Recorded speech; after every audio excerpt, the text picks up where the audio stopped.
ಹರೇ ಕೃಷ್ಣ. ಹರೇ ಕೃಷ್ಣ. ಹರೇ ಕೃಷ್ಣ ಮಾತಾಜಿ. ಹರೇ ಕೃಷ್ಣ ಎಲ್ಲರಿಗೂ.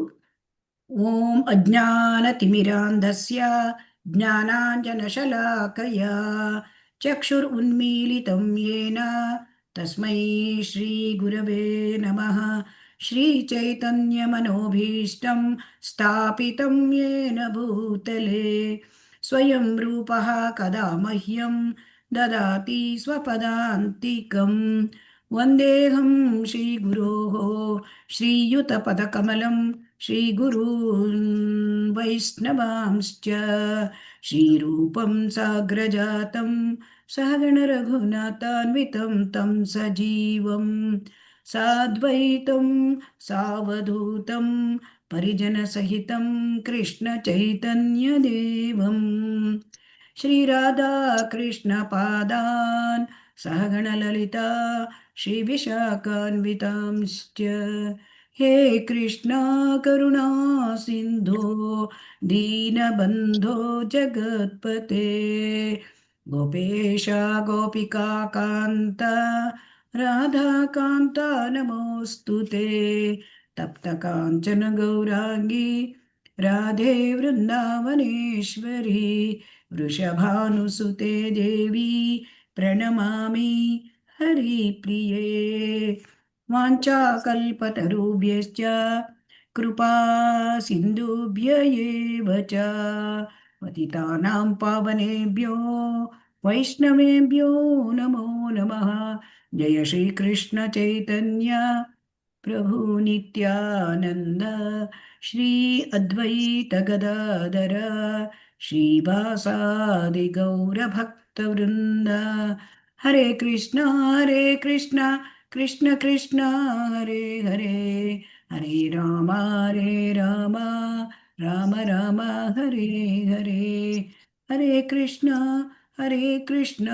ಕೃಷ್ಣ ಕೃಷ್ಣ ಹರೇ ಹರೇ ಹರೇ ರಾಮ ರಾಮ ರಾಮ ಹರೇ ಹರೇ. ಶ್ರೀ ಶ್ರೀ ರಾಧಾ ಗೋವಿಂದ ಕಿ ಜೈ. ಶ್ರೀ ಶ್ರೀ ಗೌರನಿತಾಯ್ ಕಿ ಜೈ. ಶ್ರೀಲ ಪ್ರಭುಪಾದ ಕಿ ಜೈ. ಹರೇ ಕೃಷ್ಣ. ಎಲ್ಲರಿಗೂ ಸ್ವಾಗತ ಸುಸ್ವಾಗತ. ಶ್ರೀ ಶ್ರೀ ರಾಧಾ ಗೋವಿಂದ ದೇವಸ್ಥಾನ ಮಂಗಳೂರು ಇವರು ಆಯೋಜಿಸಿರುವ 3ನೇ ಹಂತದ ತರಗತಿಗೆ ಸ್ವಾಗತ. ಇವತ್ತು ನಾವು ಶ್ರೀ ಈಶೋಪನಿಷತ್ತು ಮಂತ್ರ 12 2ನೆಯ ಭಾಗವನ್ನು ನೋಡ್ತಾ ಇದ್ದೇವೆ. ಹರೇ ಕೃಷ್ಣ. ಹರೇ ಕೃಷ್ಣ. ಹರೇ ಕೃಷ್ಣ ಮಾತಾಜಿ. ಹರೇ ಕೃಷ್ಣ ಮಾತಾಜಿ. ಮಂತ್ರ 12.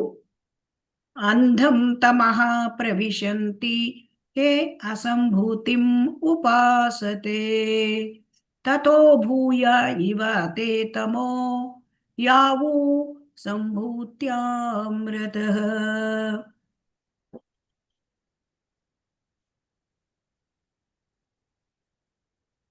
ಅನುವಾದ ಮತ್ತು ಭಾವಾರ್ಥ ಶ್ರೀಲ ಪ್ರಭುಪಾದರಿಂದ. ಶ್ರೀಲ ಪ್ರಭುಪಾದ ಕಿ ಜೈ. ದೇವತೆಗಳ ಪೂಜೆಯಲ್ಲಿ ಯಾರು ತೊಡಗಿದ್ದಾರೋ ಅವರು ಅಂಧತಮ ಪ್ರದೇಶದೊಳಕ್ಕೆ ಹೋಗುತ್ತಾರೆ. ನಿರಾಕಾರ ಬ್ರಹ್ಮನನ್ನು ಅರ್ಚಿಸುವವರು ಅದಕ್ಕಿಂತ ಹೆಚ್ಚಿನ ಕತ್ತಲೆಯ ಪ್ರದೇಶವನ್ನು ಪ್ರವೇಶಿಸುತ್ತಾರೆ. ಶ್ರೀಲ ಪ್ರಭುಪಾದ ಕಿ ಜೈ. ಈ ಮಂತ್ರದಲ್ಲಿ 2 ವಿಚಾರಗಳು. ದೇವತೆಗಳನ್ನ ಪೂಜೆ ಮಾಡುವವರು ಅವರು ಏನನ್ನ ಪಡೆಯುತ್ತಾರೆ, ಮತ್ತೆ ನಿರಾಕಾರ ಬ್ರಹ್ಮನನ್ನು ಅರ್ಚಿಸುವವರು ಅವರು ಎಲ್ಲಿ ಹೋಗುತ್ತಾರೆ. ಇದು ಮುಖ್ಯವಾದ ವಿಚಾರ. ಅದನ್ನು ಭಾವಾರ್ಥದಲ್ಲಿ ನಾವು ನಿನ್ನೆ ಕೂಡ ಹೆಚ್ಚಿನ ವಿಚಾರಗಳು, ದೇವತಾ ಆರಾಧನೆ ಅವುಗಳ ಬಗ್ಗೆ ಕೂಡ ನಿನ್ನೆ ನಾವು ತುಂಬಾ ವಿಶದವಾಗಿ ನೋಡಿದ್ದೇವೆ. ಇವತ್ತು ಇದನ್ನ ಮುಂದುವರಿಸೋಣ. ಹರೇ ಕೃಷ್ಣ.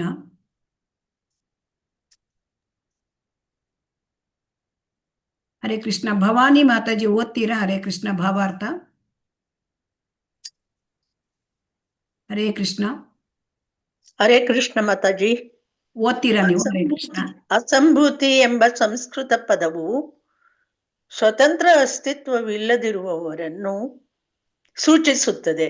ಸಂಭೂತಿ ಎಂದರೆ ಸರ್ವತಂತ್ರ ಸ್ವತಂತ್ರನಾದ ದೇವೋತ್ತಮ ಪರಮಪುರುಷ. ಭಗವದ್ಗೀತೆಯಲ್ಲಿ ದೇವೋತ್ತಮ ಪರಮಪುರುಷನಾದ ಶ್ರೀಕೃಷ್ಣನು ಹೀಗೆ ಹೇಳುತ್ತಾನೆ: ನ ಮೇ ವಿದುಃ ಸುರಗಣಾಃ ಪ್ರಭವಂ ನ ಮಹರ್ಷಯಃ ಅಹಂ ಆದಿಹಿ ದೇವಾನಾಂ ಮಹರ್ಷಿಣಾಂ ಚ ಸರ್ವತಃ. ಸುರಗಣಗಳಿಗಾಗಲಿ ಮಹರ್ಷಿಗಳಿಗಾಗಲಿ ನನ್ನ ಮೂಲ ಗೊತ್ತಿಲ್ಲ. ನಾನು ದೇವತೆಗಳ ಮತ್ತು ಮಹರ್ಷಿಗಳ ಮೂಲ. ಗೀತಾ 10.2. ಹೀಗೆ ದೇವತೆಗಳು, ಮಹರ್ಷಿಗಳು ಮತ್ತು ಯೋಗಿಗಳಿಗೆ ದತ್ತವಾದ ಶಕ್ತಿಗಳಿಗೆಲ್ಲ ಕೃಷ್ಣನೇ ಮೂಲ. ಅವರಿಗೆ ಮಹಾಶಕ್ತಿ ಇದ್ದರೂ ಕೃಷ್ಣನು ತನ್ನ ಆಂತರಿಕ ಶಕ್ತಿಯಿಂದ ಸ್ವತಃ ಮಾನವ ರೂಪದಲ್ಲಿ ಹೇಗೆ ಪ್ರಕಟವಾಗುತ್ತಾನೆ ಎಂದು ಅರಿಯುವುದು ಕಷ್ಟ. ಎಲ್ಲ ಹರೇ ದಾರ್ಶನಿಕರು ಕೃಷ್ಣ, ಹರೇ ಕೃಷ್ಣ, ಧನ್ಯವಾದಗಳು. ಹಾ ಅಸಂಭೂತಿ ಮತ್ತು ಸಂಭೂತಿ. ಅಸಂಭೂತಿ ಅಂತಂದ್ರೆ ಯಾವುದು ಸ್ವತಂತ್ರ ಅಸ್ತಿತ್ವ ಇಲ್ಲ, ಅದು ಅಸಂಭೂತಿ. ಸಂಭೂತಿ ಅಂದರೆ ಸ್ವತಂತ್ರನಾಗಿ ಅಸ್ತಿತ್ವ ಇರ್ತಕ್ಕಂಥ ದೇವೋತ್ತಮ ಪರಮಪುರುಷ. ಇಲ್ಲಿ ನಾವು ತಿಳ್ಕೊಳ್ಬೇಕು, ಭಗವಂತನೊಬ್ಬನೇ ಸ್ವರಾಟ್, ಸಂಪೂರ್ಣವಾಗಿ ಸ್ವತಂತ್ರನಾಗಿರುವನು ಭಗವಂತ ಒಬ್ಬನೇ. ಹಾಗಾಗಿ ಭಗವಂತನನ್ನು ಹೊರತು ಕೃಷ್ಣ, ದೇವೋತ್ತಮ ಪರಮಪುರುಷ ಕೃಷ್ಣನನ್ನು ಹೊರತು ಬೇರೆ ಎಲ್ಲವೂ ಕೂಡ ಅಸಂಭೂತಿ. ಸೊ ಇಲ್ಲಿ ಮುಖ್ಯವಾಗಿ ನಾವು ತಿಳ್ಕೊಳ್ಬೇಕಾಗಿದ್ದು, ದೇವತೆಗಳು ಅಥವಾ ಮಹಾ ಋಷಿಗಳು ಅವರಿಗೂ ಕೂಡ ಭಗವಂತನನ್ನು ಪೂರ್ಣವಾಗಿ ಅರಿಲಿಕ್ಕೆ ಗೊತ್ತಿಲ್ಲ. ಯಾಕೆ ಗೊತ್ತಿಲ್ಲ ಅಂದರೆ ಆ ದೇವತೆಗಳಿಗೆ, ಋಷಿಗಳಿಗೆ, ಅವರೆಲ್ಲರಿಗೂ ಮೂಲ ಕೃಷ್ಣ. ಅಹಂ ಆದಿರ್ಹಿ ದೇವಾನಾಂ. ಸೊ ಅವರಿಗೆ ಮೂಲ ಕೃಷ್ಣ ಆಗಿರೋದ್ರಿಂದ ಅವರಿಗೆ ಭಗವಂತನ ಬಗ್ಗೆ ಸಂಪೂರ್ಣವಾಗಿ ಅರಿಲಿಕ್ಕೆ ಸಾಧ್ಯ ಇಲ್ಲ. ದೇವತೆಗಳಿಗೆ, ಋಷಿಗಳಿಗೆ ಮಹಾಶಕ್ತಿ ಇರುತ್ತೆ, ಆದರೆ ಈ ಮಹಾಶಕ್ತಿಯನ್ನು ಕೊಟ್ಟವರು ಯಾರು? ಕೃಷ್ಣ. ಇದನ್ನ ನಾವು ತಿಳ್ಕೊಳ್ಬೇಕು. ಸೊ ಈ ದೇವರ್ಷಿಗಳು, ಮಹರ್ಷಿಗಳು, ದೇವತೆಗಳು ಅವರು ಯಾಕೆ ಭಗವಂತನನ್ನ ಅರಿಲಿಕ್ಕಾಗೋದಿಲ್ಲ ಅಂದರೆ ಅವರಿಗೆ ಭಗವಂತನೇ ಅವರ ಮೂಲ, ಎಲ್ಲರ ಮೂಲ. ಸೊ ಹಾಗಾಗಿ ಅವರಿಗೆ ಭಗವಂತನ ಅರಿಯಕ್ಕಾಗಲ್ಲ. ಇದನ್ನು ನಾವು ಮುಹ್ಯಂತಿ ಯತ್ಸೂರ್ಯ ಶ್ರೀಮದ್ ಭಾಗವತದಲ್ಲಿ 1.1.1 ಕೂಡ ಹೇಳಿದ್ದಾರೆ. ಮತ್ತೆ ಭಾಗವತದ ಕೊನೆಯಲ್ಲೂ ಕೂಡ ನಮೇವಿದು ಸುರಗಣಾ ಅಂತ ಅದೇ ಹೇಳಿದ್ದಾರೆ. ಅಂದ್ರೆ ಭಗವಂತನನ್ನ ಅರಿತುಕೊಳ್ಳಲಿಕ್ಕೆ ಸಾಧ್ಯವೇ ಇಲ್ಲ ಅಂತ. ಯಾಕೆಂತಂದ್ರೆ ಆ ಭಗವಂತ ಹಾಗಾದ್ರೆ ಹೇಗೆ ಅರಿತುಕೊಳ್ಳಿಕ್ಕೆ ಸಾಧ್ಯ? ಯಾಕೆ ಇಲ್ಲ? ಯಾಕೆಂದ್ರೆ ಕೃಷ್ಣ ತನ್ನ ಆಂತರಿಕ ಶಕ್ತಿಯಿಂದ ಸ್ವತಃ ಮಾನವ ರೂಪದಲ್ಲಿ ಹೇಗೆ ಪ್ರಕಟ ಆಗ್ತಾನೆ? ಇದು ಕಷ್ಟ. ಸೊ ಇದನ್ನ ಅಂದ್ರೆ ಬ್ರಹ್ಮ ವಿಮೋಹನ ಲೀಲೆಯಲ್ಲಿ ಬ್ರಹ್ಮನು ಅಂದ್ರೆ ಅರಿತುಕೊಳ್ಳಲಿಲ್ಲ. ಕೃಷ್ಣ ಅವನು ಗೋಪಾಲಕನಾಗಿ ಬಂದಿದ್ದಾನೆ, ಇದನ್ನು ಅರಿತುಕೊಳ್ಳಿಲ್ಲ. ಇಂದ್ರನಿಗೂ ಕೂಡ ಗೋವರ್ಧನ ಪರ್ವತವನ್ನು ಎತ್ತಿದ್ದಾನೆ, ಇವನು ಕೃಷ್ಣನೇ ಇವನು ಅಂತ, ಅದನ್ನು ಕೂಡ ಅವರಿಗೆ ಅರಿತುಕೊಳ್ಳಿಕ್ಕೆ ಅರ್ಥ ಆಗಲಿಲ್ಲ. ಸೊ ಶಿವ ಮೊಹಿನಿ ಹಿಂದೆ ಓಡಿದ್ದ. ಇದೆಲ್ಲ ಕೂಡ ಭಗವಂತನನ್ನು ಅರ್ಥ ಮಾಡ್ಕೊಳ್ಳಿಕ್ಕೆ ದೇವತೆಗಳಿಗೂ ಸಾಧ್ಯ ಇಲ್ಲ.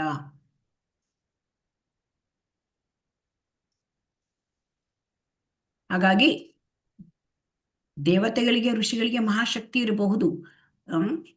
ಆಗ ಇಲ್ಲಿ ಶಿವ ಯೋಗೀಶ್ವರ, ಆದರೆ ಭಗವಾನ್ ಕೃಷ್ಣ ಅವನು ಯೋಗೇಶ್ವರ. ಸೊ ಯೋಗಿಗಳೆಲ್ಲ ಮುಖ್ಯನಾದವನು ಶಿವನಾಗಿರಬಹುದು, ಆದರೆ ಆ ಎಲ್ಲ ಯೋಗಿಗಳಿಗೆ ಯೋಗೀಶ್ವರನಿಗೂ ಕೂಡ ಮೇಲಿರ್ತಕ್ಕಂಥವನು ಯೋಗೇಶ್ವರ ಕೃಷ್ಣ. ಸೊ ಹಾಗಾಗಿ ಎಲ್ಲ ಶಕ್ತಿಗಳಿಗೆ ಮೂಲ ಶ್ರೀಕೃಷ್ಣ. ಹರೇ ಕೃಷ್ಣ. ಹರೇ ಕೃಷ್ಣ ಮಾತಾಜಿ. ಓದಿ ಮಾತಾಜಿ. ಹರೇ ಕೃಷ್ಣ. ಎಲ್ಲ ದಾರ್ಶನಿಕರು, ಮಹರ್ಷಿಗಳು ತಮ್ಮ ಅಲ್ಪ ಬುದ್ಧಿಶಕ್ತಿಯಿಂದ ಪರತತ್ವಕ್ಕೂ ಸಾಪೇಕ್ಷಕ್ಕೂ ಭೇದ ಕಲ್ಪಿಸಲು ಪ್ರಯತ್ನಿಸುತ್ತಾರೆ. ಇದು ಸ್ಪಷ್ಟ ಪರಮ ಸತ್ಯದ ಸ್ವರೂಪವನ್ನೇನೂ ಅರಿಯದ ಸಾಪೇಕ್ಷತೆಯನ್ನೂ ಇಲ್ಲವೆಂದು ಹೇಳಲು ಸಹಾಯಕವಾಗುತ್ತದೆ. ನೇತಿ ಎಂಬುದರಿಂದ ಪರಬ್ರಹ್ಮನನ್ನು ವಿವರಿಸುವುದು ಪರಿಪೂರ್ಣ ವಿಧಾನವಲ್ಲ. ಅಂಧ ನೇತ್ಯಾತ್ಮಕ ಲಕ್ಷಣ ನಿರ್ದೇಶನಗಳು ಒಬ್ಬನಿಗೆ ತನ್ನದೇ ಆದ ತತ್ವವನ್ನು ಸೃಷ್ಟಿಸುವಂತೆ ಮಾಡುತ್ತದೆ. ಹೀಗೆ ಒಬ್ಬನು ಪರಮಪುರುಷನು ನಿರಾಕಾರನೂ ನಿರ್ಗುಣನೂ ಆಗಿರಬೇಕೆಂದು ಊಹಿಸಿಕೊಳ್ಳುತ್ತಾನೆ. ನಕಾರಾತ್ಮಕ ಗುಣಗಳು ಸಕಾರಾತ್ಮಕ ಗುಣಗಳಿಗೆ ವಿರುದ್ಧವಾದವು, ಆದ್ದರಿಂದಲೇ ಅವು ಸಾಪೇಕ್ಷವಾದವು. ಪರಮಪುರುಷನನ್ನು ಹೀಗೆ ಕಲ್ಪಿಸಿಕೊಳ್ಳುವುದರಿಂದ ಹೆಚ್ಚೆಂದರೆ ಒಬ್ಬನು ಬ್ರಹ್ಮನೆಂಬ ನಿರಾಕಾರ ತೇಜಸ್ಸನ್ನು ತಲುಪಬಹುದೇ ಹೊರತು ದೇವೋತ್ತಮ ಪರಮ ಪುರುಷನಾದ ಭಗವಂತನ ಬಳಿ ಮುನ್ನಡೆಯಲಾರನು. ಹರೇ ಕೃಷ್ಣ ಮಾತಾಜಿ. ಹರೇ ಕೃಷ್ಣ. ಇಲ್ಲಿ ಪರತತ್ವ ಮತ್ತು ಸಾಪೇಕ್ಷ. ಸೊ ಇಲ್ಲಿ ಪರತತ್ವವನ್ನ ಅಂದ್ರೆ ಅದರ ಮಧ್ಯದಲ್ಲಿ ಭೇದ ಕಲ್ಪಿಸಲಿಕ್ಕೆ ಈ ಎಲ್ಲ ದಾರ್ಶನಿಕರು ಊಹಾತ್ಮಕ ಚಿಂತನೆಗಳನ್ನು ಮಾಡ್ತಾ ಇರ್ತಾರೆ. ಮತ್ತೆ ಮಹರ್ಷಿಗಳು ಕೂಡ ಅವರು ತಮ್ಮ ಅಲ್ಪ ಬುದ್ಧಿಯಿಂದ ಈ ರೀತಿ ಮಾಡ್ತಾರೆ ಅಂತ. ಅಂದ್ರೆ ಹೇಗೆ ಕೇಳಿದ್ರೆ ಇಲ್ಲಿ ನೇತಿ ತತ್ವವನ್ನ ಹೇಳ್ತಾರೆ. ನೇತಿ ಅಂದ್ರೆ ಜ್ಞಾನಿಗಳು ಇದು ದೇವರಲ್ಲ, ಇದು ದೇವರಲ್ಲ, ಇದು ದೇವರಲ್ಲ ಅಂತ ಅಂದ್ರೆ ಎಲ್ಲದನ್ನೂ ಈ ಭೌತಿಕ ಅಂತ ಹೇಳ್ತಾ ಹೋಗ್ತಾರೆ. ಹೀಗೆ ನಕಾರಾತ್ಮಕ ಇದು ದೇವರಲ್ಲ, ಇದು ದೇವರಲ್ಲ, ಇದು ದೇವರ ಅಂತ ದೇವರು ಯಾರು ಅಂತ ಅರ್ಥ ಮಾಡ್ಕೊಳ್ಳಿಕ್ಕೆ ಪ್ರಯತ್ನ ಮಾಡ್ತಾರೆ. ಆದರೆ ಅವರಿಗೆ ಅದು ಗೊತ್ತೇ ಆಗೋದಿಲ್ಲ. ಯಾಕೆ ಅಂತಂದ್ರೆ ಅವರು ಈ ರೀತಿ ಅಂದ್ರೆ ನೇತಿ ಈ ರೀತಿ ನೇತಿ ಲಕ್ಷಣಗಳನ್ನು ಮಾಡಿಕೊಂಡಾಗ ಅವ್ರಿಗೇನಾಗುತ್ತೆ, ಯಾರು ಅವರು ದೇವರು ನಿರಾಕಾರ ನಿರ್ಗುಣ ಅಂತ ಊಹೆ ಮಾಡ್ಕೊಳ್ತಾರೆ. ಇಲ್ಲಿ ಯಾವ ರೀತಿ ನಾವು ತಿಳ್ಕೊಳ್ಬೇಕಂದ್ರೆ ಅಂದ್ರೆ ವೇದಗಳಲ್ಲಿ ಕರ್ಮಕಾಂಡ ವಿಚಾರದಲ್ಲಿ ಜನರು ಏನ್ ಮಾಡ್ತಾರೆ, ಕರ್ಮಕಾಂಡವನ್ನು ಮಾಡಿಕೊಂಡು ತಮ್ಮ ಇಂದ್ರಿಯ ಭೋಗವನ್ನು ಮಾಡ್ತಾರೆ. ಸೊ ಅದೆಲ್ಲ ಪ್ರಾಪಂಚಿಕವಾದದ್ದು. ಈಗ ಈ ವೇದಗಳಲ್ಲಿ ವೇದಗಳ ಗುರಿ ಕೃಷ್ಣ, ಆದರೆ ಇದನ್ನ ಅರ್ಥಕೊಳ್ಳೋದಿಲ್ಲ. ಆಮೇಲೆ ಏನಾಗುತ್ತೆ, ಅಲ್ಲಿ ಉಪನಿಷತ್ತುಗಳು ಬರುತ್ತೆ. ಇದು ನಾವು ಓದ್ತಾ ಇರೋದು ಈಶೋಪನಿಷತ್ತು. ಉಪನಿಷತ್ತುಗಳ ಮುಖ್ಯ ಉದ್ದೇಶ ಅಂತಂದ್ರೆ ಅಲ್ಲಿ ಜನರನ್ನು ಪ್ರಾಪಂಚಿಕತೆಯಿಂದ ಭಗವಂತನ ಕಡೆಗೆ ಒಯ್ಯಲಿಕ್ಕೆ ಮಧ್ಯದ ಹಂತ. ಈ ಹಂತದಲ್ಲಿ ಏನಾಗುತ್ತೆ ಅಂದ್ರೆ ಈ ಪ್ರಾಪಂಚಿಕತೆಯಿಂದ ಭಗವಂತನ ವ್ಯಕ್ತಿತ್ವದ ಕಡೆಗೆ ಒಯ್ಯಬೇಕು. ಅವಾಗ ಪ್ರಾಪಂಚಿಕ ಅಲ್ಲ, ಇದು ಭಗವಂತ ಯಾವುದು ಪ್ರಾಪಂಚಿಕ ಅಲ್ಲ, ಇದನ್ನ ತಿಳಿಸ್ಲಿಕ್ಕಾಗಿ ಇಲ್ಲಿ ಆ ಒಂದು ಉಪನಿಷತ್ತುಗಳಲ್ಲಿ ಈ ತರ ನಕಾರಾತ್ಮಕ ಅಂದ್ರೆ ಅವನು ಐಹಿಕ ಅಲ್ಲ, ಅವನಿಗೆ ಐಹಿಕ ರೂಪ ಇಲ್ಲ, ಅವನಿಗೆ ಐಹಿಕ ಗುಣಗಳಿಲ್ಲ, ಈ ತರವಾಗಿ ಅಲ್ಲಿ ವಿವರಿಸುತ್ತಾರೆ. ಅದನ್ನೇ ಅಂತಿಮ ಅಂತ ತಿಳ್ಕೊಂಡ್ರೆ ಅದು ತಪ್ಪಾಗತ್ತೆ. ಅದರ ಮುಂದೆ ಭಗವಂತನಿಗೆ ಸಾಕಾರ ರೂಪ ಇದೆ, ಅದನ್ನ ಮುಂದೆ ಭಾಗವತದಲ್ಲಿ ವಿವರಣೆ ಮಾಡಲಾಗತ್ತೆ. ಸೊ ಹಾಗಾಗಿ ಈಗ ವೇದಗಳ ಕೃತಿಗಳು ನಿಧಾನವಾಗಿ ಒಂದು ಪ್ರಾಪಂಚಿಕತೆ ಹಂತದಿಂದ ಒಂದು ನಿರಾಕಾರದ ಹಂತ ಅಂದ್ರೆ ಅವನು ಈ ಐಹಿಕ ಅಲ್ಲ ಆ ಹಂತಕ್ಕೆ ಬಂದು ಆಮೇಲೆ ಅದು ಭಗವಂತನಿಗೆ ರೂಪ ಉಂಟು, ಅವನ ಗುಣ ರೂಪ ಲೀಲೆ ಇದನ್ನೆಲ್ಲ ಭಾಗವತದಲ್ಲಿ ನಾವು ವಿವರವಾಗಿ ತಿಳ್ಕೊಳ್ಬಹುದು. ಸೊ ಈಗ ಇಲ್ಲಿ ಏನಾಗುತ್ತೆ ಅಂತಂದ್ರೆ ಕಲ್ಪನೆ ಊಹಾಪೋಹೆ ಮಾಡಿ ಕಲ್ಪನೆ ಮಾಡೋದ್ರಿಂದ ಇಲ್ಲಿ ನಿರಾಕಾರ ಬ್ರಹ್ಮನ್ ಅಂತದವರಿಗೆ ಮಾತ್ರ ತಲುಪೋದು. ಇಲ್ಲಿ ಏನಾಗುತ್ತೆ ಅಂತಂದ್ರೆ ಐಹಿಕದಲ್ಲಿ ಇದ್ದಾಗ ಭೌತಿಕ ಒಂದು ಪ್ರಾಪಂಚಿಕದಲ್ಲಿ ಇದ್ದಾಗ ಭೌತಿಕನ್ನೇ ನಾವು ಆಲೋಚನೆ ಮಾಡ್ತಾ ಇರ್ತೇವೆ. ಸೊ ಹಾಗೆ ಆ ಆಲೋಚನೆಯಿಂದ ನಿಧಾನವಾಗಿ ದೇವರು ಅಂದ್ರೆ ಅವನಿಗೆ ಭೌತಿಕ ಅಲ್ಲ. ಸೊ ಐಕ್ಷತಿ ಅವನು ನೋಡ್ತಾನೆ ಅಂದ್ರೆ ಅಪಾದಪಾನೋ ಜವಿಯೋ ಅಂದ್ರೆ ಅವರಿಗೆ ಪಾದಗಳೆಲ್ಲ ತಿರುಗ್ತಾನೆ, ಕಣ್ಣಿಲ್ಲ ನೋಡ್ತಾನೆ, ಅಂದ್ರೆ ಅವನಿಗೆ ಅಂದ್ರೆ ಇದಿಲ್ಲ ಅಂದ್ರೆ ಕೈ ಕಾಲುಗಳಿಲ್ಲ ನಡೀತಾನೆ. ಇದಿಲ್ಲ ಹೇಗೆ ಕೇಳಿದ್ರೆ ಅವನಿಗೆ ಈ ಭೌತಿಕವಾದ ಶರೀರ ಇಲ್ಲ. ಇದನ್ನು ತಿಳಿಸ್ಲಿಕ್ಕೆ ಉಪನಿಷತ್ತುಗಳು ನಮ್ಮನ್ನ ಒಂದು ಬ್ರಹ್ಮನ್ ಸಾಕ್ಷಾತ್ಕಾರದವರೆಗೆ ಕರೆದುಕೊಂಡು ಹೋಗುತ್ತೆ. ಅದರ ಮುಂದೆ ಭಗವಾನ್ ಸಾಕ್ಷಾತ್ಕಾರ ಸಂಪೂರ್ಣವಾದದ್ದು. ಅದಕ್ಕೆ ಹೋಗ್ಬೇಕಾದರೆ ನಾವು ಅದಕ್ಕೆ ಭಾಗವತ ಇಂತಹ ಒಂದು ಉಪನಿಷತ್ತಿಗಿಂತ ಮುಂದೆ ಭಾಗವತ ಪುರಾಣ ಆ ಒಂದು ಭಾಗವತ ಪುರಾಣ ಅಂತಂದ್ರೆ ಅಲ್ಲಿ ಭಗವಂತ ಮತ್ತು ಭಕ್ತರ ಒಂದು ಶ್ರೇಷ್ಠತೆಯನ್ನ ಅಲ್ಲಿ ಎಲ್ಲರ ಭಕ್ತರ ಕಥೆಗಳಿಂದ ತುಂಬಿ ಹೋಗಿದೆ. ಸೊ ಅದನ್ನು ಅರ್ಥ ಮಾಡಿಕೊಂಡಾಗ ಭಗವಂತನ ರೂಪ ಅರ್ಥ ಆಗತ್ತೆ, ಭಗವಾನ್ ಸಾಕ್ಷಾತ್ಕಾರ ಅದನ್ನ ಸಂಪೂರ್ಣವಾಗಿ ತಿಳ್ಕೊಳ್ಬಹುದು. ಭಗವಂತನಿಗೆ ಒಂದು ಸಚ್ಚಿದಾನಂದ ಶರೀರ ಇದೆ, ಅದು ಭೌತಿಕ ಶರೀರ ಅಲ್ಲ. ಭೌತಿಕ ಶರೀರ ಭಗವಂತ ದೇವರಿಗೆ ಇಲ್ಲ ಹೇಳೋದನ್ನ ಈ ಉಪನಿಷತ್ತುಗಳು ತಿಳಿಸುತ್ತೆ. ಸೊ ಅದಕ್ಕೆ ನಿರಾಕಾರ ಅಂದ್ರೆ ಭೌತಿಕ ಶರೀರ ಇಲ್ಲ ಅಂದ್ಕೊಳ್ಳದೆ ಜನ ಅಂದ್ರೆ ಈ ತರ ಊಹಾಪೋಹ ಮಾಡಿಕೊಂಡು ಅವನಿಗೆ ಶರೀರ ಇಲ್ಲ, ಅಕಾಯಂ ಅಂದ್ರೆ ಅವನಿಗೆ ಶರೀರವಿಲ್ಲ, ನಿರಾಕಾರ ಈ ಭಾವನೆಗೆ ಬರ್ತಾರೆ. ಸೊ ಹಾಗಾಗಿ ಅದು ನಿರಾಕಾರ ನಿರ್ಗುಣ ಅವನು ಈ ತರ ಭಾವನೆಗೆ ಬಂದಾಗ ಅವರಿಗೆ ಸಾಕಾರ ರೂಪ ಅರ್ಥ ಆಗೋದಿಲ್ಲ. ಅವರು ಅಲ್ಲಿಗೆ ಅದನ್ನೇ ಕೊನೆ ಅಂತ ತಿಳ್ಕೊಂಡ್ಬಿಡ್ತಾರೆ. ಆದರೆ ಭಗವಂತನಿಗೆ ಸಚ್ಚಿದಾನಂದ ವಿಗ್ರಹ ಭಗವಂತನಿಗೆ ಆಧ್ಯಾತ್ಮಿಕ ಶರೀರ ಇದೆ. ಆ ಆಧ್ಯಾತ್ಮಿಕ ಶರೀರದಿಂದ ಪ್ರಭೆ ಬರುತ್ತೆ. ಈ ಪ್ರಭೆಯೇ ನಿರಾಕಾರ ತೇಜಸ್ಸು. ಅದನ್ನೇ ಕೊನೆ ಅಂತ ತಿಳ್ಕೊಂಡಾಗ ಅವರು ದೇವೋತ್ತಮ ಪರಮಪುರುಷ ಆ ಭಗವಂತನ ಕಡೆ ಹೋಗಲಿಕ್ಕೆ ಆಗೋದಿಲ್ಲ. ಸೊ ಇದು ಬಹಳ ಮುಖ್ಯವಾದದ್ದು. ಆ ಭಗವಂತನನ್ನು ಸಂಪೂರ್ಣ ಸಾಕ್ಷಾತ್ಕಾರ ಮಾಡಿಕೊಂಡ್ರೆ ಮಾತ್ರ ಭಗವಂತನ ಕಡೆ ಹೋಗ್ಬೋದು. ನಿರಾಕಾರ ಬ್ರಹ್ಮನ್ ಸಾಕ್ಷಾತ್ಕಾರ ಅಂದರೆ ಭಗವಂತನ ಒಂದು ಪ್ರಭೆ, ಅದನ್ನೇ ದೇವರು ಅಂತ ತಿಳ್ಕೊಂಡ್ಬಿಡೋದು. ಶಕ್ತಿ ದೇವರು ಅಂದರೆ ಶಕ್ತಿ ಅಂತ, ಆ ಶಕ್ತಿಯಿಂದ ಅವರು ಈ ನಿರಾಕಾರವಾದಿಗಳು ಆಕರ್ಷಿತರಾಗ್ತಾರೆ. ಸೊ ಹಾಗಾಗಿ ಇಲ್ಲಿ ಹಾಗಾದರೆ ನಾವು ಭಕ್ತಿಗೆ ಬಂದಿದ್ದೇವೆ, ಹಾಗಾದರೆ ನಾವು ಇದನ್ನೆಲ್ಲ ಏಕೆ ತಿಳ್ಕೊಳ್ಬೇಕು? ಇಲ್ಲಿ ಏನಾಗುತ್ತೆ ಅಂತಂದರೆ, ಭಕ್ತಿಗೆ ಬಂದಾಗಲೂ ಕೂಡ ಏನಾಗುತ್ತೆ ಅಂತಂದರೆ, ನಮಗೆ ಕೆಲವೊಮ್ಮೆ ಕೆಲವರು ಒಳ್ಳೆಯ ಒಂದು ಸಂಕೀರ್ತನ ಮಾಡ್ತಾರೆ, ಕೆಲವರು ಒಳ್ಳೆಯ ಪ್ರೀಚಿಂಗ್ ಮಾಡ್ತಾರೆ, ಪಾಠಗಳನ್ನು ಹೇಳೋದು ಜನರಿಗೆ, ಕೆಲವರು ಒಳ್ಳೆಯ ಒಂದು ಇದನ್ನು ಅಂದರೆ ಬುಕ್ ಡಿಸ್ಟ್ರಿಬ್ಯೂಷನ್ ಮಾಡ್ತಾರೆ, ಕೆಲವರು ಒಳ್ಳೆಯ ಫಂಡ್ ರೈಸಿಂಗ್ ಮಾಡ್ತಾರೆ. ಈಗ ಅವ್ರನ್ನೆಲ್ಲ ನೋಡಿ ಈ ಭಕ್ತಿ ಮಾರ್ಗದಲ್ಲಿ ಬಂದಾಗ ಆ ಭಕ್ತಿಯಲ್ಲಿ ಹೆಚ್ಚಿನ ಮುಂದುವರೆದು ನೋಡಿದಾಗ ಅವರಿಗೆ ಅವರ ಥರ ನಾನು ಆಗಬೇಕು, ನಾನು ಯಾಕೆ ಆಗಬಾರ್ದು, ಈ ಥರ ಭಾವನೆ ಬಂದಾಗ ಅಲ್ಲಿ ಏನಾಗುತ್ತೆ, ಸೇವೆ ಮಾಡಲಿಕ್ಕೆ ಇಷ್ಟ ಬರೋದಿಲ್ಲ. ಸೊ ಈಗ ಇದು ಏನಂದರೆ ಶಕ್ತಿಗೆ ಅಟ್ರಾಕ್ಟ್ ಆಗೋದು. ಅವರಲ್ಲಿ ಇರ್ತಕ್ಕಂಥ ಒಂದು ಯಾವುದೋ ಒಂದು ಮುಖ್ಯವಾದ ಒಬ್ಬೊಬ್ಬರಿಗೆ ಒಂದೊಂದು ರೀತಿ ಮುಖ್ಯ ಇರುತ್ತೆ. ಆ ಒಂದು ಶಕ್ತಿ ದೇವರು ಕೊಟ್ಟಿರ್ತಾನೆ, ಅದಕ್ಕೆ ಆಕರ್ಷಿತರಾದರೆ ಸೇವೆ ಮಾಡಲಿಕ್ಕೆ ಆಗೋದಿಲ್ಲ. ಸೇವೆ ಮಾಡಲಿಕ್ಕೆ ಅಂದರೆ ಆ ಭಾವನೆ ಬಂದ ಕೂಡಲೇ ನಾನು ಯಾಕೆ ಅವ್ರ ಹಾಗೆ ಆಗಬಾರ್ದು. ಸೊ ಅದಕ್ಕೆ ಇದನ್ನೆಲ್ಲ ಇದು ಭಕ್ತಿಯಲ್ಲಿ ಸೂಕ್ಷ್ಮವಾದ ಅಡಚಣೆಗಳು. ಸೊ ಹಾಗಾಗಿ ಈ ರೀತಿಯಾದ ವಿಚಾರಗಳನ್ನ ನಾವು ಮಾಡಬಾರ್ದು.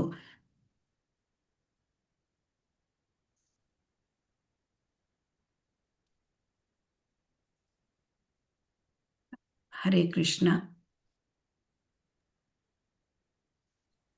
ಹರೇ ಕೃಷ್ಣ. ಅಂತಹ ಊಹಾಪೋಹ ಮಾಡುವವರಿಗೆ ಕೃಷ್ಣನು ದೇವೋತ್ತಮ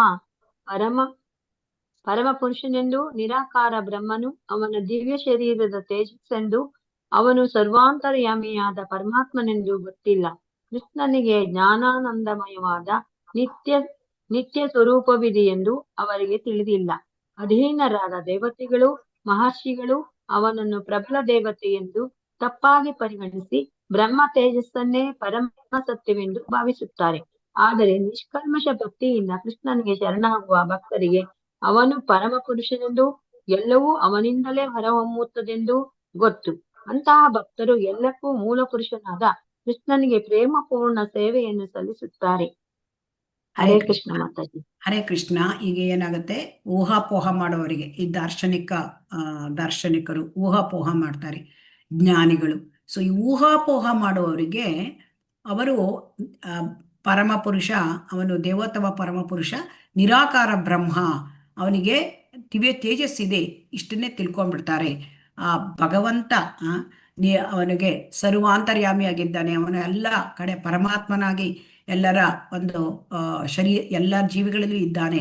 ಇದು ಪರಮಾತ್ಮ ಸಾಕ್ಷಾತ್ಕಾರ. ಅವರಿಗೆ ಬ್ರಹ್ಮನ್ ಸಾಕ್ಷಾತ್ಕಾರ ಮಾತ್ರ ಆಗತ್ತೆ, ಅವರಿಗೆ ಪರಮಾತ್ಮ ಸಾಕ್ಷಾತ್ಕಾರ ಆಗೋದಿಲ್ಲ.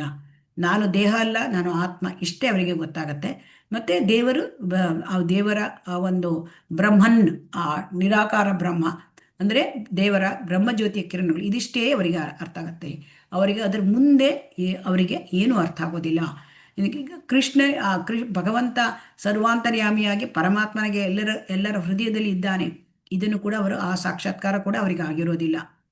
ಅವರಿಗೆ ಭಗವಂತನಿಗೆ ನಿತ್ಯ ಜ್ಞಾನಾನಂದ ಮಯವಾದ ನಿತ್ಯ ಸ್ವರೂಪ ಇದೆ, ಸಚ್ಚಿದಾನಂದ ವಿಗ್ರಹ ಅದೂ ಗೊತ್ತಿರೋದಿಲ್ಲ. ಸೊ ಹಾಗಾಗಿ ಅದನ್ನು ತಪ್ಪಾಗಿ ಅವರು ಪರಿಗಣಿಸೋದ್ರಿಂದ ಅವರು ಈ ಒಂದು ಬ್ರಹ್ಮ ತೇಜಸ್ಸು, ಬ್ರಹ್ಮ ಜ್ಯೋತಿಯ ಕಿರಣಗಳನ್ನು ಅದನ್ನೇ ಪರಮ ಸತ್ಯ ಅಂತ ತಿಳ್ಕೊಂಡ್ಬಿಡ್ತಾರೆ. ಸೊ ಇದು ಇಲ್ಲಿ ಇರತಕ್ಕಂಥದ್ದು ಪ್ರಾಬ್ಲಮ್. ಅದನ್ನು ಮುಂದೆ ಸ್ವಲ್ಪ ಕೊನೆಯಲ್ಲಿ ನಾವು ಇದನ್ನೆಲ್ಲ ಡಿಸ್ಕಸ್ ಮಾಡಲಿಕ್ಕಿದೆ. ನಿರಾಕಾರವಾದಿಗಳು, ಮಾಯಾವಾದಿಗಳು ಇವರ ಬಗ್ಗೆ ಅಲ್ಲ. ಆದರೆ ಭಕ್ತರಾದವರಿಗೆ ಅವರಿಗೆ ಭಗವಂತ ಸಚ್ಚಿದಾನಂದ ವಿಗ್ರಹ, ಅವನು ಮೂಲ ಪುರುಷ, ಅವನಿಂದ ಇದು ಗೊತ್ತು. ಇದು ಹೇಗೆ ಗೊತ್ತು ಕೇಳಿದರೆ, ಭಕ್ತರಿಗೆ ಭಗವಂತ ಏನು ಮಾಡ್ತಾನೆ ಅಂತಂದರೆ, ಅವರ ಅನುಗ್ರಹ, ಭಗವಂತನ ಅನುಗ್ರಹ ಇರುತ್ತೆ. ಯಾಕೆಂದರೆ ಭಕ್ತರು ಭಗವಂತನಿಗೆ ಶರಣಾಗಿರ್ತಾರೆ. ಭಗವಂತನಿಗೆ ಸಂಪೂರ್ಣವಾಗಿ ಶರಣಾಗತರಾದಾಗ ಭಗವಂತ ಅವರಿಗೆ ಒಂದು ಅನುಗ್ರಹದಿಂದ, ಅವರಿಗೆ ಅನುಕಂಪದಿಂದ ಅವರಿಗೆ ಅವರ ಹೃದಯದಲ್ಲಿ ಜ್ಞಾನದ ಬೆಳಕನ್ನು ಕೊಡ್ತಾನೆ ಮತ್ತು ಅವರಿಗೆ ದದಾಮಿ ಬುದ್ಧಿಯೋಗಂ, ಅವರಿಗೆ ಅಂತ ಬುದ್ಧಿಯೋಗವನ್ನು ಕೊಡ್ತಾನೆ. ಸೊ ಹಾಗಾಗಿ ಭಗವಂತನ ಕಡೆ ಹೋಗಲಿಕ್ಕೆ ಅವರಿಗೆ ಎಲ್ಲ ಅನುಕೂಲತೆಗಳನ್ನು ಕೊಡ್ತಾರೆ. ಸೊ ಅವರು ಭಗವಂತನ ಸೇವೆ ಮಾಡಿದಾಗ ಭಗವಂತನು ತುಂಬ ಸಂತುಷ್ಟನಾಗ್ತಾನೆ ಮತ್ತು ಅವರಿಗೆ ತನ್ನ ಕೃಷ್ಣ ಪ್ರೇಮವನ್ನು ಕೊಡ್ತಾನೆ. ಹಾಗಾಗಿ ಅವರು ಭಗವಂತನನ್ನು ಅರಿತುಕೊಳ್ಳಲಿಕ್ಕೆ ಅವರಿಗೆ ಸಾಧ್ಯ. ಭಕ್ತ್ಯಾಮಾ ಅಭಿಜಾನಾತಿ ಅಂದರೆ ಭಕ್ತರು ಮಾತ್ರ ನನ್ನನ್ನು ಅರಿತುಕೊಳ್ಳಬಲ್ಲರು. ಯಾಕೆಂದರೆ ಭಕ್ತರಿಗೆ ಕೃಷ್ಣ ತನ್ನನ್ನು ತೋರ್ಪಡಿಸಿಕೊಡುತ್ತಾನೆ. ಯಥಾ ಮಾಂ ಪ್ರಪದ್ಯಂತೆ, ಭಕ್ತರು ಎಷ್ಟು ಶರಣಾಗತರಾಗ್ತಾರೆ ಅಷ್ಟು ಅನುಗ್ರಹ ಕೊಡ್ತಾನೆ. ಆದರೆ ಇಲ್ಲಿ ಏನಾಗುತ್ತೆ ಅಂತಂದರೆ ಆ ನಿರಾಕಾರ ಇವರು ಏನು ಮಾಡ್ಕೋತಾರೆ ಅಂತಂದರೆ ಅವರು ಭಗವಂತನನ್ನು ಅರಿತುಕೊಳ್ಳೋದಿಲ್ಲ. ಇದು ಹೇಗೆ ಕೇಳಿದರೆ, ಈಗ ಹೊಟ್ಟನ್ನು ಕುಟ್ಟಿದರೆ ಶ್ರಮ ಅಷ್ಟೇ ಅಲ್ವಾ? ಹೊಟ್ಟಿನಲ್ಲಿ ಏನಾದರೂ ಕಾಳು ಸಿಗುತ್ತಾ? ಅದು ಕೈ ನೋವು, ಧಾನ್ಯ ಸಿಕ್ಕುವುದಿಲ್ಲ. ಹಾಗೆ ಊಹೆಯಿಂದ ವಾಸ್ತವ ವಸ್ತು ಭಗವಂತ ಸಿಕ್ಕೋದಿಲ್ಲ. ಊಹಾಪೋಹ ಮಾಡಿದ್ರೆ ಅವರದು ಭಗವಂತ ಸಿಕ್ಕೋದಿಲ್ಲ. ಇದನ್ನೆಲ್ಲ ನಾವು ನಿರಾಕಾರವಾದಿಗಳು, ಮಾಯಾವಾದಿಗಳು ಇದರಲ್ಲಿ ಇನ್ನೂ ಹೆಚ್ಚಿನ ಒಂದು ಚರ್ಚೆ ಮಾಡೋಣ. ಹರೇ ಕೃಷ್ಣ. ಹರೇ ಕೃಷ್ಣ. ಯಾರಾದ್ರೂ ಓದಿ. ಓದ್ತೀನಿ ಮಾತಾಜಿ. ಓದೋಣ ಮಾತಾಜಿ. ಓದಿ ಮಾತಾಜಿ. ಇಂದ್ರಿಯ ಸುಖವನ್ನು ಬಯಸುವ ಭ್ರಮಾಧೀನ ವ್ಯಕ್ತಿಗಳು ಮಾತ್ರ ತಾತ್ಕಾಲಿಕ ಸಮಸ್ಯೆಗಳ ಪರಿಹಾರಕ್ಕೆ ದೇವತೆಗಳನ್ನು ಪೂಜಿಸುತ್ತಾರೆ ಎಂದು ಭಗವದ್ಗೀತೆಯಲ್ಲಿ 7.20 ಹೇಳಿದೆ. ಮೂರ್ಖರು ಮಾತ್ರ ತಮ್ಮ ಕೆಲವು ಸಮಸ್ಯೆಗಳಿಗೆ ದೇವತೆಗಳಿಂದ ತಾತ್ಕಾಲಿಕ ಪರಿಹಾರವನ್ನು ಕೋರುತ್ತಾರೆ. ಒಬ್ಬ ದೇವತೆಯ ದೊಡ್ಡತನದಿಂದಾಗಿ ಕೆಲವು ತೊಂದರೆಗಳಿಂದ ತಾತ್ಕಾಲಿಕ ಪರಿಹಾರಗಳನ್ನು ಹುಡುಕಿ ಹೋಗುವವರು ಆನಂದ, ಜೀವನ ಮತ್ತು ಜ್ಞಾನ ಇರುವ ಆಧ್ಯಾತ್ಮಿಕ ನೆಲೆಯಲ್ಲಿ ಶಾಶ್ವತ ಪರಿಹಾರ ಪಡೆಯಲು ಅವನು ಐಹಿಕ ಬಂಧನದಿಂದ ಪೂರ್ಣವಾಗಿ ಬಿಡುಗಡೆ ಹೊಂದಬೇಕು. ದೇವತೆಗಳನ್ನು ಪೂಜಿಸುವವರು ದೇವತೆಗಳ ಲೋಕಕ್ಕೆ ಹೋಗಬಹುದು ಎಂದು ಭಗವದ್ಗೀತೆಯಲ್ಲಿ 7.23 ಹೇಳಿದೆ. ಚಂದ್ರನ ಆರಾಧಕರು ಚಂದ್ರನ ಬಳಿ ಹೋಗಬಹುದು, ಸೂರ್ಯನ ಆರಾಧಕರು ಸೂರ್ಯನ ಬಳಿ ಹೋಗಬಹುದು. ಆಧುನಿಕ ವಿಜ್ಞಾನಿಗಳು ರಾಕೆಟ್ಗಳ ಸಹಾಯದಿಂದ ಚಂದ್ರಗ್ರಹಕ್ಕೆ ಹೋಗಲು ಪ್ರಯತ್ನಿಸುತ್ತಿದ್ದಾರೆ. ಆದರೆ ಈ ಪ್ರಯತ್ನ ಹೊಸದೇನೂ ಅಲ್ಲ. ಪ್ರೌಢ ಪ್ರಜ್ಞೆಯಿಂದ ಮಾನವ ಜೀವಿಗಳು ಸಹಜವಾಗಿಯೇ ಗಗನ ನೌಕೆಗಳಿಂದಲೋ ಸಿದ್ಧಿಯಿಂದಲೋ ದೇವತಾರ್ಚನೆಯಿಂದಲೋ ಬಾಹ್ಯಾಕಾಶದ ಮೂಲಕ ಪ್ರಯಾಣ ಮಾಡಿ ಇತರ ಗ್ರಹಗಳಿಗೆ, ಲೋಕಗಳಿಗೆ ಹೋಗಲು ಇಷ್ಟಪಡುತ್ತಾರೆ. ಈ ಮೂರೂ ವಿಧಾನಗಳಲ್ಲಿ ಯಾವುದಾದರೊಂದನ್ನು ಅನುಸರಿಸಿ ಇತರ ಲೋಕಗಳನ್ನು ತಲುಪಬಹುದು ಎಂದು ವೇದಶಾಸ್ತ್ರಗಳಲ್ಲಿ ಹೇಳಿದೆ. ಆದರೆ ಸರ್ವೇ ಸಾಧಾರಣವಾದ ವಿಧಾನವೆಂದರೆ ಒಂದು ಅಧಿದೇವತೆಯನ್ನು ಆರಾಧಿಸುವ ಮೂಲಕ ಆ ಗ್ರಹವನ್ನು ತಲುಪುವುದು. ಆದರೆ ಈ ಐಹಿಕ ಜಗತ್ತಿನ ಎಲ್ಲಾ ಗ್ರಹಗಳು ಅನಿತ್ಯ ಲೋಕಗಳೇ. ಶಾಶ್ವತವಾದ ಲೋಕಗಳೆಂದರೆ ವೈಕುಂಠ ಲೋಕಗಳು. ಇವು ಆಧ್ಯಾತ್ಮಿಕ ಆಕಾಶದಲ್ಲಿವೆ. ದೇವೋತ್ತಮ ಪರಮಪುರುಷನ ಈ ಲೋಕಗಳ ಅಧಿಪತಿ ಭಗವದ್ಗೀತೆ ಹೀಗೆ ಹೇಳಿದೆ. ಧನ್ಯವಾದಗಳು ಮಾತಾಜಿ. ಹರೇ ಕೃಷ್ಣ. ಹರೇ ಕೃಷ್ಣ. ಇಲ್ಲಿ ದೇವತಾ ಆರಾಧನೆಯ ಬಗ್ಗೆ ಶ್ರೀಲ ಪ್ರಭುಪಾದರು ಹೇಳ್ತಾರೆ. ಈಗ ದೇವತಾರಾಧನೆ ಇದನ್ನ ಯಾಕೆ ಭಗವಂತ ಕೊಟ್ಟಿದ್ದಾನೆ? ವೇದಗಳಲ್ಲಿ ದೇವತಾರಾಧನೆಯನ್ನು ಇಲ್ಲಿ ಮಾಡಬಾರ್ದು ಅಂತ ಭಗವದ್ಗೀತೆಯಲ್ಲಿ ಹೇಳ್ತಾರೆ. ಆದರೆ ಯಾಕೆ ಹಾಗಾದರೆ ಭಗವಂತನೇ ಕೊಟ್ಟಿದ್ದಾನೆ? ದೇವತಾರಾಧನೆಯನ್ನ ಎನ್ಕರೇಜ್ ಮಾಡೋದಿಲ್ಲ ಭಗವದ್ಗೀತೆಯಲ್ಲಿ. ಹಾಗಾದರೆ ಭಗವಂತ ಈ ದೇವತಾರಾಧನೆಯನ್ನು ವೇದಗಳಲ್ಲಿ ಯಾಕೆ ಕೊಟ್ಟಿದ್ದಾರೆ ಅಂತ ತಿಳ್ಕೊಳ್ಬೇಕು. ಯಾಕೆಂದರೆ ಜನರಿಗೆ, ಎಲ್ಲ ಜನರಿಗೂ ಬೇರೆ ಬೇರೆ ರೀತಿಯ ಜನರು ಇರ್ತಾರೆ, ಬೇರೆ ಬೇರೆ ರೀತಿಯ ಸ್ವಭಾವ ಇರುತ್ತೆ. ಹಾಗಾಗಿ ಅವರು ನೇರವಾಗಿ ಭಗವಂತನ ಆರಾಧನೆಗೆ ಬರಲಿಕ್ಕೆ ಆಕರ್ಷಿತರಾಗದೇ ಇರಬಹುದು. ಅವರಿಗೆ ಐಕದ ಭೋಗಭಾಗ್ಯಗಳು ಬೇಕಾಗತ್ತೆ. ಸೊ ಹಾಗಾಗಿ ಈ ದೇವತಾರಾಧನೆಗಳನ್ನ ಅಂದರೆ ಜನರನ್ನು ನಿಧಾನವಾಗಿ ಭಗವಂತನ ಕಡೆ ಹೋಗುವಂತೆ ಮಾಡಲಿಕ್ಕಾಗಿ ದೇವತಾರಾಧನೆಯನ್ನು ಸೂಚಿಸಲಾಗಿದೆ. ಆದರೆ ಇಲ್ಲಿ ಏನಾಗ್ತದೆ ಅಂತಂದರೆ ಭಗವದ್ಗೀತೆಯ 7.20 ಹೇಳಿದಾಗೆ ಕಾಮೈಸ್ತೈಸ್ತೈ ಹೃತಜ್ಞಾನಾ ಪ್ರಪದ್ಯಂತೆ ಅನ್ಯ ದೇವತಾ. ಅವರಿಗೆ ಏನಾಗತ್ತೆ ಅಂತಂದರೆ ಅವರು ಇಂದ್ರಿಯ ಸುಖವನ್ನು ಬಯಸ್ತಾರೆ. ಇಂದ್ರಿಯ ಸುಖವನ್ನು ಬಯಸಿದಾಗ ಅವರು ಭ್ರಮಾಧೀನ ವ್ಯಕ್ತಿಗಳು, ಅಂದರೆ ಅವರ ಬುದ್ಧಿಯನ್ನು ಅವರ ಐಕ ಬಯಕೆಗಳು ಕದ್ದಿವೆ. ಅಂದರೆ ಅವರಿಗೆ ಅವರು ಅಲ್ಪ ಬುದ್ಧಿಯವರು ಅಂತ ಭಗವದ್ಗೀತೆಯಲ್ಲಿ ಭಗವಂತ ಹೇಳ್ತಾನೆ. ಅವರು ಮೂರ್ಖರು ಅಂತ ಶ್ರೀಲ ಪ್ರಭುಪಾದರು ಹೇಳ್ತಾ ಇದ್ದಾರೆ. ಯಾಕೆಂದರೆ ತಾತ್ಕಾಲಿಕ ಸಮಸ್ಯೆಗಳಿಗೆ ದೇವತೆಗಳಿಂದ ತಾತ್ಕಾಲಿಕ ಪರಿಹಾರವನ್ನು ಕೋರುತ್ತಾರೆ. ಯಾಕೆಂದರೆ ಈ ನಾವು ಭೌತಿಕ ಪ್ರಪಂಚದಲ್ಲಿದ್ದಾಗ ನಾವು ಅನೇಕ ಸಮಸ್ಯೆಗಳು ಬರುತ್ತೆ, ಎಲ್ಲರಿಗೂ ಬರುತ್ತೆ. ಯಾಕೆಂದರೆ ಇದು ದುಃಖಾಲಯ. ಈ ದುಃಖಾಲಯದಲ್ಲಿ ಸಮಸ್ಯೆಗಳು ಬರೋದು ಅದು ಮಾಮೂಲಿ. ಮತ್ತು ಈ ಸಮಸ್ಯೆಗಳು ಬಂದಾಗ ಅವರು ದೇವತೆಗಳ ಅಂದರೆ ಹೋಗುತ್ತಾರೆ ಮತ್ತು ಅಲ್ಲಿ ಸಮಸ್ಯೆಗಳಿಗೆ ಪರಿಹಾರವನ್ನು ಕೇಳ್ತಾರೆ ಅಲ್ವಾ? ಹರೇ ಕೃಷ್ಣ. ಹೌದು ಮಾತಾಜಿ. ಇಲ್ಲಿ ಏನಾಗುತ್ತೆ, ಜನರಿಗೆ ತಾತ್ಕಾಲಿಕವಾದದ್ದು. ಯಾಕೆಂದರೆ ದೇವತೆಗಳು ತಾತ್ಕಾಲಿಕ ಪರಿಹಾರವನ್ನು ಮಾತ್ರ ಕೊಡಬಲ್ಲರು. ಮತ್ತು ಅವರು ಕೂಡ ಯಾಕೆ ತಾತ್ಕಾಲಿಕ ಪರಿಹಾರ ಅಂದ್ರೇನು ಮತ್ತು ಶಾಶ್ವತ ಪರಿಹಾರ ಅಂದ್ರೇನು ಮೊದಲು ನಾವು ತಿಳ್ಕೊಳ್ಬೇಕು. ತಾತ್ಕಾಲಿಕ ಪರಿಹಾರ ಅಂತಂದರೆ ಈಗ ಅಂದರೆ ಸಮಸ್ಯೆಗಳಿಗೆ ತೇಪೆ ಹಚ್ಚಿದಾಗೆ. ಅಂದರೆ ಸಮಸ್ಯೆ ಏನು? ಜನ್ಮ ಮೃತ್ಯು ಜರಾವ್ಯಾಧಿ. ಇಲ್ಲಿ ಯಾವುದಾದ್ರೂ ಕಷ್ಟ ಬರಲಿ, ವ್ಯಾಧಿ ಯಾವುದೇ ರೋಗ ಬರಲಿ, ಅಥವಾ ಯಾವುದೇ ಒಂದು ಆದಿಭೌತಿಕ ಆದಿದೈವಿಕ ಆಧ್ಯಾತ್ಮಿಕ, ಅದು ಎರಡನೇ ರೀತಿಯ ಸಮಸ್ಯೆಗಳು. ಮೂಲ ಸಮಸ್ಯೆಗಳು ಜನ್ಮ ಮೃತ್ಯು ಜರಾವ್ಯಾಧಿ. ಮತ್ತು ಎರಡನೆಯದು ನಮಗೆ ಸಮಸ್ಯೆ ಅಂದರೆ ಆದಿಭೌತಿಕ ಆದಿದೈವಿಕ ಆಧ್ಯಾತ್ಮಿಕ ತ್ರಿವಿಧ ತಾಪತ್ರಯಗಳು. ಇದಲ್ಲದೆ ಮತ್ತು 6 ರೀತಿಯ ಬಾಧೆಗಳು ಕೂಡ ದೇಹಕ್ಕೆ ಬರುತ್ತೆ. ಹಸಿವೆ, ಬಾಯಾರಿಕೆ, ಆಮೇಲೆ ಜನ್ಮ ಮೃತ್ಯು, ಆಮೇಲೆ ಮೋಹ ಶೋಕ, ಇದೆಲ್ಲ ಬರ್ತಾ ಇರುತ್ತೆ. ಸೊ ಈಗ ಜನ ಏನು ಮಾಡ್ತಾರೆ ಅಂದರೆ ಅಲ್ಪ ಬುದ್ಧಿಯವರು ಏನು ಮಾಡ್ತಾರೆ, ಇದನ್ನು ಪರಿಹಾರ ಕೇಳಲಿಕ್ಕೆ ದೇವತೆಗಳ ಹತ್ರ ಅವರು ಮೊರೆ ಹೋಗ್ತಾರೆ. ಸೊ ಈ ತಾತ್ಕಾಲಿಕ ಸಮಸ್ಯೆಗೆ ದೇವತೆಗಳು ಕೊಡ್ತಾರೆ, ಅವರ ಸಮಸ್ಯೆಗೆ ಒಂದು ಅನುಗ್ರಹ ಕೊಡ್ತಾರೆ. ಆದರೆ ಅವರು ಸ್ವಂತ ತಮ್ಮ ಇದರಿಂದ ಕೊಡೋದಿಲ್ಲ. ಅವರು ಭಗವಂತನಿಂದ ಶಕ್ತಿ ಪಡ್ಕೊಂಡೇ ಕೊಡ್ತಾರೆ, ಭಗವಂತನಿಂದ ಅಪ್ಪಣೆ ಪಡ್ಕೊಂಡೇ ಕೊಡ್ತಾರೆ. ಆದರೆ ಅವರು ಐಹಿಕವನ್ನು ಮಾತ್ರ ಕೊಡಬಲ್ಲರು. ಅವರು ಈ ತಾತ್ಕಾಲಿಕವಾದ ಪರಿಹಾರ ಸಮಸ್ಯೆಗೆ ಅಂದರೆ ಶಾಶ್ವತವಾದ ಪರಿಹಾರ ಕೊಡಲಿಕ್ಕೆ ಸಾಧ್ಯ ಇಲ್ಲ. ಶಾಶ್ವತವಾದ ಪರಿಹಾರ ಅಂತಂದರೆ ಈ ಭೌತಿಕ ಪ್ರಪಂಚದಿಂದ ನಾವು ಬಿಡುಗಡೆ ಹೊಂದಿ, ಜನ್ಮ ಮೃತ್ಯು ಜರಾವ್ಯಾಧಿ ಇದರಿಂದ ಬಿಡುಗಡೆ ಹೊಂದಿ ನಾವು ಭಗವಂತನ ಲೋಕಕ್ಕೆ ಹೋಗಿ ನಮ್ಮ ಮೂಲ ಒಂದು ಸ್ವರೂಪವನ್ನು ಪಡ್ಕೊಳ್ಳೋದು, ಅದನ್ನು ಕೊಡಲಿಕ್ಕೆ ದೇವತೆಗಳಿಗೆ ಸಾಧ್ಯ ಇಲ್ಲ. ಯಾಕೆ ಅಂತಂದರೆ ದೇವತೆಗಳು ಕೂಡ ಅವರು ಕೂಡ ಜೀವಿಗಳೇ. ಸೊ ಅವರು ಕೂಡ ಅಂದರೆ ಎಂತಹ ಇದ್ದು ಕೂಡ ಅವರು ಕೂಡ ಭಗವಂತನಿಂದ ಬಂದಿರತಕ್ಕಂಥ ವಿಭಿನ್ನಾಂಶಗಳೇ.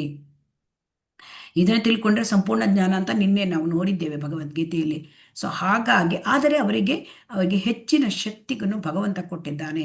ಯಾಕೆಂದರೆ ಈ ಭೌತಿಕ ಪ್ರಪಂಚವನ್ನು ನಡೆಸ್ಕೊಂಡು ಹೋಗ್ಲಿಕ್ಕೆ ಅವರಿಗೆ ಶಕ್ತಿ ಕೊಟ್ಟಿದ್ದಾನೆ ಭಗವಂತ. ಯಾಕೆ ಅಂದರೆ ಅವರು ಉತ್ತಮ ಮಕ್ಕಳು. ಸೊ ನಾವು ಅನೇಕ ಅಂದರೆ ಕರ್ಮದ ಬಂಧನದಲ್ಲಿ ನಾವಿದ್ದೇವೆ, ಬದ್ಧಾತ್ಮರು. ಆದರೆ ದೇವತೆಗಳು ಅವರದ್ದು ತುಂಬ ಅಂದರೆ ಅಷ್ಟೊಂದು ಜವಾಬ್ದಾರಿ ಕೊಡಬೇಕಾದ್ರೆ ಅವರು ಭಗವಂತನ ಭಕ್ತರು. ಆದರೆ ಇಲ್ಲಿ ನಾವು ಏನು ತಿಳ್ಕೊಳ್ಬೇಕಂದ್ರೆ ತಾತ್ಕಾಲಿಕ ಸಮಸ್ಯೆಗೆ ಈ ಮೂರ್ಖರಾದವರು ಅಥವಾ ಅಲ್ಪ ಬುದ್ಧಿಯವರು ಪರಿಹಾರ ಕೋರ್ತಾರೆ. ಆದರೆ ಈ ತಾತ್ಕಾಲಿಕ ಸಮಸ್ಯೆ ಕೊನೆ ಇದೆಯಾ? ಹರೇ ಕೃಷ್ಣ. ಜೀವನವಿಟ್ಟಡಿ ಸಮಸ್ಯೆಗಳು ಬರ್ತೇವೆ ಅಲ್ವಾ? ಅದು ಅಂದರೆ ಪದಂ ವಿಪದಂ. ಜೀವನ ಅಂತಂದರೆ ಭೌತಿಕದಲ್ಲಿ ಸಮಸ್ಯೆಗಳು ಬರ್ತಾನೇ ಇರುತ್ತೆ. ಅಂದರೆ ಒಂದಾದ ಮೇಲೆ ಒಂದು ಸಮಸ್ಯೆಗಳು ಬರ್ತಾನೆ ಇರುತ್ತೆ.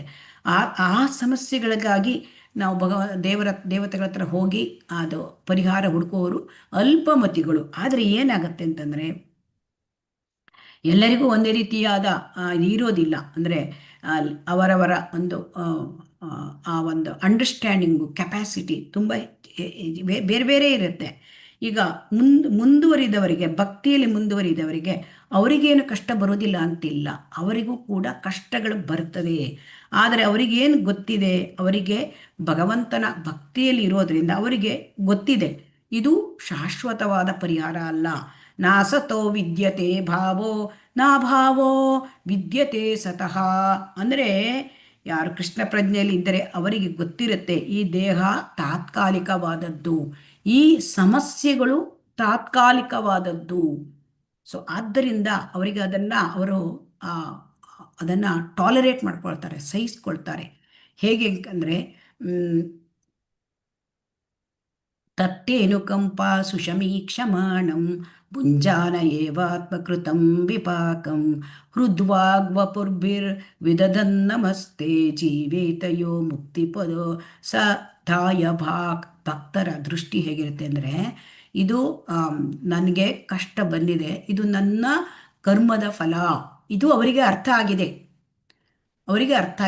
ನಮಗೆ ಅರ್ಥ ಆಗುತ್ತಾ ಹರೇ ಕೃಷ್ಣ? ನಮಗೆ ಕಷ್ಟಗಳು ಬಂದಿದ್ದು ಇದು ನನ್ನ ಪ್ರಾರಬ್ಧ ಕರ್ಮ, ಇದು ನಾನು ಎಷ್ಟೋ ಪಾಪಗಳನ್ನು ಮಾಡಿದ್ದೇನೆ, ಅದರ ಒಂದು ಫಲ ಇದು ಬರ್ತಾ ಇದೆ. ಇದು ನಮಗೆ ಗೊತ್ತಿದೆಯಾ ಹರೇ ಕೃಷ್ಣ? ಇಲ್ಲ ಮಾತಾಜಿ. ಇದು ನಮಗೆ ಗೊತ್ತಿಲ್ಲ. ಸೊ ಹಾಗಾಗಿ ಇದನ್ನ ನಮಗೆ ಅಂದರೆ ಇದು ಯಾಕೆ ಗೊತ್ತಾಗೋದಿಲ್ಲ ಅಂದರೆ ನಾವು ಅಜ್ಞಾನದಲ್ಲಿ ಇದ್ದೇವೆ. ದೇಹದ ಭಾವನೆಯಲ್ಲಿ ನಾವಿದ್ದೇವೆ. ದೇಹದ ಭಾವನೆಯಲ್ಲಿ ಇದ್ದಾಗ ಏನಾಗುತ್ತೆ, ಈ ದೇಹವೇ ನಾನು ಮತ್ತು ದೇಹಕ್ಕೆ ಸಂಬಂಧಪಟ್ಟವರೆಲ್ಲ ನನ್ನವರು. ಇದನ್ನ ಈ ರೀತಿಯಾಗಿ ತಿಳ್ಕೊಳ್ತೇವೆ. ನಾನು, ನನ್ನದು, ನನ್ನ ಕುಟುಂಬದವರು, ಮತ್ತು ನನ್ನ ನೆರೆಕೆರೆಯವರು, ನನ್ನ ಊರು, ನನ್ನ ರಾಜ್ಯ, ನನ್ನ ದೇಶ, ಇದೆಲ್ಲ ವಿಸ್ತಾರಿತವಾದ ಆ ದೇಹ ಭಾವನೆ. ಆ ದೇಹ ಭಾವನೆಯಲ್ಲಿದ್ದಾಗ ಯಾರ್ಯಾರಿಗೆ ಏನೇನು ನಮ್ಗೆ ಸಂಬಂಧಪಟ್ಟವರಿಗೆ ಏನಾದರೂ ಆಗಲಿ ಅಥವಾ ನನ್ನ ದೇಹಕ್ಕೆ ಏನಾದರೂ ಆಗಲಿ ಅದು ನಮಗೆ ದುಃಖವಾಗಿ ಕಾಣುತ್ತೆ ಅಲ್ವಾ?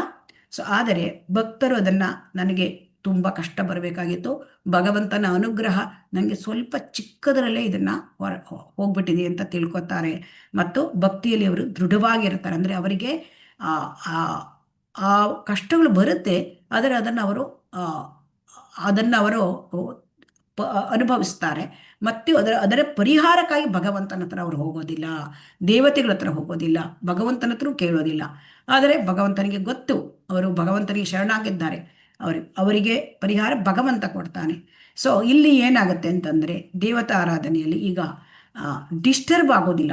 ಯಾರು ಮುಂದುವರಿದ ಭಕ್ತರು ಡಿಸ್ಟರ್ಬ್ ಆಗೋದಿಲ್ಲ, ಅವರಿಗೆ ಯಾವುದೇ ರೀತಿಯ ವಿಚಲಿತ ಆಗೋದಿಲ್ಲ. ಅವರಿಗೆ ಸಮಸ್ಯೆಗಳು ಬಂದಾಗ ಬರುತ್ತೆ, ಆದರೆ ಎಷ್ಟೋ ಸಮಸ್ಯೆಗಳು ಭೌತಿಕವಾಗಿ ಅವರಿಗೂ ರೋಗ ರುಜಿನಗಳು ಬರುತ್ತೆ. ಏನು ಸಮಸ್ಯೆಗಳು ಏನು ಬರುತ್ತೆ ಅವು ಎಲ್ಲವೂ ಯಾರಿಗೆ ಏನು ಬರುತ್ತೆ ಎಲ್ಲವೂ ಕೂಡ ಭಕ್ತಿ ಜೀವನದಲ್ಲೂ ಬರುತ್ತೆ. ಆದರೆ ಅವರು ಈ ರೀತಿಯ ದೇವತೆಗಳ ಹತ್ರ ಹೋಗಿ ಆರಾಧನೆಯನ್ನು ಮಾಡಿ ತನ್ನ ಸಮಸ್ಯೆಗೆ ಪರಿಹಾರ ಕೊಡು ನನಗೆ ಇದನ್ನು ಕೇಳೋದಿಲ್ಲ. ಹಾಗಾಗಿ ದೇವತೆಗಳ ಆರಾಧನೆ ಮಾಡುವವರು ಅವರಲ್ಲಿ ಕೃಷ್ಣ ಪ್ರಜ್ಞೆ ತುಂಬ ಕಡಿಮೆ ಇರುತ್ತೆ. ಸೊ ಅದಕ್ಕಾಗಿ ಅವರಿಗೆ ಮತ್ತೆ ಇನ್ನೊಂದು ಅಂತಂದರೆ ತಾತ್ಕಾಲಿಕ ಸಮಸ್ಯೆಗಳಿಗೆ ಅವರು ಅಫೆಕ್ಟ್ ಆಗಿಬಿಡ್ತಾರೆ. ಅದಕ್ಕೆ ಅವರಿಗೆ ತುಂಬ ಆಗುತ್ತೆ. ಈಗ ಒಂದು ಉದಾಹರಣೆ ಹೇಳಬೇಕು ಅಂತಂದರೆ, ಸಣ್ಣ ಸಣ್ಣ ಸಮಸ್ಯೆಗಳಿಗೂ ಅವರು ಡಿಸ್ಟರ್ಬ್ ಆಗಿಬಿಡ್ತಾರೆ. ಯಾಕೆಂತಂದರೆ ಒಂದು ಹೊತ್ತು ಊಟ ಸಿಗದೆ ಹೋದರೆ, ನನಗೆ ಇವತ್ತು ಊಟ ಸಿಕ್ಕಲೇ ಆಗಲ್ಲ, ನಾನು ಊಟ ಮಾಡಲಿಕ್ಕೆ ಏನೋ ಪ್ರಾಬ್ಲಮ್ ಆಯಿತು, ನಾನು ವೀಕ್ ಆಗಿಬಿಡ್ತೇನೋ, ಇದೆಲ್ಲ ನನಗೆ ತೊಂದರೆ ಆಗಿದೆ, ಹೀಗೆಲ್ಲ ಸಣ್ಣ ಪುಟ್ಟದೇನೋ ಸಮಸ್ಯೆ ಬಂದರೂ ಕೂಡ ಅದರಲ್ಲಿ ಅವರು ತಡ್ಕೊಳ್ಳೋಕೆ ಅವರಿಗೆ ಆಗೋದಿಲ್ಲ, ಅಥವಾ ಅದನ್ನು ಅವರು ಹೆಚ್ಚಾಗಿ ಜಾಸ್ತಿಯಾಗಿ ಅದನ್ನು ತಗೊಂಡ್ಬಿಡ್ತಾರೆ ಅಲ್ವಾ ಹರೇ ಕೃಷ್ಣ? ಹೌದು ಮಾತಾಜಿ. ಹಾಗಂತ ನಮಗೆ ಸಮಸ್ಯೆಗಳಿದ್ರೆ ನಾವು ಕೃಷ್ಣ ಪ್ರಜ್ಞೆ ಭಕ್ತಿ ಸೇವೆ ಮಾಡ್ಲಿಕ್ಕಾಗತ್ತಾ? ಇಲ್ಲ, ಜ್ವರ ಬರ್ಬೋದು ನಮಗೆ, ಅಥವಾ ಏನಾದರೂ ಬೇರೆ ಕಷ್ಟಗಳು ಬರ್ಬೋದು. ಆದರೆ ಅದನ್ನು ಪರಿಹಾರಕ್ಕಾದ್ರೆ ನಾವು ಕೇಳಲೇಬಾರ್ದೆ, ಇದು ಪ್ರಶ್ನೆ ಇರುತ್ತೆ ಅಲ್ವಾ ಹರೇ ಕೃಷ್ಣ? ಅಲ್ವಾ? ಹೌದು ಮಾತಾಜಿ. ಹಾಗಾಗಿ ಇಲ್ಲಿ ನಾವು ತಿಳ್ಕೊಳ್ಬೇಕಾಗಿದ್ದು, ಶ್ರೀಲ ಪ್ರಭುಪಾದರು ಏನು ಹೇಳ್ತಾರೆ ಅಂದರೆ, ನಾವು ಟೆಂಪರರಿ ಸೊಲ್ಯೂಷನ್, ತಾತ್ಕಾಲಿಕ ಸಮಸ್ಯೆಗಳಿಗೆ ಹೋಗಬಾರ್ದು. ಅದರ ಮುಂದೆ ನೋಡೋಣ. ಈಗ ಹಾಗಾದರೆ ದೇವತೆಗಳನ್ನು ಪೂಜೆ ಮಾಡೋವರಿಗೆ ಈ ರೀತಿಯಾದ ವಿಚಾರಗಳೆಲ್ಲ ಅವರಿಗೆ ಒಂದು ರೀತಿ ಸರಿ ಹೋಗೋದಿಲ್ಲ, ಈ ಥರ ಎಲ್ಲ ವಿಚಾರ ಮಾಡಿದರೆ. ಆದರೆ ಇದು ಭಕ್ತರಿಗೆ ಸುಲಭ ಆಗುತ್ತೆ, ತಾತ್ಕಾಲಿಕವಾಗಿ ಅವರು ಸಮಸ್ಯೆಗೆ ಪರಿಹಾರಕ್ಕೆ ಹೋಗ್ತಾರೆ. ಆದರೆ ಇಲ್ಲಿ ಏನು ತಿಳ್ಕೊಳ್ಬೇಕು ಅಂತಂದರೆ, ಶ್ರೀಲ ಪ್ರಭುಪಾದರು ಯಾಕೆ ಈ ಥರ ವಿಚಾರವನ್ನು ಹೇಳ್ತಾ ಇದ್ದಾರೆ ಅಂದರೆ, ದೇವತೆಗಳನ್ನು ಅವಲಂಬಿಸೋದನ್ನು ಬಿಟ್ಟು ಕೃಷ್ಣನ ಹತ್ರ ಬರಲಿಕ್ಕೆ ತಯಾರಿ ಮಾಡಲಿಕ್ಕೆ ಹೇಳ್ತಾ ಇದ್ದಾರೆ. ಯಾಕೆಂದರೆ ನಾವು ಎಷ್ಟು ತಾತ್ಕಾಲಿಕವಾಗಿ ಈ ದೇಹ ಇದ್ದಾಗ ದೇಹಕ್ಕೆ ಸಂಬಂಧಪಟ್ಟ ಸಮಸ್ಯೆಗಳು ಅದಕ್ಕೆ ಪರಿಹಾರ ಎಷ್ಟು ತೆಗೆದುಕೊಂಡರೂ ಅವೆಲ್ಲವೂ ಅಶಾಶ್ವತವಾದದ್ದು. ಅವೆಲ್ಲವೂ ಅಶಾಶ್ವತ. ಕೊಡ್ತಕ್ಕಂಥ ಪರಿಹಾರವು ದೇವತೆಗಳಿಗೆ ಸ್ವಂತ ಪರಿಹಾರ ಕೊಡೋಕ್ಕಾಗಲ್ಲ. ಸೊ ಆದರೂ ಭಗವಂತನ ಹತ್ರ ಅವರು ಕೃಪೆ ತಗೊಂಡು ಮತ್ತೆ ಕೇಳಿದ ತಮ್ಮ ಭಕ್ತರಿಗೆ ಕೊಡ್ತಾರೆ. ಆದರೆ ಅದು ಶಾಶ್ವತವಾದದ್ದ ಪರಿಹಾರ ಅಲ್ಲ. ಇದನ್ನು ನಮಗೆ ಶ್ರೀಲ ಪ್ರಭುಪಾದರಲ್ಲಿ ತಿಳಿಸ್ತಾ ಇದ್ದಾರೆ. ಶಾಶ್ವತವಾದ ಪರಿಹಾರವೇ ಅಲ್ಲ. ಸೊ ಈ ದುಃಖ ಅಂದರೆ ಪ್ರಾಥಮಿಕ ದುಃಖ, ಎರಡನೇ ಹಂತದ ದುಃಖ, ಇವುಗಳಿಗೆಲ್ಲ ಭೌತಿಕ ಸಮಸ್ಯೆಗಳಿಗೆ ಭೌತಿಕ ಪರಿಹಾರ ಇಲ್ಲ. ಸೊ ಅದಕ್ಕೆ ನೀವು ಶಾಶ್ವತವಾದ ಪರಿಹಾರ ಪಡ್ಕೊಳ್ಬೇಕು ಅಂತ ಹೇಳ್ತಾ ಇದ್ದಾರೆ. ಈಗ ದೇವತೆಗಳನ್ನು ಪೂಜೆ ಮಾಡಿ ದೇವತೆಗಳ ಲೋಕಕ್ಕೆ ಹೋಗ್ಬೋದು. ಅಂದರೆ ಏನಾಗುತ್ತೆ, ಇದ್ದಾಗ ಇಂದ್ರಿಯ ಭೋಗ ಮಾಡಲಿಕ್ಕೆ ನೋಡ್ತಾರೆ ಕರ್ಮಿಗಳು, ಅವರು ಆ ದೇವತೆಗಳ ಆರಾಧನೆ ಮಾಡ್ಬೋದು. ಇಲ್ಲಿ ಅವರಿಗೆ ಬೇಕಾದ ಸಮಸ್ಯೆಗಳಿಗೆ ಪರಿಹಾರ ಸಿಗ್ಬೋದು. ಅದಾದ ಮೇಲೆ ಅವರು ದೇವತೆಗಳ ಪೂಜೆ ಮಾಡಿ ಪುಣ್ಯ ಗಳಿಸಿ ಅವರು ಸ್ವರ್ಗಲೋಕಕ್ಕೆ ಹೋಗ್ಬೋದು. ಚಂದ್ರಲೋಕಕ್ಕೆ ಹೋಗ್ಬೋದು. ಚಂದ್ರನ ಆರಾಧಿಸಿ ಸೂರ್ಯನನ್ನು ಆರಾಧಿಸಿ ಸೂರ್ಯಲೋಕಕ್ಕೆ ಹೋಗ್ಬೋದು. ಸೊ ಅಲ್ಲಿ ಹೇಳಿದ್ದಾರೆ, ಅಂದರೆ ಭಗವದ್ಗೀತೆಯಲ್ಲಿ ಹೇಳಿದ್ದಾರೆ, ಯಾರನ್ನು ಯಾವ ದೇವತೆಗಳನ್ನ ಆರಾಧಿಸ್ತಾರೋ ಆ ಲೋಕಕ್ಕೆ ಹೋಗ್ತಾರೆ. ಭಗವಂತನನ್ನು ಆರಾಧಿಸಿದವರು ಭಗವಂತನ ಲೋಕಕ್ಕೆ ಹೋಗ್ತಾರೆ. ಸೊ ಈ ರೀತಿಯಾಗಿ ಹೋದಾಗ ಅದೇನು ಸಮಸ್ಯೆಗೆ ಪರಿಹಾರವಾ? ಅದು ಇಲ್ಲ. ಅದನ್ನು ಮುಂದೆ ನಾವು ಓದ್ತೇವೆ, ಇದೇ ಮುಂದಿನ ಪ್ಯಾರದಲ್ಲಿ. ಯಾಕೆಂದರೆ ಅಲ್ಲಿ ಹೋದರೂ ಕೂಡ ಕ್ಷೀಣ ಪುಣ್ಯ ಮತ್ತೆ ಲೋಕಂ ವಿಶಂತಿ, ಇಲ್ಲಿ ಬರಲೇಬೇಕಾಗತ್ತೆ. ಸೊ ಈ ವಿಚಾರಗಳಿದೆ. ಸೊ ಹಾಗಾಗಿ ಈಗ ಈ ರೀತಿ ಮೇಲೆ ಈ ಒಂದು ಊರ್ಧ್ವ ಲೋಕಗಳಿಗೆ ಹೋಗೋದು ಅಂದರೆ ಅಲ್ಲಿ ತುಂಬ ಅಂದರೆ ಹೆಚ್ಚಿನದಾದ ಭೋಗಭಾಗ್ಯಗಳನ್ನು ಮಾಡ್ಬೋದು. ಅನೇಕ ಆಯುಸ್ಸು ಜಾಸ್ತಿ ಇರುತ್ತೆ ಅಲ್ಲಿ ಮೇಲಿನ ಲೋಕಗಳಲ್ಲಿ, ಸ್ವರ್ಗ ಲೋಕಗಳಲ್ಲಿ, ಅದಕ್ಕೂ ಉನ್ನತ ಲೋಕಗಳಲ್ಲಿ. ಮತ್ತು ಅಲ್ಲಿ ಹೆಚ್ಚಿನ ಸುಖಗಳು ಇರುತ್ತೆ. ಆದರೆ ಅದನ್ನು ಹೋಗಲಿಕ್ಕೆ ಈ ರೀತಿಯಾಗಿ ಹೋಗ್ಬೋದು. ಅಂದರೆ ದೇವತಾರ್ಚನೆಯಿಂದ ಹೋಗ್ಬೋದು, ಅಥವಾ ಸಿದ್ಧಿ ಅಂದರೆ ಮಿಸ್ಟಿಕ್ ಯೋಗೀಸು, ಯೋಗಿನವರು ಸಿದ್ಧಿಯನ್ನು ಪಡ್ಕೊಳ್ತಾರೆ. ಅಣಿಮ, ಮಹಿಮ, ಗರಿಮ, ಕಾಮ, ವಯಸ್ಸಿತ, ಹೀಗೆ ಆ ಸಿದ್ಧಿಗಳಿಂದನೂ ಕೂಡ ಅವರು ಬೇರೆ ಗ್ರಹಗಳಿಗೆ ಹೋಗಬಹುದು. ಆದರೆ ಅಂದರೆ ಹೆಚ್ಚಿನದಾಗಿ ಒಂದು ದೇವತೆ, ಆ ನಿರ್ದಿಷ್ಟ ಗ್ರಹದ ದೇವತೆಯನ್ನು ಆರಾಧನೆ ಮಾಡಿ ಆ ಗ್ರಹ ತಲುಪಬಹುದು. ಆದರೆ ಅದೆಲ್ಲ ಶ್ರೀಲ ಪ್ರಭುಪಾದರು ಹೇಳ್ತಾರೆ, ಈ ಎಲ್ಲ ಜಗತ್ತಿನ ಎಲ್ಲ ಗ್ರಹಗಳು ಅನಿತ್ಯ ಲೋಕಗಳು, ಅದು ಯಾವುದು ಶಾಶ್ವತವಾದದ್ದಲ್ಲ. ಅಲ್ಲಿಯೂ ಕೂಡ ಈ ರೀತಿಯ ಜನ್ಮ, ಮೃತ್ಯು, ಜರಾವ್ಯಾಧಿ ಇದೆ. ಉನ್ನತ ಲೋಕಕ್ಕೆ ಹೋದರೂ ಅಲ್ಲಿ ನಮ್ಮ ಸಮಸ್ಯೆ ಪರಿಹಾರ ಆಗೋದಿಲ್ಲ. ಸೊ ಹಾಗಾಗಿ ಇಲ್ಲಿ ಹೇಳ್ತಾ ಇದ್ದಾರೆ ಶ್ರೀಲ ಪ್ರಭುಪಾದರು ಏನು ಹೇಳ್ತಾ ಇದ್ದಾರೆ, ಈ ರೀತಿಯಾದ ಅಂದರೆ ಟೆಂಪರರಿ ಸೊಲ್ಯೂಷನ್ಸ್, ಅಂದರೆ ತಾತ್ಕಾಲಿಕ ಪರಿಹಾರಕ್ಕೆ ನಾವು ಹೋಗಬಾರ್ದು ಅಂತ ನಮ್ಗೆ ಹೇಳ್ತಾ ಇದ್ದಾರೆ. ಯಾಕೆ ಅಂತಂದರೆ ದೇವತಾರಾಧನೆ ಮಾಡಿದರೂ ಕೂಡ ನಮಗೆ ಸಿಗ್ತಕ್ಕಂಥದ್ದೇನು ಐಹಿಕವಾದ ನಮ್ಮ ಸಮಸ್ಯೆಗೆ ಪರಿಹಾರ ಇಲ್ಲ. ಅಂದರೆ ನಾವು ಐಹಿಕ ಪುಣ್ಯ ಗಳಿಸಿದರೆ ಊರ್ಧ್ವ ಲೋಕಗಳಿಗೆ, ಸ್ವರ್ಗ ಲೋಕಗಳಿಗೆ ಹೋಗಬಹುದು. ಆದರೆ ಅದು ಶಾಶ್ವತವಾದದ್ದಲ್ಲ. ಯಾವುದು ಶಾಶ್ವತವಾದದ್ದಲ್ಲ. ದೇವತೆಗಳು ಶಾಶ್ವತವಾದದ್ದನ್ನು ಕೊಡಲಿಕ್ಕೆ ಅವರಿಗೆ ಸಾಧ್ಯ ಇಲ್ಲ. ಮುಕ್ತಿ ಪ್ರದಾತ ವಿಷ್ಣು, ಶಿವನೇ ಹೇಳಿದ್ದಾನೆ ಪಾರ್ವತಿ ದೇವಿಗೆ, ನಾವು ಮುಕ್ತಿಯನ್ನು ಕೊಡ್ತಕ್ಕಂಥವನು ಕೃಷ್ಣ, ಒಬ್ಬನೇ ವಿಷ್ಣು ಕೃಷ್ಣ. ಸೊ ಆದ್ದರಿಂದ ಆರಾಧನಂ ಸರ್ವೇಷಾಂ ವಿಷ್ಣುರ ಆರಾಧನಂ ಅಂತ ಶಿವನೇ ಹೇಳಿದ್ದಾನೆ. ಸೊ ಹಾಗಾಗಿ ಶಾಶ್ವತವಾದ ಲೋಕಕ್ಕೆ ನಾವು ಹೋಗಲಿಕ್ಕೆ ನಾವು ವಿಚಾರ ಮಾಡಬೇಕು ಅಂತ ಇಲ್ಲಿ ಹೇಳ್ತಾ ಇದ್ದಾರೆ. ಈಗ ನೋಡಿ, ಯಾವುದೇ ಆಗಲಿ ನಾವು ಭೌತಿಕದಲ್ಲೂ ಕೂಡ ನನಗೆ ಟೆಂಪರರಿ ಜಾಬ್ ಇದ್ದರೆ ನಾವು ಪರ್ಮನೆಂಟ್ ಜಾಬ್ ತಗೊಳ್ಳಿಕ್ಕೆ ನೋಡ್ತೇವೆ ಅಲ್ವಾ? ಹರೇ ಕೃಷ್ಣ. ಹೌದು ಮಾತಾಜಿ. ಗೌರ್ಮೆಂಟಲ್ಲಿ ಕೆಲವರು ಟೆಂಪರರಿ ಪೋಸ್ಟ್ ಇರುತ್ತೆ, ಪರ್ಮನೆಂಟ್ ಮಾಡ್ಕೋಬೇಕಪ್ಪ, ಇದನ್ನು ವಿಚಾರ ಮಾಡ್ತೇವೆ.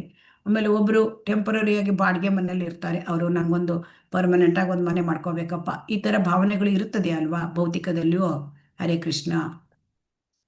ಹಾಗೆ ನಮಗೆ ಈ ಟೆಂಪರರಿ ಈ ಭೌತಿಕ ಶರೀರದಲ್ಲಿ ಇದ್ಕೊಂಡು ಭೌತಿಕ ಶರೀರಕ್ಕೆ ಬರ್ತಕ್ಕಂಥ ಸಮಸ್ಯೆಗಳಿಗೆ ಪರಿಹಾರ ಈ ರೀತಿಯಾದ ತಾತ್ಕಾಲಿಕ ಪರಿಹಾರ ಅಲ್ಲ.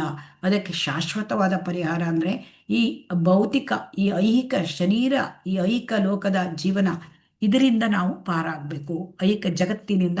ಯಾಕಂದರೆ ಈ ಐಹಿಕ ಜಗತ್ತಲ್ಲಿ ಎಲ್ಲವೂ ಕೂಡ ಅನಿತ್ಯ ಲೋಕಗಳು, ಅವು ಶಾಶ್ವತವಾದದ್ದಲ್ಲ. ಹಾಗಾಗಿ ಶಾಶ್ವತವಾದದ್ದನ್ನು ಪಡ್ಕೊಳ್ಬೇಕು ಅಂದರೆ ವೈಕುಂಠ ಲೋಕ, ಅದು ಭಗವಂತನ ಲೋಕ. ಸೊ ಅದು ಆಧ್ಯಾತ್ಮಿಕ ಪ್ರಪಂಚದಲ್ಲಿ ಇದೆ. ಸೊ ಅದಕ್ಕೆ ಹೋಗ್ಲಿಕ್ಕೆ ಪ್ರಯತ್ನ ಮಾಡಬೇಕು. ನಮ್ದು ಅದಕ್ಕೆ ಪ್ರಯತ್ನ ಮಾಡಲಿಕ್ಕೆ ಮಾನವ ಶರೀರ ಅದಕ್ಕೆ ಅನುಕೂಲಕರವಾಗಿ ಭಗವಂತ ಮಾನವ ಶರೀರವನ್ನು ಕೊಟ್ಟಿದ್ದಾನೆ. ಇದನ್ನ ನಮ್ಗೆ ಅರ್ಥ. ಹಾಗಾದ್ರೆ ಇಲ್ಲಿ ನಾವೇನ್ ತಿಳ್ಕೊಳ್ಬೇಕು ಅಂದ್ರೆ, ಹಾಗಾದ್ರೆ ದೇವತಾರಾಧನೆ ಮಾಡಲೇಬಾರ್ದೆ, ಅದು ಏನು ಅಂತ ತಿಳ್ಕೊಬೇಕು. ದೇವತೆಗಳನ್ನ ನಾವು ದೇವಸ್ಥಾನಗಳಿಗೆ ಹೋಗ್ಬೇಕು, ದೇವತೆಗಳಿಗೆ ಗೌರವನು ಕೊಡಬೇಕು. ಆದರೆ ಅಲ್ಲಿ ದೇವಸ್ಥಾನದಲ್ಲಿ ಹೋದಾಗ ನಾವು ಏನನ್ನು ಬೇಡಬೇಕು? ಐಹಿಕವನ್ನು ನಾವು ಬೇಡಬಾರದು. ನಾವು ಬೇಡೋದೇ ಐಹಿಕ ಅಲ್ವಾ? ಹರೇ ಕೃಷ್ಣ. ಹೌದು ಮಾತಾಜಿ. ಅಲ್ಲಿ ನಾವು ಏನನ್ನು ಬೇಡಬೇಕು? ಅವರು ಭಕ್ತರು, ಅವರನ್ನ ಭಕ್ತರಲ್ಲಿ ಅವರು ಶುದ್ಧ ಭಕ್ತರು. ಅವರ ಹತ್ರ ನೀವು ನನಗೆ ನಿಮ್ಮಲ್ಲಿದ್ದ ಭಕ್ತಿಯನ್ನು ಸ್ವಲ್ಪ ಕೊಡಿ ಅಂತ ನಾವು ಬೇಡ್ಕೊಳ್ಬೇಕು. ಯಾಕೆಂದರೆ ನಮಗೆ ಬರ್ತಕ್ಕಂಥ ಕಷ್ಟ ಸುಖಗಳು ಅದು ನಾವು ಹೇಗೆ ಕೇಳಿದರೆ ಅದು ನಮ್ಮ ಕರ್ಮದ ಫಲ ಬಂದೇ ಬರುತ್ತೆ. ಅದನ್ನು ಅನುಭವಿಸ್ಲೇಬೇಕಾಗುತ್ತೆ, ಕಷ್ಟವನ್ನಾಗಲಿ ಸುಖವನ್ನಾಗಲಿ. ಸೊ ಹಾಗಾಗಿ ಅದಕ್ಕಾಗಿ ನಾವು ಕೇಳಲೇಬೇಕು ಅಂತೇಳಿ. ಹಾಗಂತ ಕೇಳಲಿಲ್ವಾ? ಆ ದೇವತೆಗಳ ಹತ್ರ ಹೋಗ್ಲಿಲ್ವಾ? ಇದೆ. ಈಗ ಕೃಷ್ಣ ಭಗವಂತನೇ ಅರ್ಜುನನಿಗೆ ಹೇಳಿದ, ಶಿವನ ಹತ್ರ ಪಾಶುಪತಾಸ್ತ್ರ ತಗೊಂಡ್ ಬಾ ಅಂತ.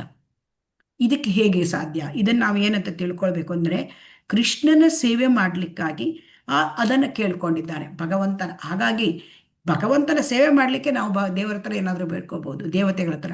ಇಲ್ಲಿ ಗೋಪಿಕೆಯರು ಅವರು ಕಾತ್ಯಾಯಿನಿಯನ್ನು ಆರಾಧನೆ ಮಾಡಿದರು. ಕಾತ್ಯಾಯಿನಿ ಪಾರ್ವತಿ ದೇವಿ ಅವರು ಯಾಕೆ ಆರಾಧನೆ ಮಾಡಿದ್ರು ಅಂದ್ರೆ, ಕೃಷ್ಣನನ್ನ ಪತಿಯನ್ನಾಗಿ ಪಡೀಲಿಕ್ಕೆ. ಹಾಗಾಗಿ ಅವರು ಹೋಗಿ ಭೌತಿಕವನ್ನು ಕೇಳಲಿಲ್ಲ. ಅರ್ಥ ಆಯ್ತಾ ಹರೇ ಕೃಷ್ಣ? ಅರ್ಥ ಆಯ್ತು. ರುಕ್ಮಿಣಿ ದೇವಿ ಅದನ್ನ ವಿವಾಹಕ್ಕಿಂತ ಮುಂಚೆ ಅವಳು ಪಾರ್ವತಿ ದೇವಿನ ಗೌರಿ ಮಾತೆ ಅದನ್ನು ವರ್ಷಿಪ್ ಮಾಡ್ತಾಳೆ. ಯಾಕೆ? ಕೃಷ್ಣನನ್ನು ಪತಿಯಾಗಿ ಪಡಿಬೇಕು ಇದರಿಂದ. ಹಾಗಾಗಿ ದೇವತೆಗಳ ಹತ್ರ ನಾವು ನನಗೆ ಭಗವಂತನ ಭಕ್ತಿಯಲ್ಲಿ ನಾನು ಮುಂದುವರಲಿಕ್ಕೆ ನನಗೆ ನೀವು ಆಶೀರ್ವಾದ ಕೊಡಿ, ನಮಗೆ ಅನುಗ್ರಹ ಕೊಡಿ ಅಂತ ಕೇಳೋದು. ಸೊ ಆಗ ಏನು ತೊಂದರೆ ಇಲ್ಲ, ಅಲ್ಲಿ ಇದಿಲ್ಲ. ಅದೇ ಬಿಟ್ಟು ನಾವು ಐಹಿಕವನ್ನು ಬೇಡಿದರೆ ಅವರು ಕೊಡ್ತಾರೆ ಮತ್ತು ನಾವು ಅದನ್ನ ಐಹಿಕದಲ್ಲೇ ನಾವು ಪ್ರಪಂಚದಲ್ಲಿ ಉಳಿದು ಬಿಡ್ತೇವೆ. ಹಾಗಾದ್ರೆ ನಾವು ಐಹಿಕವನ್ನು ಬೇಕಾದ್ರೆ ಏನು ಮಾಡಬೇಕು? ಅಕಾಮ ಸರ್ವ ಕಾಮೋ ಮೋಕ್ಷ ಕಾಮ ಉದಾರದೀಹಿ ತೀವ್ರೇಣ ಭಕ್ತಿ ಯೋಗೇನ ಯಜೇತ ಪುರುಷಂ ಪರಂ. ಭಗವಂತ ಎಲ್ಲರ ತಂದೆ, ಪರಮ ತಂದೆ. ಹಾಗಾಗಿ ಅವನ ಹತ್ರನೇ, ಭಗವಂತನ ಹತ್ರ ನಮ್ಮ ಕಷ್ಟವನ್ನು ನಾವು ಕೇಳ್ಬೋದು. ಭಗವಂತ ಬೇಡ ಅಂತ ಹೇಳೋದಿಲ್ಲ. ಆರ್ತರಾದವರಿಗೆ, ಭಗವಂತ ಕಷ್ಟದಲ್ಲಿದ್ದವರಿಗೆ ಅಥವಾ ಏನಾದರೂ ಐಕ ಸಮಸ್ಯೆಗಳಿಗೆ ಭಗವಂತನ ಹತ್ರ ಹೋದವರಿದ್ದಾರೆ. ಯಾರು ಹೇಳ್ತೀರಿ ಉದಾಹರಣೆ? ಹರೇ ಕೃಷ್ಣ. ಪ್ರಹ್ಲಾದ ಮಹಾರಾಜ, ರಂತಿದೇವ ಅವರೆಲ್ಲರೂ ಕೂಡ ಭಗವಂತನಲ್ಲೇ ಪ್ರಾರ್ಥಿಸಿದ್ದಾರೆ.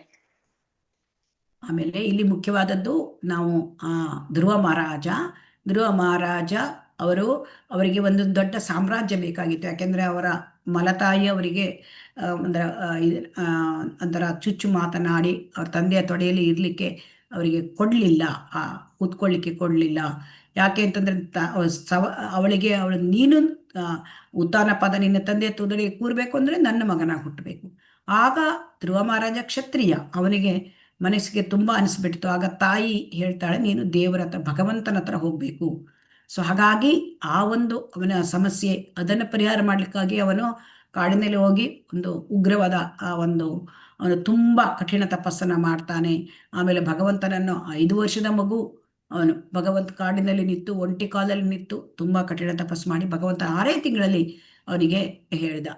ಆದರೆ ಭಗವಂತನ ನೋಡಿದಾಗ ಆ ಭಗವಂತನೇ ಏನ್ ಮಾಡ್ಬೇಕು ಅಂತ ದಿಗ್ಭ್ರಮೆ ಆಯ್ತು. ಏನ್ ಮಾಡ್ಬೇಕು ಗೊತ್ತಾಗ್ತಾ ಇಲ್ಲ. ಆ ಭಗವಂತನೇ ಅವನ ಶಂಖವನ್ನು ಅವನ ಇದಕ್ಕೆ ಕೆನ್ನೆಗೆ ತಾಗಿಸಿದಾಗ ಅವನಿಗೆ ಪ್ರಾರ್ಥನೆ ಬಂತು. ಪ್ರಾರ್ಥನೆಯಲ್ಲಿ ಹೇಳ್ತಾನೆ ಭಗವಂತ, ನಾನು ಒಂದು ಕಾಚಿಗೆ ಬಂದೆ, ಒಂದು ಗಾಜಿನ ಚೂರಿಗೆ ಬಂದೆ, ಆದರೆ ನೀನು ವಜ್ರ ಭಗವಂತ. ಸೊ ಆದ್ದರಿಂದ ನನಗೇನು ಬೇಡ, ನನಗೇನು ಬೇಡ, ವರಂ ನಯಾಚೆ ಅನ್ಬಿಟ್ರು. ಆದರೆ ಭಗವಂತ ಅವನು ತುಂಬ ಕರುಣಾಳು. ಅವರಿಗೆ ಧ್ರುವಲೋಕವನ್ನೇ ಕೊಟ್ಟ ಭಗವಂತ. ಸೊ ಹಾಗಾಗಿ ನಾವಿಲ್ಲಿ ತಿಳ್ಕೊಳ್ಬೇಕು, ಧ್ರುವನಿಗೆ ಬೇಡವಾಯಿತು ಏನು, ಆ ಭಗವಂತನನ್ನು ಕಂಡಾಗ ಅತ್ಯಂತ ಆನಂದದಿಂದ, ಅಂದರೆ ಅವನಿಗೆ ಬೇಡವಾಯಿತು, ಐಹಿಕ ತುಚ್ಛವಾಯಿತು. ನಾನು ಯಾಕಪ್ಪ ಇದನ್ನೆಲ್ಲ ಕೇಳಿದೆ ಅಂತ ಅನಿಸಿತು ಅವನಿಗೆ. ಸೊ ಆದರೂ ಕೂಡ ಭಗವಂತ ಅವನಿಗೆ ಧ್ರುವಲೋಕವನ್ನೇ ಕೊಟ್ಟ. ಸೊ ಇದನ್ನು ನಾವು ತಿಳ್ಕೊಳ್ಬೇಕು. ಆಮೇಲೆ ಇವಳು ಅಂದರೆ ದ್ರೌಪದಿ ತುಂಬ ಆರ್ತಳಾಗಿ ಅವಳಿಗೆ ಆ ಒಂದು ವಸ್ತ್ರಾಪಹರಣ ಪ್ರಯತ್ನ ಮಾಡಿದಾಗ ಎಲ್ಲರನ್ನೂ ಕೇಳ್ಕೊಂಡ್ಳು, ಭೀಷ್ಮನನ್ನ. ಆಮೇಲೆ ಅಲ್ಲಿ ತನ್ನ ಪತಿಯಂದ್ರ ಕಡೆಗೆ ನೋಡಿದ್ಲು, ಯಾರೂ ಸಹಾಯ ಮಾಡುವ ಸ್ಥಿತಿಯಲ್ಲಿ ಇರಲಿಲ್ಲ, ಯಾರೂ ಮಾಡಲಿಲ್ಲ. ಆಗ ಕೃಷ್ಣ ಅಂತ ಕೈ ಎತ್ತಿದಳು ಆರ್ತರಾಗಿ. ಕೃಷ್ಣ ದುಃಖದಲ್ಲಿದ್ದವರಿಗೂ ಕೂಡ ಸಹಾಯ ಮಾಡ್ತಾನೆ. ಅವಳು ಭಗವದ್ ಭಕ್ತೆ, ಶುದ್ಧ ಭಕ್ತೆ. ಅವಳಿಗೆ ಕೃಷ್ಣ ಅಕ್ಷಯವಾದ ವಸ್ತ್ರವನ್ನೇ ಕೊಟ್ಟ. ಸೊ ಹಾಗಾಗಿ ಸಮಸ್ಯೆಗಳು ಇರುತ್ತೆ, ಭಕ್ತಿಯಲ್ಲೂ ಇರುತ್ತೆ. ಆದರೆ ಭಗವಂತನನ್ನ ನಾವು ಆರಾಧನೆ ಮಾಡಬೇಕು. ತೀವ್ರೇಣ ಭಕ್ತಿಯೋಗೇನ ಯಜೇತ ಪುರುಷಂ ಪರಹ. ತೀವ್ರವಾದ ಭಕ್ತಿಯನ್ನು ಮಾಡಬೇಕು. ಸರ್ವಕಾಮ, ನಮಗೆ ಎಲ್ಲ ಇಚ್ಛೆಗಳು ಇದೆ, ಇಚ್ಛೆಗಳು ಇಟ್ಕೊಂಡ್ರು ನಾವು ಹೋದರೆ, ಭಗವಂತನ ಹತ್ರ ಹೋದರೆ ಭಗವಂತ ನಮ್ಮ ಹೃದಯವನ್ನು ನಮ್ಮ ಇಚ್ಛೆಯನ್ನು ಪೂರೈಸ್ತಾನೆ ಭಗವಂತ. ಅವನಿಗೆ ಗೊತ್ತು, ಅವನ ಭಗವಂತ ಈ ಭೌತಿಕ ಶರೀರ ಕೊಟ್ಟಿರೋದೇ ನಮಗೆ ಭಗವಂತನ ಇಚ್ಛೆ, ಭಗವಂತನ ಒಂದು ಅವ್ಯಾಜ ಕರುಣೆಯಿಂದ ನಮ್ಗೆ ಶರೀರ ಸಿಕ್ಕಿದೆ. ಯಾಕೆಂದರೆ ಜೀವಾತ್ಮರಿಗೆ ಇಚ್ಛೆ ಈ ಭೌತಿಕ ಪ್ರಪಂಚದಲ್ಲಿ ನಮಗೆ ನಾನು ಆನಂದ ಅನುಭವಿಸಬೇಕು, ಮತ್ತು ಜಗತ್ತಿನ ಒಡೆತನ ಬೇಕು ನನಗೆ. ಭಗವಂತ ನಮಗೆ ಶರೀರವನ್ನು ಕೊಟ್ಟಿದ್ದಾನೆ, ಅಂಥವನು ನಮ್ಮ ಬಯಕೆಗಳನ್ನು ಪೂರೈಸಲಿಕ್ಕೆ ಎಲ್ಲವನ್ನೂ ಕೊಡ್ತಾನೆ. ಆದ್ದರಿಂದ ದೇವತೆಗಳ ಹತ್ರ ಹೋದರೆ ಏನು, ಅವ್ರ ಹತ್ರ ಶಾಶ್ವತವಾದ ಅವನು ಮುಕ್ತಿಯನ್ನು ಕೊಡ್ತಾನೆ. ಭಗವಂತ ನಮಗೆ ಜನ್ಮ ಮೃತ್ಯು ಈ ಚಕ್ರದಿಂದ ಹೊರಗೆ ತರುವ ಅಂತ ಆ ಹೃದಯವನ್ನು ಶುದ್ಧಿ ಮಾಡಿ ಮಾಡಿ ಮಾಡಿ ಮಾಡಿ ನಾವು ಭಗವಂತನ ಹತ್ರ ಆಕರ್ಷಿತರಾಗಿ ಭಗವಂತನ ಸೇವೆಗೆ ಮಾಡ್ತಾನೆ. ಭಗವಂತನ ಲೋಕಕ್ಕೆ ಕರ್ಕೊಂಡು ಹೋಗ್ತಾನೆ. ಅದು ನಮಗೆ ಇದು ಪರ್ಮನೆಂಟ್ ಸೊಲ್ಯೂಷನ್ ಕೊಡ್ತಾನೆ ಭಗವಂತ. ಇಲ್ಲಿ ದೇವತೆಗಳು ತಾತ್ಕಾಲಿಕ ಸಮಸ್ಯೆ ಪರಿಹಾರ. ಈಗ ದೇವತೆಗಳು ಏನು ಮಾಡ್ತಾರೆ, ಅವರು ಕೊಡ್ತಾರೆ, ಆದರೆ ತಾತ್ಕಾಲಿಕವಾದದನ್ನು ಕೊಡ್ತಾರೆ. ಅವರಿಗೆ ಈ ರೀತಿಯಾದ ಒಂದು ಜನ್ಮ ಮೃತ್ಯು ಆ ಒಂದು ಚಕ್ರದಿಂದ ಹೊರತರಲಿಕ್ಕೆ ಆಗೋದಿಲ್ಲ. ಈ ತಾತ್ಕಾಲಿಕವಾದ ಸಮಸ್ಯೆ, ಈ ದೇಹ ಇರುವವರಿಗೆ ಮತ್ತೊಂದು ದೇಹ ಬಂದ್ಬಿಡುತ್ತೆ, ಮತ್ತೊಂದು ದೇಹ ಬಂದಾಗ ಮತ್ತಿಂದೇ ಜನ್ಮ ಮೃತ್ಯು ಜರಾವ್ಯಾಧಿ ಭೌತಿಕ ತಾಪತ್ರಯಗಳು, ತ್ರಿವಿಧ ತಾಪತ್ರಯಗಳು, ಇದು ಸಮಸ್ಯೆಗಳು ಇದ್ದಿದ್ದೇ. ಈ ಸಮಸ್ಯೆಗಳು ಇರೋದ್ರಿಂದ ಇಲ್ಲಿ ನಾವು ಭೌತಿಕದಲ್ಲಿ ತಾತ್ಕಾಲಿಕ ಪರಿಹಾರ ದೇವತೆಗಳಿಂದ ಪಡ್ಕೊಂಡು ಏನು ಪ್ರಯೋಜನ ಆಗೋದಿಲ್ಲ. ಮತ್ತೆ ಅದೇ ಚರ್ವಣ, ಒಂದು ದೇಹ ಹೋಯಿತು, ಇನ್ನೊಂದು ದೇಹ ಬಂತು. ಆ ದೇಹಕ್ಕೆ ಮತ್ತೆ ಜನ್ಮ ಮೃತ್ಯು ಜರಾವ್ಯಾಧಿ ಬರುತ್ತೆ, ತ್ರಿವಿಧ ತಾಪತ್ರಯಗಳು ಬರುತ್ತೆ, ಮತ್ತೆ ಹೋಗೋದು ತಾತ್ಕಾಲಿಕ ಸಮಸ್ಯೆ ಪರಿಹಾರ ಕೇಳೋದು. ಇದು ಒಳ್ಳೆಯದ? ಹರೇ ಕೃಷ್ಣ. ಅಲ್ಲ ಮಾತಾಜಿ, ಅದಕ್ಕೆ ನಮಗೆ ಭಗವಂತ ಇಲ್ಲಿ ಶ್ರೀಲ ಪ್ರಭುಪಾದರು ಏನು ಹೇಳ್ತಾ ಇದ್ದಾರೆ ಅಂದರೆ, ನಾವು ಈ ರೀತಿಯಾದ ತಾತ್ಕಾಲಿಕ ಪರಿಹಾರಕ್ಕೆ ನಾವು ಹೋಗಬಾರ್ದು.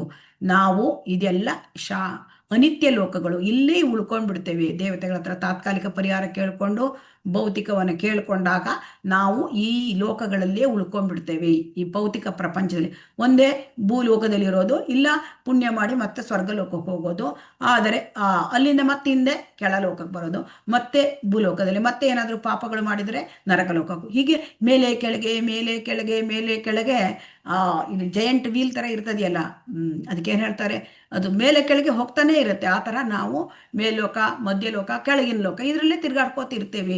ಇದರಲ್ಲೇ ಹುಟ್ಟು ಸಾವು, ಈ ದುಃಖಾಲಯದೊಳಗೆ ಉಳ್ಕೊಂಡ್ಬಿಡ್ತೇವೆ ಅಂತ ಇಲ್ಲಿ ಹೇಳ್ತಾ ಇದ್ದಾರೆ. ಸೊ ಇದೆಲ್ಲ ಅಂಧತಮ ಲೋಕಗಳು. ಅಂದರೆ ಇಲ್ಲಿ ಅಜ್ಞಾನ ಇದೆ. ಇಲ್ಲಿ ಸೂರ್ಯ ಮತ್ತು ಚಂದ್ರ ಇಲ್ಲದೆ ಹೋದರೆ ಇದು ಬೆಳಕೇ ಇಲ್ಲ ಇದಕ್ಕೆ. ಇದನ್ನು ಮುಂದೆ ನೋಡ್ತೇವೆ, ಮುಂದಿನ ಪ್ಯಾರಾಗಳಲ್ಲಿ ಬರುತ್ತೆ. ಹರೇ ಕೃಷ್ಣ. ಸೊ ಹಾಗಾಗಿ ಇಲ್ಲಿ ಶ್ರೀಲ ಪ್ರಭುಪಾದರು ಹೇಳ್ತಾರೆ, ಇದೆಲ್ಲ ನೀವು ಈ ಥರ ಮಾಡಿದರೆ ಈ ರೀತಿ ಅನಿತ್ಯ ಲೋಕಗಳಲ್ಲಿ ಉಳ್ಕೋಬೇಕಾಗತ್ತೆ, ಅಶಾಶ್ವತವಾದ ಲೋಕ. ಹಾಗಂತ ಉಳ್ಕೊಂಡ್ಬಿಡೋಣವಾ? ಈಗ ನಾವು ಅನೇಕ ವರ್ಷಗಳು ಆಯಿತು, ಒಂದೇ ಹೋದರೆ ಇನ್ನೊಂದು ದೇಹದಲ್ಲಿ ನಾನು ಇರ್ತೇನೆ, ಇಲ್ಲ, ಇದು ಪ್ರಳಯ ಆಗಿಬಿಡುತ್ತೆ. ಇದು ಶಾಶ್ವತ ಲೋಕ ಅಲ್ಲ. ನಾವು ಇಲ್ಲಿ ಪರ್ಮನೆಂಟ್ ಆಗಿ ಒಂದು ದೇಹ ಹೋದ್ಮೇಲೆ ಇನ್ನೊಂದು ದೇಹ ಬಂದರೆ ನಾನು ಅದರಲ್ಲೇ ಇರ್ತೇನೆ, ಇಲ್ಲ. ಅದು ಅಲ್ಲಿ ಈ ಲೋಕಗಳು ನಾಶವಾಗ್ತಕ್ಕಂಥ ಲೋಕಗಳು. ಪ್ರಳಯ ಬಂದಾಗ ನಾಶವಾಗಿಬಿಡುತ್ತೆ. ಸೊ ಹಾಗಾಗಿ ಈ ಲೋಕದಲ್ಲಿ ಇಷ್ಟು ಕಷ್ಟಪಟ್ಕೊಂಡು ಮತ್ತೆ ಶರೀರ ತಗೊಂಡು ಇರೋದಕ್ಕಿಂತ ಶಾಶ್ವತವಾದ ಪರಿಹಾರ ತಗೋಬೇಕು. ಶಾಶ್ವತವಾದ ಲೋಕ ಇರೋದು ವೈಕುಂಠ ಲೋಕ. ಅದು ದೇವೋತ್ತಮ ಪರಮ ಪುರುಷ ಆ ಲೋಕಗಳ ಅಧಿಪತಿ ಅಂತ ಹೇಳ್ತಾರೆ. ಭಗವಂತ ಈ ಲೋಕದ ಅಧಿಪತಿ, ಆದರೆ ಅಲ್ಲಿ ಶಾಶ್ವತ ಲೋಕ ಅದು. ಹರೇ ಕೃಷ್ಣ. ಹರೇ ಕೃಷ್ಣ. ಓದಿ ಇದನ್ನ. ಹರೇ ಕೃಷ್ಣ. ಯಾರಾದರೂ ಓದಿ ಹರೇ ಕೃಷ್ಣ.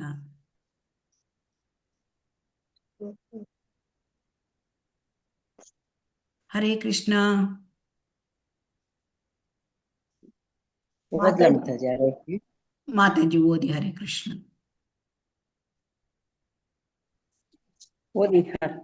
ಆ ಒಂದಲ್ಲ ಒಂದು ಬ್ರಹ್ಮ ಭುವನಾಲೋಕಾಃ ಪುನರಾವರ್ತಿನೋರ್ಜುನ ಮಾಮುಪೇತ್ಯ ತು ಕೌಂತೆಯ ಪುನರ್ಜನ್ಮ ನ ವಿದ್ಯತೆ.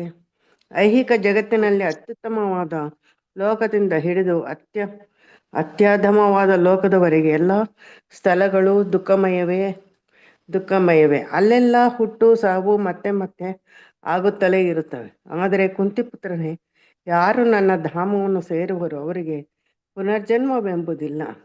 ಹರೇ ಕೃಷ್ಣ. ಹರೇ ಕೃಷ್ಣ ಮಾತಾಜಿ. ಹರೇ ಕೃಷ್ಣ. ಧನ್ಯವಾದ. ಭಗವಂತ ಭಗವದ್ಗೀತೆಯಲ್ಲಿ ಏನ್ ಹೇಳಿದ್ದಾನೆ ಅಂದ್ರೆ, ನೀವು ಐಹಿಕ ಲೋಕದಲ್ಲಿ ಅತ್ಯುತ್ತಮವಾದ ಲೋಕ ಬ್ರಹ್ಮಲೋಕ. ಆ ಬ್ರಹ್ಮಲೋಕದಲ್ಲಿ ಏನಿದೆ, ಅಷ್ಟೊಂದು ದೊಡ್ಡ ಆಯುಸ್ಸು. ಎಷ್ಟು ಬ್ರಹ್ಮನಿಗೆ 311 ಟ್ರಿಲಿಯನ್ 40 ಬಿಲಿಯನ್ ಆಯಸ್ಸು. ಅಲ್ಲಿದ್ದ ಜೀವಿಗಳಿಗೂ ಹಾಗೆ ಅಷ್ಟೊಂದು ಆಯುಸ್ಸು ಇರ್ಬೋದು. ಆದ್ರೆ ಅಲ್ಲಿದ್ರೂ ಹೋದ್ರು ಅಲ್ಲೂ ಕೂಡ ದುಃಖಗಳಿಲ್ಲ ಅಂತಿಲ್ಲ, ದುಃಖಗಳಿದೆ. ಅಲ್ಲೂ ಕೂಡ ಸಾವಿದೆ, ಅಲ್ಲೂ ಕೂಡ ಹುಟ್ಟು ಮತ್ತು ಇದೆ, ಸಾವು ಇದೆ.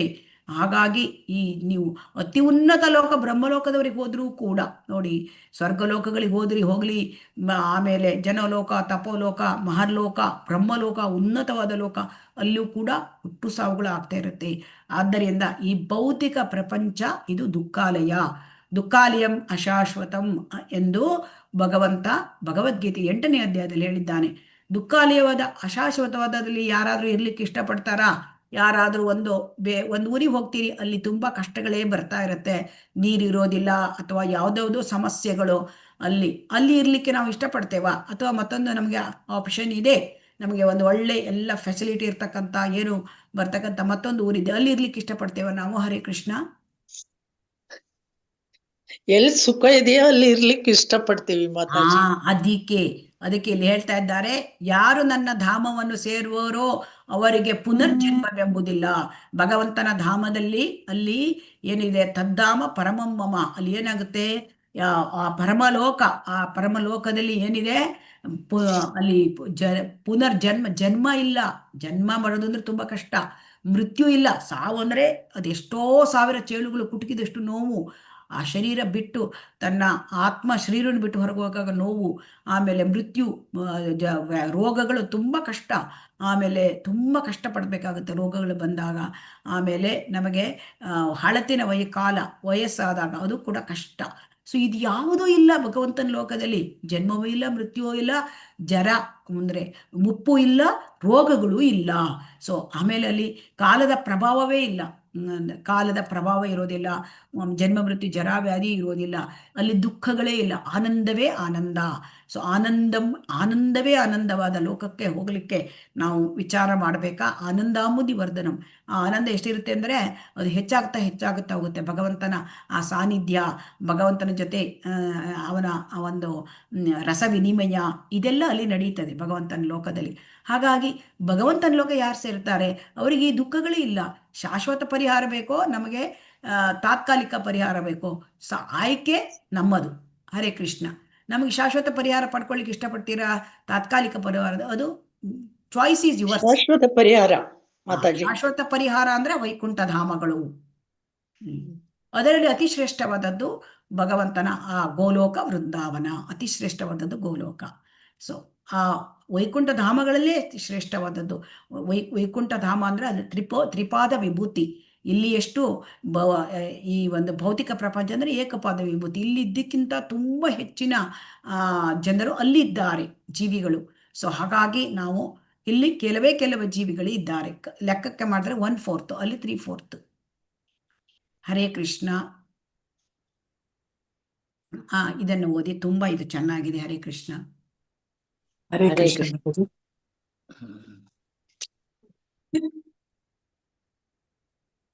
ಹರೇ ಕೃಷ್ಣ.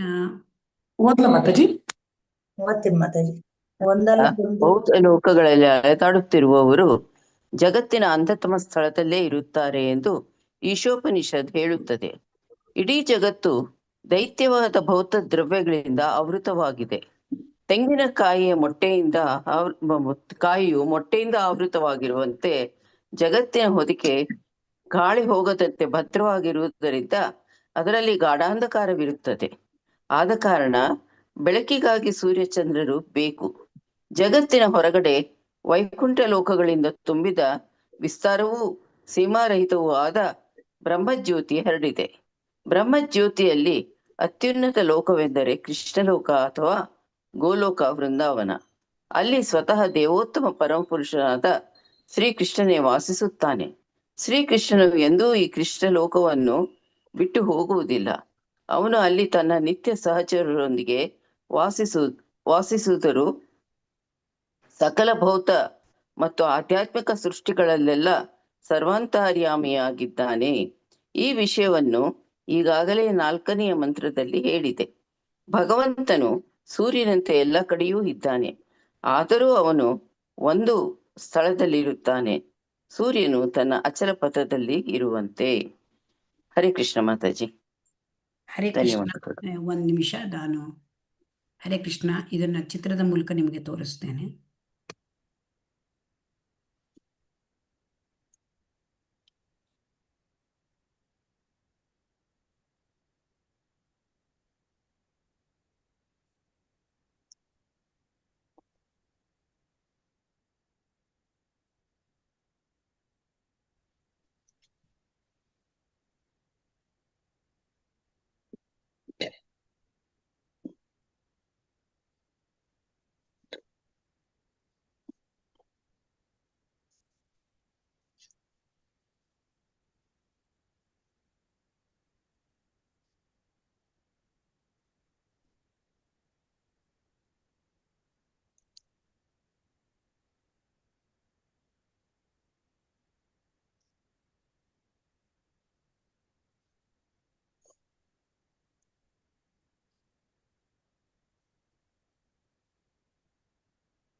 ಕಾಣುತ್ತಾ ಹರೇ ಕೃಷ್ಣ? ಇದು ಕಾಣಿಸ್ತೆ ಮತ್ತೆ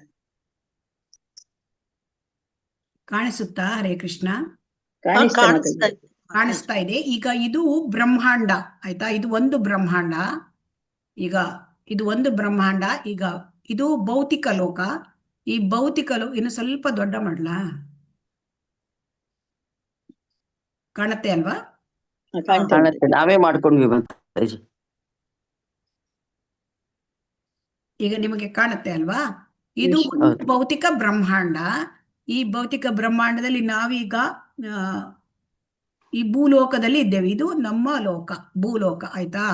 ಇದು ಒಂದು ಲೋಕ. ಈಗ ನಾವಿರ್ತಕ್ಕಂಥ ಬ್ರಹ್ಮಾಂಡ ಅಂತ ತಿಳ್ಕೊಳ್ಳಿ. ಇದು ಒಂದು ಬ್ರಹ್ಮಾಂಡ. ಅಂತಹ ಕೋಟ್ಯಾಂತರ ಬ್ರಹ್ಮಾಂಡಗಳು ಭೌತಿಕ ಪ್ರಪಂಚದಲ್ಲಿ ಇದೆ. ಆ ಭೌತಿಕ ಪ್ರಪಂಚದ ಈ ಒಂದು ಮೇಲ್ಗಡೆ ಲೋಕಗಳು, ಇಲ್ಲಿ ಕಾರಣ ಸಮುದ್ರ ಅಂತ ಬರುತ್ತೆ. ಅದಾದ ಮೇಲೆ ಇದು ಭೌತಿಕ ಪ್ರಪಂಚ. ಈ ಬ್ರಹ್ಮಾಂಡದ ಹೊರಗೆ ಇಲ್ಲಿ ಆವರಣಗಳು ಅಂತ ಹೇಳಿದ್ವಲ್ಲ ನಾವು. ಹರೇ ಕೃಷ್ಣ. ಹೌದು. ಹಾ, ಇಲ್ಲಿ ಏನಾಗುತ್ತೆ, ಇದು ಆವರಣಗಳು. ಇದು ಒಂದು ಬ್ರಹ್ಮಾಂಡ. ಇದು ಭೌತಿಕ ಪ್ರಪಂಚ. ಇಲ್ಲಿ ಒಂದು ಬ್ರಹ್ಮಾಂಡವನ್ನು ತೋರಿಸಲಾಗಿದೆ. ಇದೇ ತರ ಬ್ರಹ್ಮಾಂಡಗಳು, ಕೋಟ್ಯಾಂತರ ಬ್ರಹ್ಮಾಂಡಗಳು ಇವೆ ಭೌತಿಕ ಪ್ರಪಂಚದಲ್ಲಿ. ಎಣಿಸ್ಲಿಕ್ಕೆ ಗೊತ್ತಿಲ್ಲ, ಅಷ್ಟು ಬ್ರಹ್ಮಾಂಡಗಳಿವೆ. ಹಾಗೆ ಆಧ್ಯಾತ್ಮಿಕ ಲೋಕದಲ್ಲಿ ಅಲ್ಲಿ ಕೂಡ ವೈಕುಂಠ ಲೋಕಗಳಿವೆ. ಅವು ಕೂಡ ಅನಂತವಾದ ಅದು ಎಷ್ಟಿದೆ ಅಂತ ಎಣಿಸ್ಲಿಕ್ಕೂ ಸಾಧ್ಯವಿಲ್ಲ. ಸೊ ಇಲ್ಲಿ ಈಗ ನಾವಿರೋದು ಇಲ್ಲಿ ಈ ಭೌತಿಕ ಪ್ರಪಂಚ ದುಃಖಾಲಯ, ಅಶಾಶ್ವತ. ಇದು ಏನಾಗುತ್ತೆ, ಆಗಿಂದಾಗೆ ಸೃಷ್ಟಿ ಆಗುತ್ತೆ, ಕೆಲವು ಕಾಲ ಇರುತ್ತೆ, ಮತ್ತೆ ಪ್ರಳಯವಾಗಿ ಬಿಡುತ್ತೆ. ಇಲ್ಲಿ ನಾವಿದ್ದೇವೆ. ಇದು ಭೂಮಿ, ಇದು ಭೂಲೋಕ ಆಯ್ತಾ. ಇದರ ಕೆಳಗಡೆ 7 ಲೋಕಗಳಿವೆ: ಅತಲ, ವಿತಲ, ಸುತಲ, ತಲಾತಲ, ಮಹಾತಲ, ರಸಾತಲ, ಪಾತಾಳ.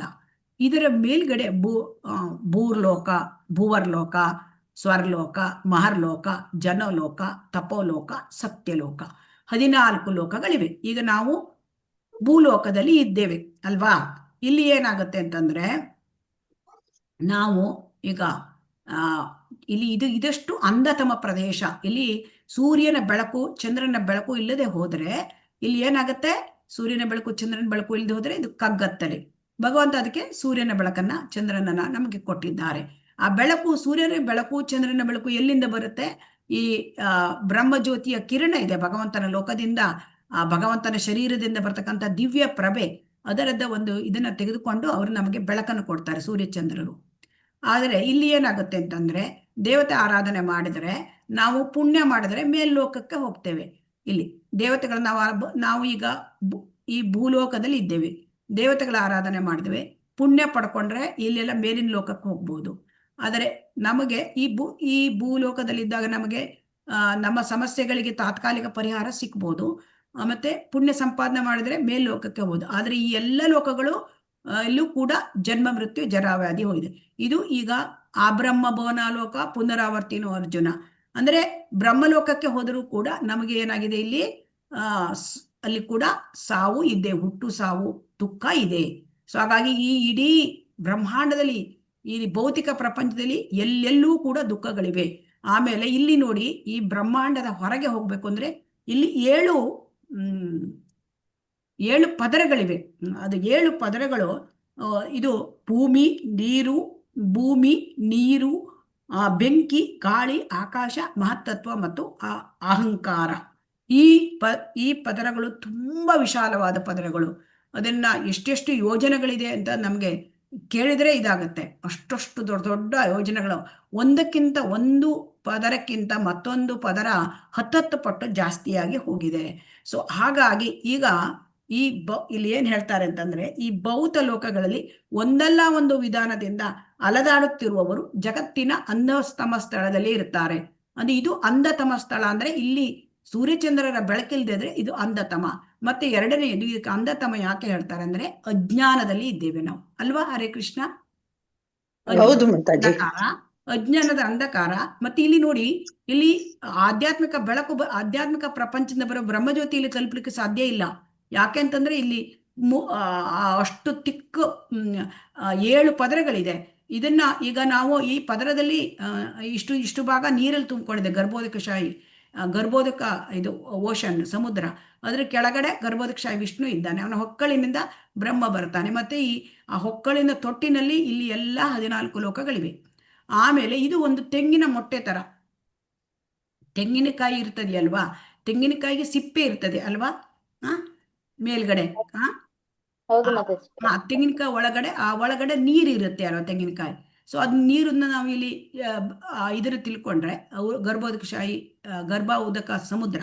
ಸೊ ಹಾಗೆ ಇಲ್ಲಿ ನಾವು ಇಲ್ಲಿ ನಮ್ಮ ಸಮಸ್ಯೆಗಳಿಗೆ ಪರಿಹಾರ ಕಂಡುಕೊಳ್ಳಿ, ತಾತ್ಕಾಲಿಕವಾಗಿ ಪರಿಹಾರ. ಇವರು ದೇವತೆಗಳಲ್ವಾ, ಈ ದೇವತೆಗಳನ್ನ ಆರಾಧನೆ ಮಾಡೋದು. ಸೊ ಇಲ್ಲಿ ಬ್ರಹ್ಮ ಇದ್ದಾನೆ. ಆಮೇಲೆ ಇಲ್ಲಿ ಶಿವನ ಲೋಕ ಸ್ವಲ್ಪ ಮೇಲ್ಗಡೆ ಇದೆ, ಶಿವ. ಸೊ ಅದು ಮಹೇಶಧಾಮ ಅಂತ ಹೇಳ್ತಾರೆ. ಮಹೇಶಧಾಮ ಇಲ್ಲಿ ಸ್ವಲ್ಪ ಮೇಲ್ಗಡೆ ಇರುತ್ತೆ. ಆಮೇಲೆ ಇಲ್ಲಿ ಬ್ರಹ್ಮಲೋಕ ಇರುತ್ತೆ. ಸೊ ಇಲ್ಲಿ ಬ್ರಹ್ಮಲೋಕ, ಬ್ರಹ್ಮನನ್ನು ಆರಾಧನೆ ಮಾಡೋದು, ಶಿವನನ್ನು ಆರಾಧನೆ ಮಾಡೋದು.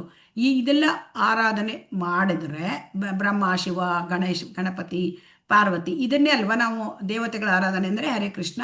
ಸೂರ್ಯನನ್ನ, ಚಂದ್ರನನ್ನ ಆರಾಧನೆ ಅಲ್ವಾ. ಇಲ್ಲಿ ಮಾಡಿದರೆ ಅವರು ಕೊಡ್ತಕ್ಕಂಥದ್ದು ಏನ? ನಮ್ಗೆ ಐಹಿಕವನ್ನ, ನಮ್ಮ ಸಮಸ್ಯೆಗೆ ಇಷ್ಟು ಪರಿಹಾರ ಆದಾಗ ಇಲ್ಲೇ ನಾವು ಉಳ್ಕೊಂಡ್ಬಿಡ್ತೇವೆ. ನಾವು ಒಂದೇ ಮೇಲುಗಡೆ ಹೋಗ್ತೇವೆ, ಒಂದೇ ಕೆಳಗಡೆ ಹೋಗ್ತೇವೆ. ಮೇಲ್ಗಡೆ ಹೋಗೋದು ಅಂದ್ರೆ ನಾವು ಪುಣ್ಯ ಮಾಡಿದರೆ ಸ್ವರ್ಗ ಲೋಕಕ್ಕೆ ಹೋಗ್ಬೋದು, ಅತಿ ಉನ್ನತವಾದ ಲೋಕ ಬ್ರಹ್ಮಲೋಕಕ್ಕೂ ಹೋಗ್ಬೋದು. ನಾವು ಭೌತಿಕ ಪ್ರಪಂಚದಲ್ಲಿ ಅಂದ್ರೆ ಇಲ್ಲಿ ಭೂಮಿಯಲ್ಲಿ ಕೂಡ ಸುಖವನ್ನು ಅನುಭವಿಸಬಹುದು, ನಮ್ಮ ಸಮಸ್ಯೆಗಳು ಪರಿಹರಿಸ್ಕೊಳ್ಬಹುದು. ಆದರೆ ಈ ದೇಹ ಶಾಶ್ವತ ಅಲ್ಲ, ಸಾವು ಬರುತ್ತೆ, ಸಾವಾದ್ಮೇಲೆ ಮತ್ತೆ ಹುಟ್ಟು ಬರುತ್ತೆ. ಈ ಮೊಟ್ಟೆಯಾಕಾರದ ನೋಡಿ ಜಗತ್ತಿನ ಹೊದಿಕೆ, ಇದ್ರ ಹೊರಗಡೆ ಹೋಗ್ಲಿಕ್ಕೆ ಆಗೋದಿಲ್ಲ. ಇದು ಅರ್ಥ ಆಯ್ತಾ ನಿಮ್ಗೆ? ಹರೇ ಕೃಷ್ಣ. ಇದು ಶಾಶ್ವತವಾದ ಲೋಕಗಳು. ಇಲ್ಲಿ ಇದೆಯಲ್ಲ, ಇಲ್ಲಿ ವೈಕುಂಠ ಲೋಕ, ಇಲ್ಲಿ ನೋಡಿ ಇಲ್ಲಿದೆ ವೈಕುಂಠ ಲೋಕ. ಆಮೇಲೆ ಇಲ್ಲಿರೋದು ಅಯೋಧ್ಯ, ದ್ವಾರಕಪುರಿ, ಮಥುರಾಪುರಿ, ಆಮೇಲೆ ಇಲ್ಲಿ ಗೋಲೋಕ. ಈಗ ಶಾಶ್ವತವಾದ ಲೋಕಗಳು ಅಂದ್ರೆ ಇಲ್ಲಿಂದ ಬರುತ್ತೆ, ವೈಕುಂಠ ಲೋಕ, ಅನೇಕ ವೈಕುಂಠ ಲೋಕಗಳು ಎಷ್ಟೋ ಇದೆ, ಅಸಂಖ್ಯಾತ ವೈಕುಂಠಗಳು. ಆಮೇಲೆ ಇಲ್ಲಿ ಇದು ಗೋಲೋಕ ವೃಂದಾವನ, ಇದು ಗೋಲೋಕ ವೃಂದಾವನ ಅತ್ಯುನ್ನತವಾದ ಲೋಕ. ಇದು ಭಗವಂತನ ಲೋಕ, ಅಂದ್ರೆ ಆಧ್ಯಾತ್ಮಿಕ ಲೋಕ. ಇಲ್ಲಿ ಶಾಶ್ವತವಾದ ಜೀವನ ಇದೆ. ಇಲ್ಲಿ ಹುಟ್ಟು ಸಾವು ಮುಪ್ಪು ರೋಗ ಇಲ್ಲ, ಮತ್ತೆ ಇಲ್ಲಿ ಏನಿಲ್ಲ, ಇಲ್ಲಿ ದುಃಖಗಳಿಲ್ಲ, ಯಾವುದು ಒಂದು ಜನ್ಮ ಮೃತ್ಯು ಜರಾವಾದಿ ದುಃಖಗಳಿಲ್ಲ. ಆಮೇಲೆ ಇಲ್ಲಿ ತ್ರಿವಿಧ ತಾಪತ್ರಯಗಳಿಲ್ಲ, 3 ಗುಣಗಳಿಲ್ಲ. ಆಮೇಲೆ ಇಲ್ಲಿ ಕಾಲದ ಪರಿಣಾಮ ಇಲ್ಲ. ಇಲ್ಲಿ ಭಗವಂತನ ಜೊತೆ ಆನಂದದಿಂದ ಕಾಲ ಕಳೆಯೋದು. ಆದರೆ ಇಲ್ಲಿ ದುಃಖ, ಇಲ್ಲಿ ಹುಟ್ಟು ಸಾವು, ಈ ಭೌತಿಕ ಪ್ರಪಂಚದಲ್ಲಿ ಮುಪ್ಪು ರೋಗ, ಆಮೇಲೆ ತ್ರಿವಿಧ ತಾಪತ್ರಯಗಳು, ಆಮೇಲೆ ಆಯಿತು ಮತ್ತೆ ನಾವು ಇಲ್ಲೇ ಉಳ್ಕೊಳ್ಳೋಣ ಅಂದ್ರೆ ಸಾವು ಬರುತ್ತೆ, ಸತ್ತ ಮೇಲೆ ಮತ್ತೆ ಜನ್ಮ ಬರುತ್ತೆ, ಹೀಗೆ ಉಳ್ಕೊಳ್ಳೋಣ ಇಲ್ಲೇ ಕಾಲ ಕಳೆಯೋಣ ಅಂದ್ರೆ ಇದು ನಾಶವಾಗಿ ಬಿಡುತ್ತೆ ಪ್ರಳಯ ಬಂದಾಗ. ಸೊ ಹಾಗಾಗಿ ಇಲ್ಲಿ ಭಗವಂತನ ಲೋಕಕ್ಕೆ ಹೋಗ್ಬೇಕು. ಇಲ್ಲಿ ತಾತ್ಕಾಲಿಕ ಪರಿಹಾರ ನೀವು ತಗೋಬೇಡಿ. ಇಲ್ಲಿ ಇರೋದು, ಇಲ್ಲಿ ಹೇಳ್ತಾ ಇದ್ದಾರೆ ನೋಡಿ, ಬ್ರಹ್ಮಜ್ಯೋತಿಯಲ್ಲಿ ಇದೆಲ್ಲ ಬ್ರಹ್ಮಜ್ಯೋತಿಯಲ್ಲಿ ಇರ್ತಕ್ಕಂಥ ಅಂದ್ರೆ ಭಗವಂತನ ಲೋಕಗಳು. ಅದರಲ್ಲಿ ಅತಿ ಉನ್ನತವಾದ ಲೋಕ ಕೃಷ್ಣ ಲೋಕ. ಅಲ್ಲಿ ಭಗವಂತ ಕೃಷ್ಣ ತನ್ನ ನಿತ್ಯ ಸಹಚರರ ಜೊತೆಗೆ, ಅಂದರೆ ಎಲ್ಲ ಯಶೋಧ ಮಾತಾ, ಆಮೇಲೆ ಅಲ್ಲಿ ಇವರು ನಂದ ಮಹಾರಾಜ, ಗೋಪಬಾಲಕರು, ಆಮೇಲೆ ಗೋಪಿಕೆಯರು, ಹೀಗೆ ನಿತ್ಯ ಪಾರಿಷದರು, ಅವರೆಲ್ಲ ಆ ಲೋಕದಲ್ಲಿ ಆನಂದದಿಂದ ಅವನು ಇರ್ತಾನೆ. ಆದರೂ ಕೂಡ ಭಗವಂತ ಇಲ್ಲಿ ಬರ್ತಾನೆ, ಎಲ್ಲರ ಹೃದಯದಲ್ಲಿ ಪರಮಾತ್ಮನಾಗಿ ಇರ್ತಾನೆ. ಸೊ ಹಾಗಾಗಿ ಭಗವಂತ ಅವನು ಸೂರ್ಯನಂತೆ, ಸೂರ್ಯ ಈ ಆಕಾಶದಲ್ಲಿ ಇರ್ತಾನೆ, ಆದರೆ ಸೂರ್ಯನ ಬೆಳಕು ಎಲ್ಲ ಕಡೆಗೂ ಬರುತ್ತೆ, ಮೂಲೆ ಮುಕ್ಕುಗಳಲ್ಲೂ ಬರುತ್ತೆ ಅಲ್ವಾ? ಹೌದು ಮತ್ತೆ. ಹಾಗೆ ಭಗವಂತ ಇಲ್ಲಿ ಗೋಲೋಕದಲ್ಲಿ ಅವನು ಲೀಲೆಗಳನ್ನು ಮಾಡಿಕೊಂಡು ಆಧ್ಯಾತ್ಮಿಕ ಲೋಕದಲ್ಲಿ ಇದ್ದಾನೆ, ಆದರೆ ಪರಮಾತ್ಮನಾಗಿ ಎಲ್ಲ ಜೀವಗಳ ಹೃದಯದಲ್ಲೂ ಇದ್ದಾನೆ. ಸೊ ಹಾಗಾಗಿ ಇಲ್ಲಿ ಏನ್ ಹೇಳ್ತಾ ಇದ್ದಾರೆ ಮುಂದೆ ಅಂದ್ರೆ, ನಾನೇ ಓದ್ತೇನೆ. ಜೀವನದ ಸಮಸ್ಯೆಗಳು ಚಂದ್ರನ ಮನೆಗೆ ಹೋದಾಗ ಮಾತ್ರ ಪರಿಹಾರವಾಗೋದಿಲ್ಲ. ನಾವೀಗ ಉನ್ನತ ಲೋಕಕ್ಕೆ ಹೋದ್ರೆ ನಮ್ಮ ಸಮಸ್ಯೆಗಳು ಪರಿಹಾರ ಆಗುತ್ತಾ? ಹರೇ ಕೃಷ್ಣ. ಇಲ್ಲ ಮಾತಾಜಿ, ಇಲ್ಲಿ ನೋಡಿ, ಈ ಲೋಕಗಳಿಗೆ ಹೋದ್ರೆ ಜನ್ಮ ಮೃತ್ಯು ಜರಾವಾದಿಗೆ ಹೋಗುತ್ತಾ? ತ್ರಿವಿಧ ತಾಪತ್ರಗಳು ಹೋಗುತ್ತಾ? ಇಲ್ಲ ಮಾತಾಜಿ, ಈಗ ಚಾಟ್ ಇಲ್ಲ. 14 ಲೋಕಗಳಲ್ಲೂ ನಮ್ಗೆ ತಾತ್ಕಾಲಿಕ ಅಂತ ಗೊತ್ತಾಯ್ತು ಈಗ ಗೊತ್ತಾಯ್ತು, ಆಯ್ತಾ? ಇದು ಆಮೇಲೆ ಇಲ್ಲಿಂದ ಈ ಲೋಕಕ್ಕೆ ಹೋಗ್ಲಿಕ್ಕೆ ಈಗ ಪರಿಹಾರ ಏನು ಕೇಳಿದ್ರೆ, ಇಲ್ಲಿಂದ ಇಲ್ಲಿ ಹೋಗ್ಲಿಕ್ಕೆ ಹರೇ ಕೃಷ್ಣ ಮಹಾಮಂತ್ರವನ್ನು ಮಾಡಿದ್ರೆ ನಾವು ಆ ಹರೇ ಕೃಷ್ಣ ಮಹಾಮಂತ್ರ, ಆ ಹರಿನಾಮ ಸಂಕೀರ್ತನೆ ಜಪ, ಕೇವಲ ಇದರಿಂದ ನಾವು ಈ ಲೋಕಕ್ಕೆ ಹೋಗ್ಬೋದಂತೆ. ಆಮೇಲೆ ಅದು ಸುಲಭ ಮಾರ್ಗ ಕೊಟ್ಟಿದ್ದಾರೆ. ಹರೇರ್ ನಾಮ ಇವ ಕೇವಲಂ ಕಲವು ನಾಸ್ತಿ ಏವ ನಾಸ್ತಿ ಗತಿರನ್ಯತ. ಆಮೇಲೆ ನಮಗೆ ಶ್ರೀಲ ಪ್ರಭುಪಾದರು ಆಮೇಲೆ ನಮಗೆ ಸಾಧನ ಭಕ್ತಿ ಬಗ್ಗೆ ರೂಪ ಗೋಸ್ವಾಮಿ ಅವರು ಹೇಳಿದ್ದಾರೆ. ಸೊ ಆದ್ದರಿಂದ ನಾವು ಸಾಧನ ಭಕ್ತಿಯನ್ನು ಮಾಡಿಕೊಂಡು ಹರಿನಾಮ ಸಂಕೀರ್ತನೆ ಮಾಡಿಕೊಂಡು ಯಾವಾಗಲೂ ಪ್ರತಿನಿತ್ಯ ಭಗವದ್ಗೀತೆ ಭಾಗವತ ಶ್ರವಣ ಮಾಡಿಕೊಂಡು ಗುರುವಿನ ಆಶ್ರಯ ತಕೊಂಡು ನಾವು ಸಾಧನ ಭಕ್ತಿಯನ್ನು ಮಾಡ್ಕೋತಾ ನಾವು ಹೋದರೆ ಇಲ್ಲಿ ಈ ಒಂದು ಅಶಾಶ್ವತವಾದ ದುಃಖಭರಿತವಾದ ಜಗತ್ತನ್ನು ಪಾರಾಗ್ಲಿಕ್ಕೆ ಸಾಧ್ಯ. ನಾವು ಭಗವಂತನ ಲೋಕಕ್ಕೆ, ನಾವು ಭಗವಂತನ ಲೋಕದವರೇ, ಅಲ್ಲಿಗೆ ಸೇರಿದವರೇ. ಆದರೆ ಅಲ್ಲಿ ನಮಗೆ ಏನಾಗಿದೆ, ಅಲ್ಲಿ ನಾವು ಏನ್ ಮಾಡ್ಕೊಂಡು ಬಂದಿದ್ದೇವೆ, ಭಗವಂತನಿಂದ ಬೇರಾಗಿ ಬಂದಿದ್ದೇವೆ. ಯಾಕೆ ಕೇಳಿದ್ರೆ ನಾವು ಸ್ವತಂತ್ರವಾಗಿ ನಾವು ಭಗವಂತನ ಜೊತೆ ಆನಂದದಿಂದ ಇರೋದನ್ನ ನಾವೇ ಸ್ವತಂತ್ರವಾಗಿ. ಹರೇ ಕೃಷ್ಣ ಹರೇ ಕೃಷ್ಣ ಕೃಷ್ಣ ಕೃಷ್ಣ ಹರೇ ಹರೇ ಹರೇ ರಾಮ ರಾಮ ರಾಮ ಹರೇ ಹರೇ. ಹರೇ ಕೃಷ್ಣ. ನಿಮ್ಮಲ್ಲಿ ಏನಾದರೂ ಶಬ್ದಗಳಾಗ್ತಾ ಇದ್ರೆ ಪ್ಲೀಸ್ ದಯವಿಟ್ಟು ಮ್ಯೂಟ್ ಮಾಡ್ಕೊಳ್ಳಿ ಎಲ್ಲರೂ ಕೂಡ. ಸೊ ಹಾಗಾಗಿ ನಮಗೆ ಇದು ಶೀಲ ಪ್ರಭುಪಾದರು ಏನ್ ಹೇಳ್ತಾರೆ, ಇದು ತಾತ್ಕಾಲಿಕ ಸಮಸ್ಯೆ ಇಲ್ಲಿರೋದು. ಕಾಣ್ತಾ ಇದೆಯಾ ಭೌತಿಕ ಪ್ರಪಂಚದಲ್ಲಿ?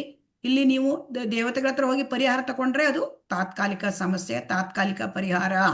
ಸೊ ತಾತ್ಕಾಲಿಕ ಸಮಸ್ಯೆಗೆ ತಾತ್ಕಾಲಿಕ ಪರಿಹಾರ ತಗೊಳ್ಳೋರು ಅಲ್ಪ ಬುದ್ಧಿಯವರು. ಸೊ ಯಾರು ಒಳ್ಳೆಯ ಬುದ್ಧಿವಂತರು ಇರ್ತಾರೆ ಅವರು ಶಾಶ್ವತ ಪರಿಹಾರ ತಗೊಳ್ತಾರೆ.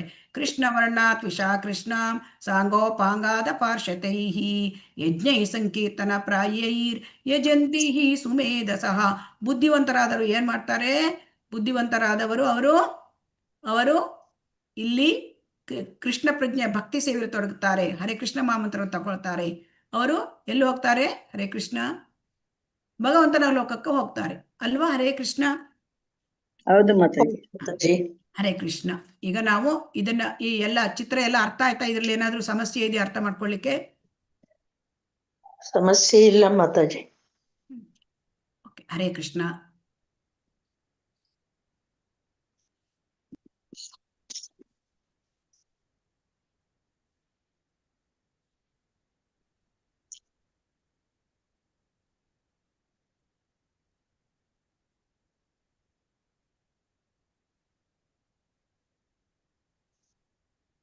ಕಾಣ್ತಾ ಇದೆಯಾ ಈಗ? ಹರೇ ಕೃಷ್ಣ. ಕಾಣ್ತದೆ ಅನಿಸ್ತಾ ಇದೆ ಮಾತಾಜಿ.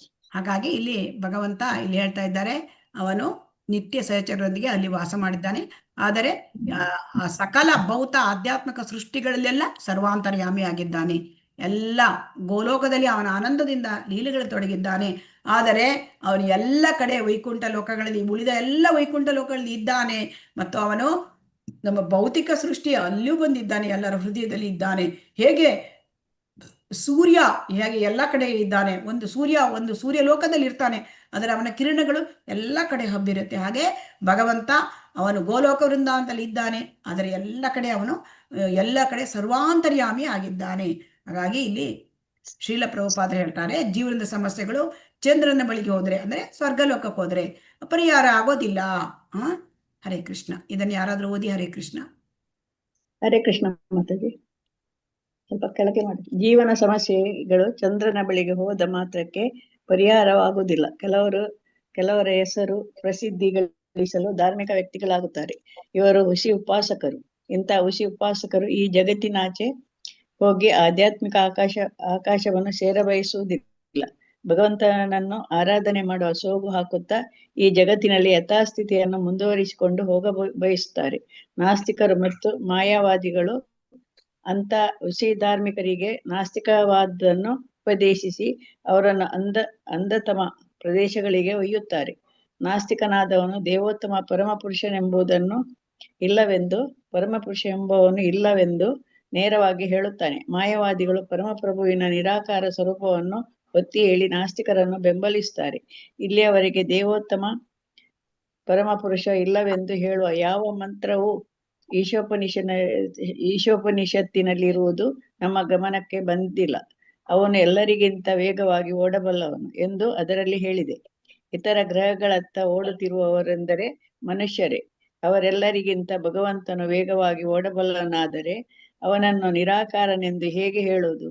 ಪರಮಪ್ರಭುವಿನ ನಿರಾಕಾರ ಕಲ್ಪನೆಯು ಪರಮಸತ್ಯದ ಅಪರಿಪೂರ್ಣ ಕಲ್ಪನೆಯಿಂದ ಆದ ಅಜ್ಞಾನದ ಒಂದು ರೂಪ. ಹರೇ ಕೃಷ್ಣ ಮಾತಾಜಿ. ಹರೇ ಕೃಷ್ಣ. ಶ್ರೀಲ ಪ್ರಭುಪಾದಕಿ ಜೈ. ಹಾಗಾಗಿ ಇಲ್ಲಿ ಶ್ರೀಲ ಪ್ರಭುಪಾದರು ಏನು ಹೇಳ್ತಾರೆ, ಇಂಥ ಸಮಸ್ಯೆಗಳಿಗೆ ಏನು ಪರಿಹಾರ ಇಲ್ಲ. ಜೀವನದ ಸಮಸ್ಯೆಗೆ ಚಂದ್ರಲು ಸ್ವರ್ಗಲೋಕಕ್ಕೆ ಹೋಗಿ ಏನು ಪರಿಹಾರ ಆಗೋದಿಲ್ಲ. ಇನ್ನು ಇಲ್ಲಿ ಶ್ರೀಲ ಪ್ರಭುಪಾದರು ನಿರಾಕಾರವಾದಿಗಳು ಮಾಯಾವಾದಿಗಳ ಬಗ್ಗೆ ಸ್ಪಷ್ಟವಾಗಿ ಇಲ್ಲಿ ಹೇಳ್ತಾ ಇದ್ದಾರೆ. ಈಗ ನಿರಾಕಾರವಾದಿಗಳು ಮಾಯಾವಾದಿಗಳ ಬಗ್ಗೆ ಸ್ವಲ್ಪ ತಿಳ್ಕೊಳ್ಳೋಣ. ನಿರಾಕಾರವಾದ ಅಂದ್ರೆ, ಈ ನಿರಾಕಾರವಾದದಲ್ಲಿ ನಮ್ಮ ಆಚಾರ್ಯಗಳು ತುಂಬಾ ಖಂಡಿಸ್ತಾರೆ. ಯಾಕೆ ಖಂಡಿಸ್ತಾರೆ ನೋಡೋಣ. ನಿರಾಕಾರವಾದಿಗಳಲ್ಲಿ ಎರಡು ರೀತಿ, ಬ್ರಹ್ಮವಾದಿಗಳು ಮತ್ತು ಮಾಯಾವಾದಿಗಳು ಅಂತ. ಬ್ರಹ್ಮವಾದಿಗಳಲ್ಲಿ ಅಲ್ಲಿ ನಾವು ಅವ್ರ ಬಗ್ಗೆ 12ನೇ ಅಧ್ಯಾಯ ಭಗವದ್ಗೀತೆಯಲ್ಲಿ 3ನೇ ಶ್ಲೋಕದಲ್ಲಿ ನಾವು ಕೇಳಿದ್ದೇವೆ. ಸೊ ಅದು ಕ್ಲೇಶೋ ಅಧಿಕತರಸ್ತೇಷಾಂ ಅವ್ಯಕ್ತ ಸಕ್ತ ಚೇತಸಾಂ ಅವ್ಯಕ್ತ ಹಿ ಗತಿರ್ದುಃಖಂ ದೇಹವದ್ಭಿರವಾಪ್ಯತೆ. ಅಂದ್ರೆ ಇಲ್ಲಿ ಬ್ರಹ್ಮವಾದಿಗಳು ಅಂದ್ರೆ ನಿರಾಕಾರ. ಆ ನಿರಾಕಾರದಲ್ಲಿ ಅವರು ಅಂದ್ರೆ ಬ್ರಹ್ಮನ್, ಆ ಬ್ರಹ್ಮಜ್ಯೋತಿಯ ಕಿರಣ, ಅದರಲ್ಲಿ ಅವರು ಆಕರ್ಷಿತರಾಗಿರ್ತಾರೆ. ಅವರು ಕೃಷ್ಣನ ಒಂದು ಒಂದು ಸಚ್ಚಿದಾನಂದ ವಿಗ್ರಹಕ್ಕೆ ಆಕರ್ಷಿತರಾಗಿರೋದಿಲ್ಲ. ಆದರೆ ಈ ಬ್ರಹ್ಮವಾದಿಗಳು ಆ ಕೃಷ್ಣನ ಭಗವಂತನ ರೂಪದ ಬಗ್ಗೆ ಅಪರಾಧ ಮಾಡೋದಿಲ್ಲ. ಅಪರಾಧ ಮಾಡೋದಿಲ್ಲ ಅಂದರೆ, ರೂಪ ಇದೆಯಾ, ಹೌದು ಇದ್ರೆ ಆಯಿತು ಇರಲಿ, ನನಗೆ ಇಲ್ಲಿ ನಿರಾಕಾರದಲ್ಲಿ ಆಕರ್ಷಣೆ ಇದೆ ಅಂತ ಹೇಳಿಬಿಡ್ತಾರೆ. ಸೊ ಅವರು ಕೃಷ್ಣನಿಗೆ ಅಪರಾಧ ಮಾಡೋದಿಲ್ಲ. ಆದರೆ ಅವರ ಒಂದು ಆಧ್ಯಾತ್ಮದಲ್ಲಿ ಮುನ್ನಡೆ ತುಂಬ ನಿಧಾನವಾದದ್ದು, ಅಂದರೆ ಕಷ್ಟಕರವಾದದ್ದು ಅವರದ್ದು. ಯಾಕೆಂತಂದ್ರೆ ಆ ಶರೀರಧಾರಿಯಾದ ಮನುಷ್ಯನಿಗೆ ಅಂದರೆ ಶೂನ್ಯದಲ್ಲಿ, ಅಂದರೆ ನಿರಾಕಾರ ಬ್ರಹ್ಮ ಜ್ಯೋತಿಯಲ್ಲಿ ಮನಸ್ಸನ್ನ ಇಡ್ಲಿಕ್ಕೆ ಆಗತ್ತಾ? ಹರೇ ಕೃಷ್ಣ. ಈಗ ರೂಪದಲ್ಲಿ ನಮ್ಗೆ ನಮ್ಮ ಮನಸ್ಸನ್ನು ಕೇಂದ್ರೀಕರಿಸ್ಲಿಕ್ಕಾಗತ್ತಾ? ಹರೇ ಕೃಷ್ಣ. ಅಥವಾ ನಮ್ಗೆ ಈ ಒಂದು ನಿರಾಕಾರದಲ್ಲಿ ಕೇಂದ್ರೀಕರಿಸ್ಲಿಕ್ಕಾಗತ್ತಾ? ರೂಪದಲ್ಲಿ ಕೇಂದ್ರೀಕರಿಸ್ಬೋದು. ರೂಪದಲ್ಲಿ, ಯಾಕೆಂದ್ರೆ ದೇಹದಾದಿಗಳು ಆದವರಿಗೆ ಅದು ಕಷ್ಟ ಆಗತ್ತೆ. ಸೊ ಹಾಗಾಗಿ, ಆದರೆ ಕೆಲವರು ಅದನ್ನು ಮಾಡ್ತಾರೆ. ಇದಕ್ಕೆ ಉದಾಹರಣೆ ಅಂತಂದ್ರೆ, ಆದ್ರೆ ಅವರು ಭಗವಂತನಿಗೆ ಅಪರಾಧ ಮಾಡೋದಿಲ್ಲ. ಸೊ ಅವ್ರ ಬಗ್ಗೆ ಶಿಲ ಪ್ರಭುಪಾದರು ಇಲ್ಲಿ ಹೇಳ್ತಾ ಇಲ್ಲ. ಅಂದ್ರೆ ಅದು ಉದಾಹರಣೆ ಅಂತಂದ್ರೆ 4 ಜನ ಕುಮಾರರು ಮತ್ತೆ ಶುಕಮುನಿಗಳು, ಅವರು ಭಕ್ತರಾದ್ರು, ಶುದ್ಧ ಭಕ್ತರಾದ್ರು. 4 ಜನ ಕುಮಾರರು ಅವರು ಹೇಗೆ ಶುದ್ಧ ಭಕ್ತರಾದ್ರು ಅಂದ್ರೆ, ಅವರು ವೈಕುಂಠಕ್ಕೆ ಹೋದಾಗ ಆ ನಾರಾಯಣನ ಪಾದಕಮಲಗಳಲ್ಲಿ ಆ ತುಳಸಿ ದಳದ ಒಂದು ವಾಸನೆ ತೆಗೆದುಕೊಂಡು ಮತ್ತೆ ಊದುಬತ್ತಿಯ ಆ ಒಂದು ಹೊಗೆ ಅದನ್ನು ಅಘ್ರಾಣಿಸಿ ಅವರು ಭಗವಂತನನ್ನ ನೋಡಿ ತುಂಬಾ ಆಕರ್ಷಿತರಾಗ್ಬಿಟ್ರು, ಅವರ ರೂಪಕ್ಕೆ ಆಕರ್ಷಿತರಾದರು. ಸೊ ಅದೇ ರೀತಿ ಶುಕಮುನಿಗಳು ಕೂಡ ಭಾಗವತವನ್ನು ತಂದೆಯಿಂದ ಕೇಳಿದಾಗ ಅವರು ಆಕರ್ಷಿತರಾದರು. ಸೊ ಹಾಗಾಗಿ ಅವರು ಶುದ್ಧ ಭಕ್ತರಾದರು, ಶ್ರೀಮದ್ ಭಾಗವತವನ್ನು ಹಾಡಿದರು. ಸೊ ಹಾಗಾಗಿ ಈ ನಿರಾಕಾರವಾದಿಗಳಲ್ಲಿ ಬ್ರಹ್ಮವಾದಿಗಳು ಅವರು ಭಗವಂತನ ಹತ್ರ ಹೋಗ್ಲಿಕ್ಕೆ ಸಾಧ್ಯ ಅವರಿಗೆ. ಅವರ ಬಗ್ಗೆ ಇಲ್ಲಿ ಶ್ರೀಲ ಪ್ರಭುಪಾದರು ಹೇಳ್ತಾ ಇಲ್ಲ. ಶ್ರೀಲ ಪ್ರಭುಪಾದರು ಹೇಳ್ತಾ ಇರೋದು ಎರಡನೇ ರೀತಿಯ ಒಂದು ನಿರಾಕಾರವಾದಿಗಳು, ಅವರೇ ಮಾಯಾವಾದಿಗಳು. ಈ ಮಾಯಾವಾದಿಗಳ ಬಗ್ಗೆ ಏನ್ ಹೇಳ್ತಾರೆ ಅಂತಂದ್ರೆ, ಈ ಭಗವದ್ಗೀತೆಯಲ್ಲಿ ಭಗವಂತನೇ ಹೇಳಿದ್ದಾನೆ. 7.24 ಹೇಳಿದ್ದಾನೆ, ಅವ್ಯಕ್ತಿಂ ವ್ಯಕ್ತಿಮಾಪನ್ನಂ ಅವ್ಯಕ್ತ ವ್ಯಕ್ತಿಮಾಪನ್ನಂ ಮನ್ಯಂತೆ ಮಾಂ ಅಬುದ್ಧಯಃ ಪರಂಭಾವಂ ಅಜಾನಂತೋ ಮಾಂ ಅವ್ಯಯಂ ಅನುತ್ತಮಂ. ಅಂದರೆ ಈಗ ಪರಿಪೂರ್ಣದ ಇವರು ಕೂಡ, ಈ ಮಾಯಾವಾದಿಗಳು ಹೇಗೆ ಕೇಳಿದರೆ, ಅವರು ಕೂಡ ಬ್ರಹ್ಮನ್ ಸಾಕ್ಷಾತ್ಕಾರ ಮಾಡ್ಕೊಂಡಿರ್ತಾರೆ. ಅಂದರೆ ನನ್ನ ದೇಹ ಅಲ್ಲ, ನಾನು ಆತ್ಮ, ಇಷ್ಟು ತಿಳ್ಕೊಂಡಿರ್ತಾರೆ. ಅವರು ಭಗವಂತನನ್ನು ಪರಿಪೂರ್ಣ ಸಾಕ್ಷಾತ್ಕಾರ ಮಾಡ್ಕೊಂಡಿರೋದಿಲ್ಲ, ಭಗವಾನ್ ಸಾಕ್ಷಾತ್ಕಾರ ಮಾಡ್ಕೊಂಡಿರೋದಿಲ್ಲ. ಯಾಕೆಂದ್ರೆ ಅವರು ಬುದ್ಧಿಹೀನರು ಅಂತ ಇಲ್ಲಿ ದೇವೋತ್ತಮ ಪರಮಪುರುಷ ಕೃಷ್ಣನೇ ಹೇಳಿದ್ದಾನೆ. ಅವ್ರು ಏನು ಹೇಳ್ತಾರೆ ಅಂದ್ರೆ, ಮಾಯಾವಾದಿಗಳು ದೇವರು ಕೃಷ್ಣ ದೇವರು ಅಂತ ಒಪ್ಕೊಳ್ಳೋದಿಲ್ಲ. ಆ ರೂಪವನ್ನು ಒಪ್ಕೊಳ್ತಾರೆ, ಆದರೆ ಆ ರೂಪವನ್ನು ಒಪ್ಕೊಳ್ತಾರೆ, ಆದರೆ ಅವನು ದೇವರು ಅಂತ ಅಂದ್ರೆ ಭಗವಂತ ಅಂತ ಒಪ್ಕೊಳ್ಳೋದಿಲ್ಲ. ಅಂದ್ರೆ ಏನ್ ಹೇಳ್ತಾರೆ, ಅವರು ದೇವರು ನಿರಾಕಾರ, ಅವರು ಇಲ್ಲಿಗೆ ಬರಬೇಕಾದ್ರೆ ಆ ಮಾಯೆಯಿಂದ ಆಕಾರ ತೆಗೆದುಕೊಳ್ತಾನೆ ಅಂತ ಹೇಳ್ತಾರೆ. ದೇವರು ನಿರಾಕಾರ, ಆದರೆ ಈಗ ಭೌತಿಕ ಪ್ರಪಂಚಕ್ಕೆ ಬರುವಾಗ ದೇವರು ಮಾಯೆಯಿಂದ ಆಕಾರ ತೆಗೆದುಕೊಳ್ತಾನೆ ಅಂದರೆ ಮಾಯೆಯ ಕೆಳಗೆ ಬರ್ತಾನೆ ಅಂತ. ದೇವೋತ್ತಮ ಪರಮಪುರುಷ ಅವನು ಭಗವಂತ, ಅವನು ಮಾಯೆಯ ಕೆಳಗೆ ಬರ್ಲಿಕ್ಕೆ ಹೇಗೆ ಸಾಧ್ಯ? ಮಾಯೆಯನ್ನೇ ಅವನು ಕಂಟ್ರೋಲ್ ಮಾಡ್ತಾನೆ ಅಲ್ವಾ? ಭಗವದ್ಗೀತೆಯಲ್ಲಿ ಹೇಳಿದ್ದಾನೆ, ದೈವೀಹಿ ಏಷಾ ಗುಣಮಯಿ ಮಮ ಮಾಯಾ ದುರತ್ಯಯ ಮಾಮೇವಯೇ ಪ್ರಪದ್ಯಂತೆ ಮಾಯಾಮೇತಾಂ ತರಂತಿತೆ. ಈ ಮಾಯೆ ನನ್ನ ಕೈ ಕೆಳಗಡೆ ಇದೆ ಅಂತ ಭಗವಂತ ಹೇಳಿದ್ದಾನೆ. ಮಾಯೆ ಅಂದ್ರೆ 3 ಗುಣಗಳು, ಅಲ್ಲಿ ನನ್ನ ಕೈ ಕೆಳಗಡೆ ಆ 3 ಗುಣಗಳಲ್ಲಿ ಬರ್ಲಿಕ್ಕೆ ಸಾಧ್ಯ ಇಲ್ಲ. ಅವನು ಭಗವಂತ ಬರ್ತಾನೆ ಭೌತಿಕ ಪ್ರಪಂಚಕ್ಕೆ ಅಂದ್ರೆ ಅದೇ ಸಚ್ಚಿದಾನಂದ ಶರೀರ ಇಟ್ಕೊಂಡೇ ಬರ್ತಾನೆ, ಅವನಿಗೆ ಭೌತಿಕ ಶರೀರ ಇಲ್ಲ. ಆದರೆ ಈ ನಿರಾಕಾರ, ಈ ಮಾಯಾವಾದಿಗಳು, ಅವರು ನಿರಾಕಾರವಾದಿಗಳು, ಅವರು ಈ ತರ ಭಗವಂತನ ರೂಪವನ್ನ ಅವರು ಹಳಿಯುತ್ತಾರೆ, ಭಗವಂತನಿಗೆ ಹಾಗಾಗಿ ಅಪರಾಧ ಮಾಡುತ್ತಾರೆ. ಸೊ ಹಾಗಾಗಿ ಇಂಥ ಮಾಯಾವಾದಿ ಕೃಷ್ಣ ಅಪರಾಧಿ. ಸೊ ಹೀಗಂತ ಇವರು ತುಂಬಾ ನಮ್ಮ ಅಂದ್ರೆ ಚೈತನ್ಯ ಮಹಾಪ್ರಭುಗಳು ಸ್ವತಃ ಕೃಷ್ಣ ಅವರು ಹೇಳಿದ್ದಾರೆ, ಮಾಯಾವಾದಿ ಕೃಷ್ಣ ಅಪರಾಧಿ. ಮಾಯಾವಾದಿ ಹತ್ರ ನಾವು ಹೋದ್ರೆ ನಮ್ಮದು ಪೂರ್ತಿ ವಿನಾಶ ಆಗಿ ಬಿಡ್ತದೆ ಅಂತ. ಯಾಕೆಂತಂದ್ರೆ ಅವ್ರು ಏನ್ ಮಾಡ್ತಾರೆ ನೋಡೋಣ. ಸೊ ಹಾಗಾಗಿ ಈ ಮಾಯಾವಾದಿಗಳು ನಮ್ಮ ಆಚಾರ್ಯರುಗಳು ತುಂಬಾ ಖಂಡಿಸುತ್ತಾರೆ ಮಾಯಾವಾದಿಗಳನ್ನ. ಈಗ ಭಗವಂತನೇ ಹೇಳಿದ್ದಾನೆ ಏನಂತ, 9.11 ಹೇಳಿದ್ದಾನೆ, ಅವಜಾನಂತಿ ಮಾಮೂಢ ಮಾನುಷೀಂ ತನುಮಾಶ್ರಿತಂ. ಅಂದ್ರೆ ಮೂರ್ಖರಿಗೆ ನಾನೊಬ್ಬ ಸಾಮಾನ್ಯ ಮನುಷ್ಯ ಅಂತ ತಿಳ್ಕೊಂಡ್ಬಿಡ್ತಾರೆ. ಯಾಕೆ ಅಂತಂದ್ರೆ ಅವರು ಕೃಷ್ಣನನ್ನ ಅವರು ದೇವೋತ್ತಮ ಪರಮಪುರುಷ ಅಂತ ಒಪ್ಕೊಳ್ಳೋದಿಲ್ಲ. ಅವರು ಕೃಷ್ಣನು ಒಬ್ಬ ಪ್ರಬಲ ವ್ಯಕ್ತಿ, ಅವನು ಅಂದರೆ ದೇವಕಿ ಮತ್ತು ವಸುದೇವ ದೇವಕಿಯರ ಮಗ ಅಥವಾ ಒಬ್ಬ ರಾಜಕುಮಾರ್, ಹೀಗೆ ತಿಳ್ಕೊಂಡ್ಬಿಡ್ತಾರೆ. ಅವರು ದೇವೋತ್ತಮ ಪರಮಪುರುಷ, ಅವನು ಸಚ್ಚಿದಾನಂದ ವಿಗ್ರಹ, ಇದನ್ನ ಅವರು ಒಪ್ಪೋದಿಲ್ಲ. ಸೊ ಹಾಗಾಗಿ ರೂಪ ಇದೆ, ಆದರೆ ಅದು ನಿರಾಕಾರವಾಗಿದ್ಕೊಂಡು ಇಲ್ಲಿ ಬಂದು ಮಾಯೆಯಿಂದ ರೂಪ ಪಡ್ಕೊಂಡಿದ್ದಾನೆ. ಹೀಗೆ ಹೇಳುವುದರಿಂದ ಅವರು ಭಗವಂತನಲ್ಲಿ ಅಪರಾಧವನ್ನು ಮಾಡುತ್ತಾರೆ. ಮಾಯಾವಾದಿ ಕೃಷ್ಣ ಅಪರಾಧಿ. ಸೊ ಹಾಗಾಗಿ ಈ ಭಕ್ತರಲ್ಲ ಅವರು, ಆದರೆ ಭಕ್ತರಲ್ಲ ಆಧ್ಯಾತ್ಮಿಕವಾದಿಗಳು. ಅವ್ರು ಏನ್ ಮಾಡ್ತಾರೆ ನೋಡೋಣ. ಭಕ್ತರಲ್ಲದೆ ಈ ನಿರಾಕಾರವಾದಿಗಳು ಕೃಷ್ಣನಿಗೆ ಈ ಭೌತಿಕ ಪ್ರಪಂಚದಿಂದ ಶರೀರ ಇದೆ, ಈ ಮಾಯಾವಾದಿಗಳು ಹೇಳೋದೇನು, ಭೌತಿಕ ಪ್ರಪಂಚದ ಬಂದ ಶರೀರ ಇದೆ, ಅವನ ಚಟುವಟಿಕೆಗಳು, ಅವನ ಲೀಲೆಗಳು, ಅವನ ರೂಪ ಎಲ್ಲವೂ ಮಾಯೆ ಎಂದು ಹೇಳ್ತಾರೆ. ಸೊ ಹಾಗಾಗಿ ಇವರಿಗೆ ಮಾಯಾವಾದಿಗಳು ಎಂದು ಹೆಸರು. ಅವರಿಗೆ ಅಂತಿಮ ಸತ್ಯ ಭಗವಂತ ಶ್ರೀಕೃಷ್ಣ ದೇವೋತ್ತಮ ಪರಮಪುರುಷ ಇದನ್ನು ಅವರು ತಿಳಿಯುವುದಿಲ್ಲ. ಹರೇ ಕೃಷ್ಣ. ಈ ಒಂದು ಮಾಯಾವಾದಿಗಳ ಇದು ಗೊತ್ತಾಯ್ತಾ? ಹರೇ ಕೃಷ್ಣ ಏನಂತ? ಹರೇ ಕೃಷ್ಣ. ಹೌದು ಮಾತಾಜಿ, ಗೊತ್ತಾಯ್ತು ಅನ್ಕೊಂಡೆ. ಹಾ, ಹಾಗಾಗಿ ಇಲ್ಲಿ ಶ್ರೀಲ ಪ್ರಭುಪಾದರು ಮಾಯಾವಾದಿಗಳನ್ನ ಖಂಡಿಸಿ ಹೇಳ್ತಾ ಇದ್ದಾರೆ. ಯಾಕೆ ಏನು ಅಂತ ನೋಡೋಣ. ಕೆಲವರು ಹೆಸರು ಪ್ರಸಿದ್ಧಿ ಗಳಿಸಲು ಧಾರ್ಮಿಕ ವ್ಯಕ್ತಿಗಳಾಗ್ತಾರೆ. ಕೆಲವರು ಏನ್ ಹೇಳ್ತಾರೆ, ಧಾರ್ಮಿಕ ವ್ಯಕ್ತಿಗಳು ಯಾಕೆ ಆಗ್ತಾರೆ? ಅವರಿಗೆ ಹೆಸರು ಬೇಕು, ಅವರಿಗೆ ಪ್ರಸಿದ್ಧಿ ಬೇಕು, ನಾಮ ಪೂಜೆ ಪ್ರತಿಷ್ಠೆ ಬೇಕು. ಇವರು ಹುಸಿ ಉಪಾಸಕರು, ಅಂದ್ರೆ ಇವರು ಸುಳ್ಳು ಉಪಾಸನೆ ಇವರು ಮಾಡೋದು. ಏನಂದ್ರೆ ಇವರಿಗೆ ಜಗತ್ತಿನ ಆಚೆ ನಾವೀಗ ನೋಡಿದ್ವಲ್ಲ ಚಿತ್ರದಲ್ಲಿ, ಆಧ್ಯಾತ್ಮಿಕ ಪ್ರಪಂಚ, ಆ ಭಗವಂತನ ಲೋಕ, ವೈಕುಂಠ ಲೋಕಕ್ಕೆ ಹೋಗ್ಲಿಕ್ಕೆ ಅವರಿಗೆ ಇಷ್ಟ ಇಲ್ಲ. ಸೊ ಅವ್ರು ಏನ್ ಮಾಡ್ತಾರೆ, ಅವರು ಏನೋ ದೇವರನ್ನ ಆರಾಧನೆ ಮಾಡ್ತಾರ ತರ ಅವರು ಸೋಗು ಹಾಕುತ್ತಾರೆ. ಅಂದ್ರೆ ಆ ತರ ಸೋಗು ಹಾಕೋದು ಅಂದ್ರೆ ಅವ್ರು ಆ ತರ ತೋರಿಸ್ಕೊಳ್ತಾರೆ ನೋಡೋದಕ್ಕೆ, ನಟನೆ. ನೋಡೋದವರಿಗೆ ಅವರು ಓಹೋ ಇವರು ಆ ರೀತಿ ದೇವರದೆಲ್ಲ ಮಾಡ್ತಾರೆ ಇವರು ಅಂತ ತಿಳ್ಕೊಬೇಕು ಹಾಗೆ. ಆದರೆ ಅವರು ಇಲ್ಲಿ ನೋಡಿ ಹೇಳ್ತಾರೆ, ಈ ಜಗತ್ತಿನಲ್ಲಿ ಯಥಾಸ್ಥಿತಿಯನ್ನು ಮುಂದುವರಿಸ್ಕೊಂಡು ಹೋಗ್ತಾರೆ. ಅವರಿಗೆ ಭಗವಂತನ ಲೋಕಕ್ಕೆ ಹೋಗ್ಬೇಕು, ನಾವು ವೈಕುಂಠ ಲೋಕಕ್ಕೆ ಹೋಗ್ಬೇಕು, ಭಗವಂತನ ಸೇವೆಯನ್ನು ಮಾಡಬೇಕು, ಇದು ಇಚ್ಛೆ ಇಲ್ಲ ಅವರಿಗೆ. ಇದೇ ಭೌತಿಕ ಜಗತ್ತಲ್ಲಿ ಇದೇ ಯಥಾಸ್ಥಿತಿ ಹೇಗಿದೆಯೋ ಹಾಗೆ ಮುಂದುವರ್ಸ್ಕೊಂಡು ಹೋಗ್ಲಿಕ್ಕೆ ನೋಡ್ತಾರೆ. ಸೊ ಹಾಗಾಗಿ ಅವರು ನೋಡಿ, ನಾಸ್ತಿಕರು ಮತ್ತು ಮಾಯಾವಾದಿಗಳು ಅಂತ ಹುಸಿ ಧಾರ್ಮಿಕರಿಗೆ ನಾಸ್ತಿಕವಾದವನ್ನು ಉಪದೇಶಿಸಿ ಅವರನ್ನು ಅಂಧತಮ ಪ್ರದೇಶಗಳಿಗೆ ಒಯ್ಯುತ್ತಾರೆ.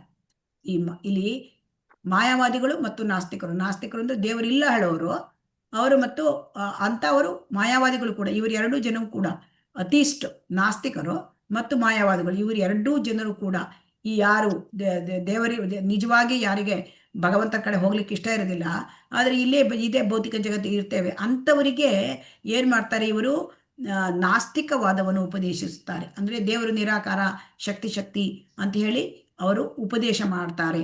ಸೊ ಹಾಗಾಗಿ ಆ ನಾಸ್ತಿಕನು ಒಪ್ಕೊಂಡ್ಬಿಡ್ತಾನೆ, ದೇವೋತ್ತಮ ಪರಮ ಪುರುಷ ಇಲ್ಲ ಅಂತೇಳಿ ನೇರವಾಗಿ ಹೇಳ್ತಾನೆ. ನಾನು ದೇವರು. ಇವ್ರು ಏನ್ ಹೇಳ್ತಾರೆ ಮಾಯಾವಾದಿಗಳು ಅಂದ್ರೆ, ನಾನು ದೇವರು, ಎಲ್ಲರೂ ದೇವರು, ಅಹಂ ಬ್ರಹ್ಮಾಸ್ಮಿ. ಅವ್ರದ್ದೆಲ್ಲ ಇದಿದೆ, ಮಹಾವಾಕ್ಯಗಳಿದೆ. ಅಹಂ ಬ್ರಹ್ಮಾಸ್ಮಿ, ಆಮೇಲೆ 3 ಇದೆ, ಅಹಂ ಬ್ರಹ್ಮಾಸ್ಮಿ, ಪ್ರಜ್ಞಾನಂ ಬ್ರಹ್ಮ, ತತ್ವಂ ಅಸಿ. ಈ 3 ಮಹಾವಾಕ್ಯಗಳು. ಅದನ್ನ ಅವರು ತಪ್ಪಾಗಿ ಅರ್ಥ ಮಾಡಿಕೊಂಡು ಅದನ್ನ ತತ್ವಮಸಿ, ಅಹಂ ಬ್ರಹ್ಮಾಸ್ಮಿ, ಪ್ರಜ್ಞಾನಂ ಬ್ರಹ್ಮ. ಸೊ ಅವ್ರ ಈ ತರ ಮಾಡಿಕೊಂಡು ಎಲ್ಲರೂ ಕೂಡ ನಾವು ಐಹಿಕದಲ್ಲಿ ಮಾಯೆಯಲ್ಲಿದ್ದೇವೆ. ಈ ಮಾಯೆಯಿಂದ ನಾವು ಬಿಡುಗಡೆ ಪಡೆದ್ರೆ, ನಾವು ಈ 3 ಗುಣಗಳಿಂದ ಹೊರಗೆ ಬಂದರೆ ನಮಗೆ ಮತ್ತೆ ನಾವು ಕೂಡ ದೇವರಾಗಬಲ್ಲ, ನಾವು ಕೂಡ ದೇವರು ಅಂತ ಹೇಳ್ತಾರೆ. ಸೊ ಇದು ತಪ್ಪು, ಇದು ಅಪರಾಧ. ಹಾಗಾಗಿ ಅವರು ಮತ್ತೆ ಅವ್ರ ಜೊತೆಗೆ ಬೇರೆಯವರಿಗೂ ಅವರು ಈ ಥರದನ್ನ ಕಲಿಸ್ತಾರೆ. ಸೊ ಹಾಗಾಗಿ ಈ ಭಗವಂತನ ನಿರಾಕಾರ ಸ್ವರೂಪವನ್ನು ಒತ್ತಿ ಹೇಳಿ ನಾಸ್ತಿಕರನ್ನು ಬೆಂಬಲಿಸ್ತಾರೆ. ಇದು ತಪ್ಪು. ಸೊ ಹಾಗಾಗಿ ಇವರು ಇಲ್ಲಿ ನಮಗೆ ಶ್ರೀಲ ಪ್ರಭುಪಾದರು ಹೇಳ್ತಾರೆ, ಈಗ ನಾವು ಇಷ್ಟು ಮಂತ್ರಗಳನ್ನ ನೋಡಿದ್ದೇವೆ ಅಲ್ವಾ, ಇಷ್ಟು ಈಶೋಪನಿಷತ್ತಿನ ಮಂತ್ರಗಳನ್ನ ನೋಡಿದ್ದೇವೆ. ಇಲ್ಲೆಲ್ಲಾರು ದೇವರಿಗೆ ರೂಪ ಇಲ್ಲ ಹೇಳುವಾಗ ನಿಮಗೆ ಮನಸ್ಸಿಗೆ ಗಮನಕ್ಕೆ ಬಂದಿದೆಯಾ? ಇಲ್ಲ ಮಾತಾಡಿ, ಇಲ್ಲ.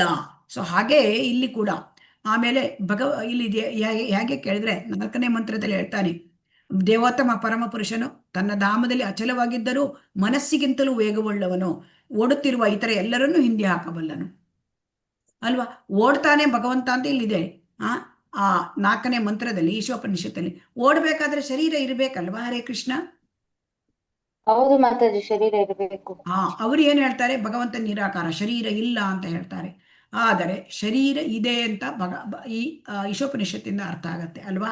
ಅವನು ಓಡ್ತಾರೆ ಅಂದ್ರೆ ಶರೀರ ಇದೆ, ಶರೀರದ ಇಲ್ಲಿ ಹೇಗೆ ಓಡಲಿಕ್ಕೆ ಸಾಧ್ಯ? ಅದನ್ನೇ ಹೇಳ್ತಾರೆ. ಅವರು ಎಲ್ಲರಿಗಿಂತ ಭಗವಂತ ವೇಗವಾಗಿ ಓಡಬಲ್ಲನಂದ್ರೆ ಅವನನ್ನು ನಿರಾಕಾರ ಅಂತ ಹೇಗೆ ಹೇಳುವುದು? ಭಗವದ್ಗೀತೆಯನ್ನು ನಾವು ಓದಿದ್ದೇವೆ. ಸೊ ಭಗವದ್ಗೀತೆಯಿಂದಲೂ ನಮಗೆ ಭಗವಂತ ಅವನು ಸಚ್ಚಿದಾನಂದ ವಿಗ್ರಹ ಅದೆಲ್ಲ ನಮಗೆ ಅರ್ಥ ಆಗುತ್ತೆ. ಭಗವದ್ಗೀತೆಯನ್ನ ಭಾಗವತವನ್ನು ಓದಿದರಂತೂ ಸಂಪೂರ್ಣವಾಗಿ ನಮಗೆ ಅರ್ಥ ಆಗತ್ತೆ. ಸೊ ಹಾಗಾಗಿ ನಾವು ವೈದಿಕ ಸಾಹಿತ್ಯ, ಭಗವದ್ಗೀತೆ ಆಗಲಿ, ಭಾಗವತಂ ಆಗಲಿ, ಈಶೋಪನಿಷತ್ತಿನಲ್ಲಾಗಲಿ ಭಗವಂತ ನಿರಾಕಾರ ಅಂತ ಎಲ್ಲೂ ಹೇಳಿಲ್ಲ. ಸೊ ಆದ್ದರಿಂದ ಪರಮ ಪ್ರಭುವಿನ ನಿರಾಕಾರ ಕಲ್ಪನೆಯು ಪರಮ ಸತ್ಯದ ಅಪರಿಪೂರ್ಣ ಕಲ್ಪನೆ. ಹಾಗಾದ್ರೆ ಇದೇನು ನಿರಾಕಾರ ಅಂದರೆ ಬ್ರಹ್ಮನ್ ಅಂದರೆ ಬ್ರಹ್ಮ ಜ್ಯೋತಿಯ ಕಿರಣಗಳನ್ನೇ ಅವರು ದೇವರು ಅಂತ ತಿಳ್ಕೊಳ್ತಾರೆ, ಶಕ್ತಿ ಅಂತ. ಇದು ಅಜ್ಞಾನದ ಒಂದು ರೂಪ. ಅವರು ಒಳಗೆ ಭಗವಂತನ ಸಚ್ಚಿದಾನಂದ ವಿಗ್ರಹ ಇದೆ ಆಧ್ಯಾತ್ಮಿಕ ಲೋಕದಲ್ಲಿ, ಭಗವಂತನ ಲೋಕದಲ್ಲಿ ಅವನ ದೇಹದಿಂದ ಪ್ರಭೆ ಬರುತ್ತೆ, ಅದು ನಿರಾಕಾರ ಜ್ಯೋತಿ, ಅದು ಬ್ರಹ್ಮನ್. ಇದನ್ನ ಅವರು ಇಷ್ಟು ಪೂರ್ಣವಾಗಿ ಅರ್ಥ ಮಾಡ್ಕೊಳ್ಳೋದಿಲ್ಲ. ಈಗ ನಾವೇನು ಹೇಳೋದು, ಸ್ವಲ್ಪವನ್ನೇ ಮಾಡಿಬಿಟ್ಟು ಅದೇ ಈಗ ಭಗವಂತ ತನ್ನ ಲೋಕದಲ್ಲಿ ಇದ್ದಾನೆ, ಆದರೆ ಭಗವಂತನ ಪ್ರಭೆ ಕೆಳಗೆ ಹೊರಗೆ ಬರ್ತಾ ಇದೆ, ಅದನ್ನೇ ಎಲ್ಲವೂ ಅಂತ ಹೇಳಿ ತಿಳ್ಕೊಂಬಿಡು, ಅದೇ ಅಂತಿಮ ಅಂತ ತಿಳ್ಕೊಂಡ್ರೆ ಅದು ಸರಿಯೋ ತಪ್ಪೋ? ಹರೇ ಕೃಷ್ಣ, ನೀವೇ ಹೇಳಿ.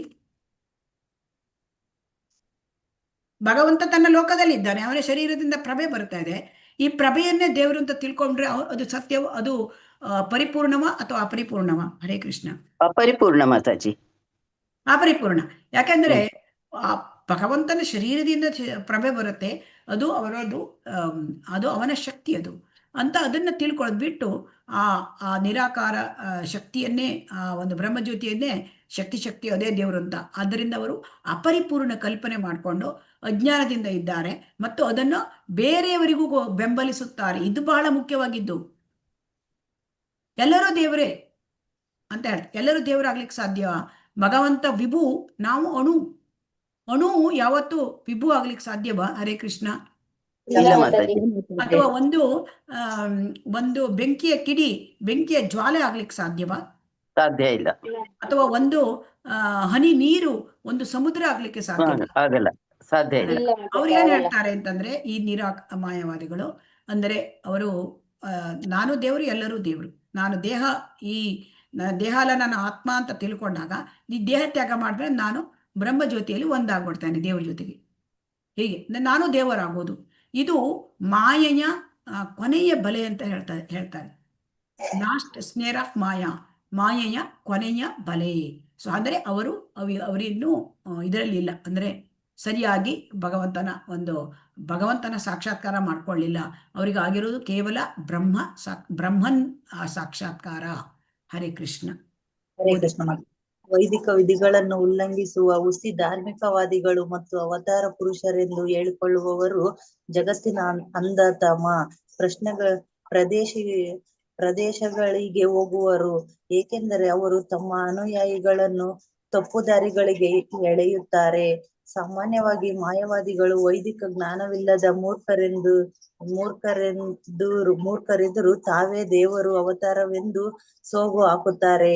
ಅಂತ ಮೂರ್ಖರೇ ಕೊಂಚವಾದರೂ ಜ್ಞಾನವಿದ್ದ ಪಕ್ಷದಲ್ಲಿ ಅದು ಅಜ್ಞಾನಕ್ಕಿಂತಲೂ ತುಂಬಾ ಅಪಾಯಕಾರಿ. ಅಂತ ಮಾಯವಾದಿಗಳು ದೇವತೆಗಳನ್ನು ಶಾಸ್ತ್ರೋಕ್ತವಾಗಿ ಪೂಜಿಸುವುದೂ ಇಲ್ಲ. ಕೇವಲ ಸಂದರ್ಭಗಳಲ್ಲಿ ದೇವತೆಗಳನ್ನು ಪೂಜಿಸಬೇಕೆಂದು ಧರ್ಮಶಾಸ್ತ್ರಗಳಲ್ಲಿ ಹೇಳಿದೆ. ಅದೇ ಸಮಯದಲ್ಲಿ ಹೀಗೆ ಮಾಡುವ ಅವಶ್ಯಕತೆ ಏನೂ ಇಲ್ಲವೆಂದು ಈ ಶಾಸ್ತ್ರಗಳು ಹೇಳುತ್ತವೆ. ದೇವತೆಗಳನ್ನು ಪೂಜಿಸುವುದರಿಂದ ಬರುವ ಫಲಗಳು ಶಾಶ್ವತವಾದವಲ್ಲವೆಂದು ಭಗವದ್ಗೀತೆಯಲ್ಲಿ 7.23 ಸ್ಪಷ್ಟವಾಗಿ ಹೇಳಿದೆ. ಇಡೀ ಜಗತ್ತೇ ಶಾಶ್ವತವಲ್ಲದ್ದರಿಂದ ಈ ಜಗತ್ತಿನ ಅಂಧಕಾರದಲ್ಲಿ ಸಾಧಿಸಿದ್ದೆಲ್ಲವೂ ಅಶಾಶ್ವತವೇ. ನಿಜವಾದ ಮತ್ತು ಶಾಶ್ವತವಾದ ಜೀವನವನ್ನು ಪಡೆಯುವುದು ಹೇಗೆ ಎಂಬುದೇ ಪ್ರಶ್ನೆ. ಹರೇ ಕೃಷ್ಣ. ಮುಂದೆ ಕೃಷ್ಣ. ಹಾಗಾಗಿ ಇವರು ವೈದಿಕ ವಿಧಿಗಳನ್ನು ಉಲ್ಲಂಘಿಸುವ, ಇವರು ಹುಸಿ ಧಾರ್ಮಿಕವಾದಿಗಳು. ಹುಸಿ ಅಂದ್ರೆ ಸುಳ್ಳು, ನಿಜವಾದ ಧಾರ್ಮಿಕವಾದಿಗಳಲ್ಲ. ಅವರು ತಾವೇ ದೇವರು ಅಂತ ಹೇಳ್ಕೊಳ್ತಾರೆ. ಇವರು ಜಗತ್ತಿನ ಅಂಧತಮ ಪ್ರದೇಶಗಳಿಗೆ ಹೋಗ್ತಾರೆ. ಅಲ್ಲಿ ಅವ್ರು ಏನ್ ಮಾಡ್ತಾರೆ, ತಮ್ಮ ಅನುಯಾಯಿಗಳನ್ನು, ಅವ್ರನ್ನ ಯಾರು ಅನುಸರಿಸ್ತಾರೆ ಅವರನ್ನು ತಪ್ಪು ದಾರಿಗೆ ಹೇಳ್ತಾರೆ, ಅವರು ಆ ಲೋಕಕ್ಕೆ ಹೋಗ್ಲಿಕ್ಕೆ ಮಾಡ್ತಾರೆ. ಸೊ ಅಂಧತಮ ಪ್ರದೇಶ ಅಂದ್ರೆ ನಾವೀಗ ನೋಡಿದ್ದೇವೆ, ಕೆಳಗಿನ ಲೋಕಗಳು, ಅದು ಅಂಧತಮ ಪ್ರದೇಶ.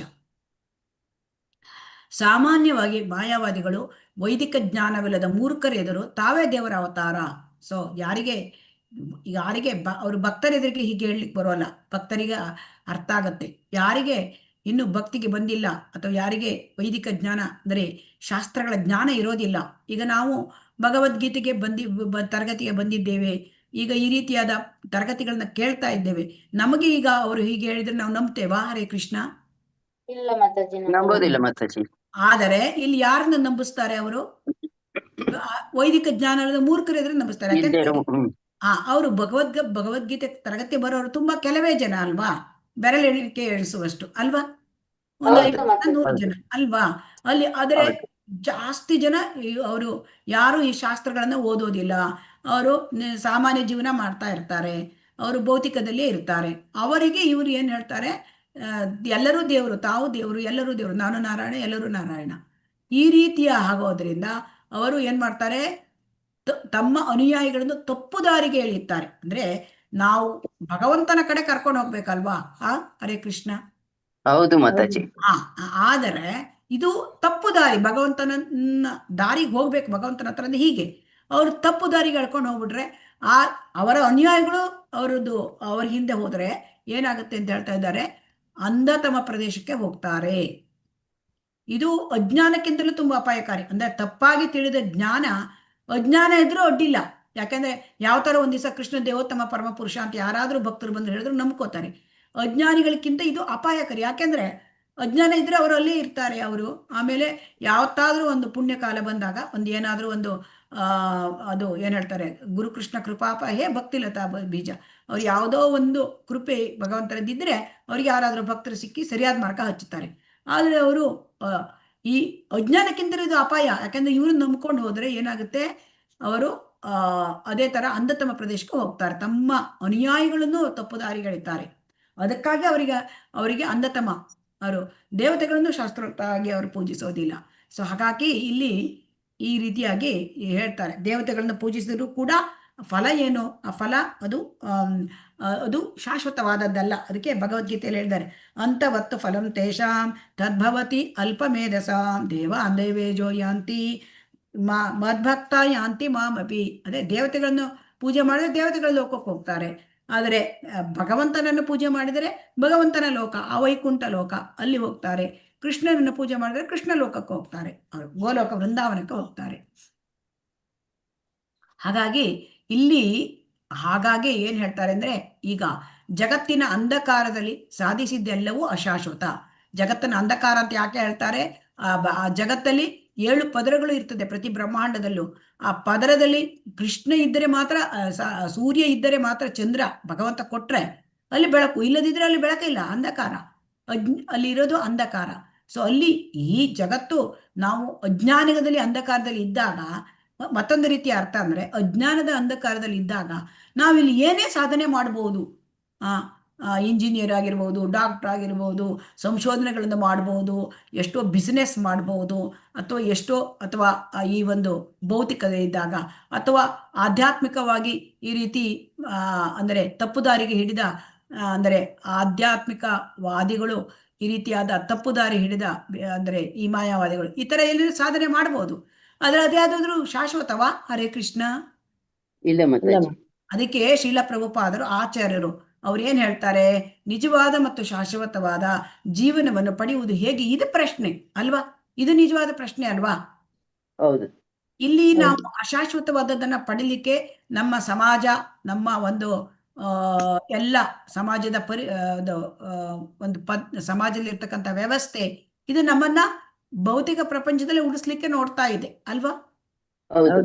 ಮತ್ತೆ ಅದರ ಮಧ್ಯೆ ಈಗ ತಪ್ಪು ದಾರಿಗೆ ಎಳೆಯುವ ಜನರು ಇದ್ದಾರೆ, ಇಲ್ಲಿ ನಾವು ನೋಡಿದ್ವಿ ಅಲ್ವಾ. ಹೌದು ಹೌದು ಮಾತಾಜಿ. ಈಗ ಒಂದು ಸಮಾಜದ ಪದ್ಧತಿಗಳು ನಮ್ಮನ್ನ ಈ ಭೂಲೋಕದಲ್ಲಿ ಇರುವ ಹಾಗೆ ಭೌತಿಕವನ್ನೇ ಸಾಧನೆ ಮಾಡಿ ಅಂತ ಹೇಳ್ತಾರೆ. ಅದ್ರ ಜೊತೆಗೆ ಕೆಲವರು ತಪ್ಪು ದಾರಿಗೆ ಎಳಿಲಿಕ್ಕೆ ಇಲ್ಲಿ ಕೆಲವು ಜನರು ಇದ್ದಾರೆ. ಅಂದ್ರೆ ಇವ್ರಿಗೆ ಏನ್ ಹೇಳ್ತಾರೆ, ಹುಸಿ ಧಾರ್ಮಿಕವಾದಿಗಳು. ಈ ಹುಸಿ ಧಾರ್ಮಿಕವಾದಿಗಳು ನಮ್ಮ ತಪ್ಪು ದಾರಿಗೆ ಎಳಿತಾರೆ. ಮತ್ತೆ ಬೇರೆ ಸಾಮಾಜಿಕ ವ್ಯವಸ್ಥೆಗಳು ನಮಗೆ ಭೌತಿಕದಲ್ಲಿ ಇರ್ಲಿಕ್ಕೆ ಎಲ್ಲ ಒಂದು ಸಮಾಜದ ವ್ಯವಸ್ಥೆ ಅಲ್ವಾ.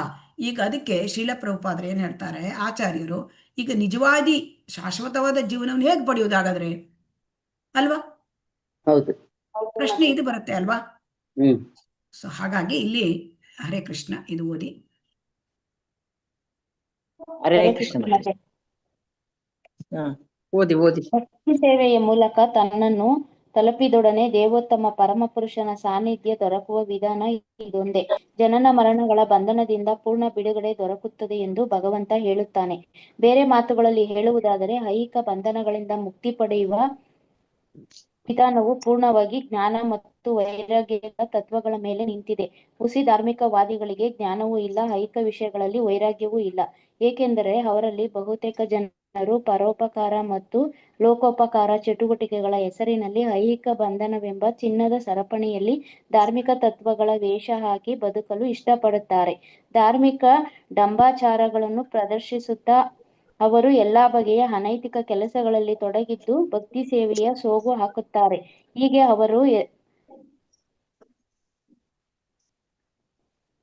ಹರೇ ಕೃಷ್ಣ.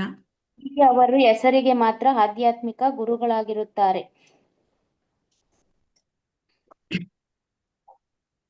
ಕೇಳ್ತಾ ಇಲ್ಲ ಮಾತಾಜಿ. ಹರೇ ಕೃಷ್ಣ. ಯಾರಾದ್ರೂ ಓದಿ ಬೇರೆಯವರು. ಹರೇ ಕೃಷ್ಣ. ಹರೇ ಮುಕ್ತಿ ಕೃಷ್ಣ ಪಡೆಯುವ ಮಾತಾಜಿ. ವಿಧಾನವು ಪೂರ್ಣವಾಗಿ ಜ್ಞಾನ ಮತ್ತು ವೈರಾಗ್ಯಗಳ ತತ್ವಗಳ ಮೇಲೆ ನಿಂತಿದೆ. ಹುಸಿ ಧಾರ್ಮಿಕವಾದಿಗಳಿಗೆ ಜ್ಞಾನವೂ ಇಲ್ಲ, ಐಹಿಕ ವಿಷಯಗಳಲ್ಲಿ ವೈರಾಗ್ಯವೂ ಇಲ್ಲ, ಏಕೆಂದರೆ ಅವರಲ್ಲಿ ಬಹುತೇಕ ಜನರು ಪರೋಪಕಾರ ಮತ್ತು ಲೋಕೋಪಕಾರ ಚಟುವಟಿಕೆಗಳ ಹೆಸರಿನಲ್ಲಿ ಐಹಿಕ ಬಂಧನವೆಂಬ ಚಿನ್ನದ ಸರಪಣಿಗಳಲ್ಲಿ ಧಾರ್ಮಿಕ ತತ್ವಗಳ ವೇಷ ಹಾಕಿ ಬದುಕಲು ಇಷ್ಟಪಡುತ್ತಾರೆ. ಧಾರ್ಮಿಕ ಡಂಬಾಚಾರಗಳನ್ನು ಪ್ರದರ್ಶಿಸುತ್ತಾ ಅವರು ಎಲ್ಲ ಬಗೆಯ ಅನೈತಿಕ ಕೆಲಸಗಳಲ್ಲಿ ತೊಡಗಿದ್ದು ಭಕ್ತಿ ಸೇವೆಗೆ ಸೋಗು ಹಾಕುತ್ತಾರೆ. ಹೀಗೆ ಅವರು ಹೆಸರಿಗೆ ಮಾತ್ರ ಆಧ್ಯಾತ್ಮಿಕ ಗುರುಗಳಾಗಿರುತ್ತಾರೆ, ಭಗವತ್ಪಾದಕರಾಗಿರುತ್ತಾರೆ. ಅಂತಹ ಧಾರ್ಮಿಕ ತತ್ವವನ್ನು ಉಲ್ಲಂಘಿಸುವವರಿಗೆ ಆಚಾರ್ಯರ ಬಗ್ಗೆ, ಗುರು ಶಿಷ್ಯ ಪರಂಪರೆಯಿಂದ ಬಂದ ಗುರುಗಳ ಬಗ್ಗೆ ಯಾವುದೇ ಗೌರವವಿರುವುದಿಲ್ಲ, ಕರೆದುಕೊಂಡು ಬಿಡುತ್ತಾರೆ. ಆಚಾರ್ಯರ ತತ್ವಗಳನ್ನು ಮಾತ್ರ ಅನುಸರಿಸುವುದಿಲ್ಲ. ಹರೇ ಕೃಷ್ಣ ಮಾತಾಜಿ. ಧನ್ಯವಾದಗಳು. ಧನ್ಯವಾದಗಳು. ಹರೇ ಕೃಷ್ಣ. ಸೊ ಹಾಗಾಗಿ ಇಲ್ಲಿ ಇನ್ನೂ ಖಂಡನೆ ಮಾಡ್ತಾ ಇದ್ದಾರೆ ಶ್ರೀಲ ಪ್ರಭುಪಾದರು. ಸೊ ಹೀಗಾಗಿ ಅಂದ್ರೆ ಎಲ್ಲರಿಗೂ ಭಕ್ತಿ ಸೇವೆಯ ಮೂಲಕ ಮಾತ್ರ ನಮಗೆ ಜನನ ಮರಣ ಇದರಿಂದ ಬಂಧನದಿಂದ ಬಿಡುಗಡೆ ಆಗತ್ತೆ ಅಂತ ಭಗವಂತ ಹೇಳಿದ್ದಾನೆ ಅಲ್ವಾ. ಭಕ್ತಿ ಸೇವೆಯ ಮೂಲಕ ಮಾತ್ರ ಈ ಜನನ ಮರಣಗಳಿಂದ ಬಿಡುಗಡೆ ಆಗತ್ತೆ. ಸೊ ಹಾಗಾಗಿ ಈ ಐಹಿಕ ಬಂಧನದಿಂದ ಬಿಡುಗಡೆ ಆಗ್ಬೇಕು ಅಂತಂದ್ರೆ ನಮಗೆ ಜ್ಞಾನ ಬೇಕು, ಪೂರ್ಣವಾದ ಜ್ಞಾನ. ಪರಿಪೂರ್ಣವಾದ ಜ್ಞಾನ ಅಂದ್ರೆ ಭಕ್ತಿ ಸೇವೆ, ಅದು ಬೇಕು. ಮತ್ತೆ ಈ ಭೌತಿಕ ವೈರಾಗ್ಯ ಅಂದ್ರೆ ಡಿಟ್ಯಾಚ್ಮೆಂಟ್ ಆಗಬೇಕು. ಅಂದ್ರೆ ನಮ್ಗೆ ಭಗವಂತನ ಪಡ್ಕೊಳ್ಬೇಕಂದ್ರೆ ಐಕ್ಯದಿಂದ ಡಿಟ್ಯಾಚ್ಮೆಂಟ್ ಬಿಡುಗಡೆ ಆಗಬೇಕು. ವೈರಾಗ್ಯ, ಭಗವಂತನ ಮೇಲೆ ಅಟ್ಯಾಚ್ಮೆಂಟ್ ಅಂತಂದ್ರೆ ಭಕ್ತಿ ಸೇವೆ ಮಾಡಬೇಕು. ಇದನ್ನ ಭಗವಂತ ನಮ್ಗೆ ಹೇಳಿದ್ದಾನೆ. ಆದರೆ ಈ ಹುಸಿ ಧಾರ್ಮಿಕವಾದಿಗಳು ಅವರಿಗೆ ಜ್ಞಾನ ಸಂಪೂರ್ಣ ಇಲ್ಲ, ಅವರ ಜ್ಞಾನ ಅಪರಿಪೂರ್ಣ. ಹರೇ ಕೃಷ್ಣ. ಹರೇ ಕೃಷ್ಣ. ಹರೇ ಕೃಷ್ಣ.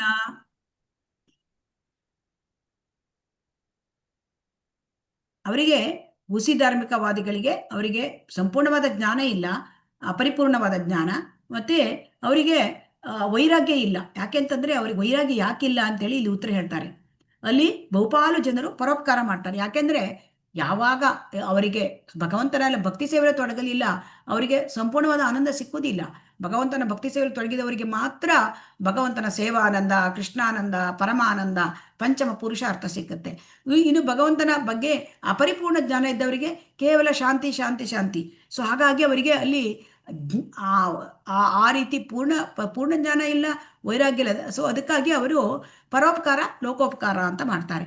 ಅಂದರೆ ಪರೋಪಕಾರ ಲೋಕೋಪಕಾರ ಅಂತಂದ್ರೆ ಅವ್ರು ಏನು ಮಾಡ್ತಾರೆ, ಸಮಾಜ ಸೇವೆ ಮಾನವ ಸೇವೆಯೇ ಮಾಧವ ಸೇವೆ ಅಂತ ಮಾಡಿಬಿಡ್ತಾರೆ. ಸೊ ಇದು ಮಾನವ ಸೇವೆ ಮಾಧವ ಸೇವೆ ಆಗ್ಲಿಕ್ಕೆ ಸಾಧ್ಯ ಇಲ್ಲ. ಮಾಧವನ ಸೇವೆ ಅಂದ್ರೆ ಭಗವಂತನ ಸೇವೆ.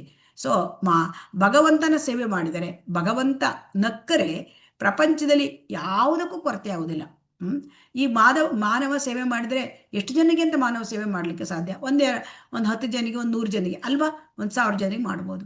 ಎಲ್ಲರಿಗೂ ಮಾಡ್ಲಿಕ್ಕಾಗತ್ತಾ? ಹರೇ ಕೃಷ್ಣ. ನಮ್ಗೆ ಎಲ್ಲ ಪ್ರಪಂಚದ ಎಷ್ಟೋ ಕೋಟಿ ಬ್ರಹ್ಮಾಂಡಗಳಿವೆ, ಅಲ್ಲಿ ಎಲ್ಲರಿಗೂ ನಾವು ಉದ್ಧಾರ ಮಾಡ್ಲಿಕ್ಕಾಗತ್ತಾ? ಹರೇ ಕೃಷ್ಣ. ಆಗೋದಿಲ್ಲ. ಸೊ ಹಾಗಾಗಿ ಅವರು ಮೇಲ್ಗಡೆ ಏನ್ ಮಾಡ್ತಾರೆ, ಇಂಥ ಜನ ಹುಸಿ ಧಾರ್ಮಿಕವಾದಿಗಳು ಜನರಿಗೆ ಮಾನವ ಸೇವೆಯೇ ಮಾಧವ ಸೇವೆ ಅಂತ ಹೇಳ್ಕೊಂಡು ಅವ್ರು ಏನ್ ಮಾಡ್ತಾರೆ, ಪರೋಪಕಾರ ಮಾಡ್ತೇನೆ ಲೋಕೋಪಕಾರ ಮಾಡ್ತೇನೆ ಅಂತ ಮಾಡ್ತಾರೆ. ಅದು ಚಿನ್ನದ ಸರಪಳಿ. ಅಂದ್ರೆ ಅದು ಮಾಡಿದ್ರೆ ಐಕ್ಯದಲ್ಲಿ ನೀವು ಬಂಧನವಾಗಿ ಇರ್ತೀರಿ. ಮತ್ತೆ ಅವರು ಧಾರ್ಮಿಕ ತತ್ವಗಳ ವೇಷ ಹಾಕ್ತಾರೆ, ನೋಡೋರಿಗೆ ಧಾರ್ಮಿಕರ ತರ ಕಾಣುತ್ತೆ. ಸೊ ಹಾಗಾಗಿ ಅಲ್ಲಿ ನಿಜವಾದ ಭಕ್ತಿ ಅಂದ್ರೆ ಮಾಧವನ ಭಕ್ತಿ ಸೇವೆ, ಭಗವಂತನ ಭಕ್ತಿ ಸೇವೆ ಮಾಡಿದರೆ ಭಗವಂತ ಖುಷಿ ಪಡ್ತಾನೆ. ಸಂತೋಷ ಪಟ್ಟರೆ ಭಗವಂತ ಮಳೆ ಬೆಳೆ ಎಲ್ಲ ಸಮಸ್ಯೆಗಳಿಗೂ ಪರಿಹಾರವನ್ನು ಅವನು ಕೊಡ್ತಾನೆ. ಭಗವಂತನೊಬ್ಬನೇ ಅವನು ಸೂರ್ಯನ ಮಿತ್ರ. ಭಗವಂತ ಎಲ್ಲರ ಸೂರ್ಯನ ಮಿತ್ರ. ನಾವು ಎಲ್ಲರಿಗೂ ಮಿತ್ರರಾಗ್ಲಿಕ್ಕೆ ನಮಗೆ ಸಾಧ್ಯ ಇಲ್ಲ. ನಮ್ದು ಲಿಮಿಟೆಡ್ ಕೆಪಾಸಿಟಿ ಅಲ್ವಾ? ಹೌದು ಮಾತಾಜಿ. ನಾವು ಎಲ್ಲ ಜೀವಿಗಳಿಗೂ ಭಗವಂತ ಹೃದಯದಲ್ಲಿ ಹೋಗಿ ಸೂರ್ಯನ ಮಿತ್ರನಾಗಿದ್ದಾನೆ. ನಮಗೆ ಸಾಧ್ಯವಾ? ಸಾಧ್ಯ ಇಲ್ಲ ಮಾತಾಜಿ. ಪರಮ ಮಿತ್ರ ಭಗವಂತ ಒಬ್ಬನೇ, ಸುಪ್ರೀಂ ಫ್ರೆಂಡ್ ಕೃಷ್ಣ, ಎಲ್ಲರ ಮಿತ್ರ.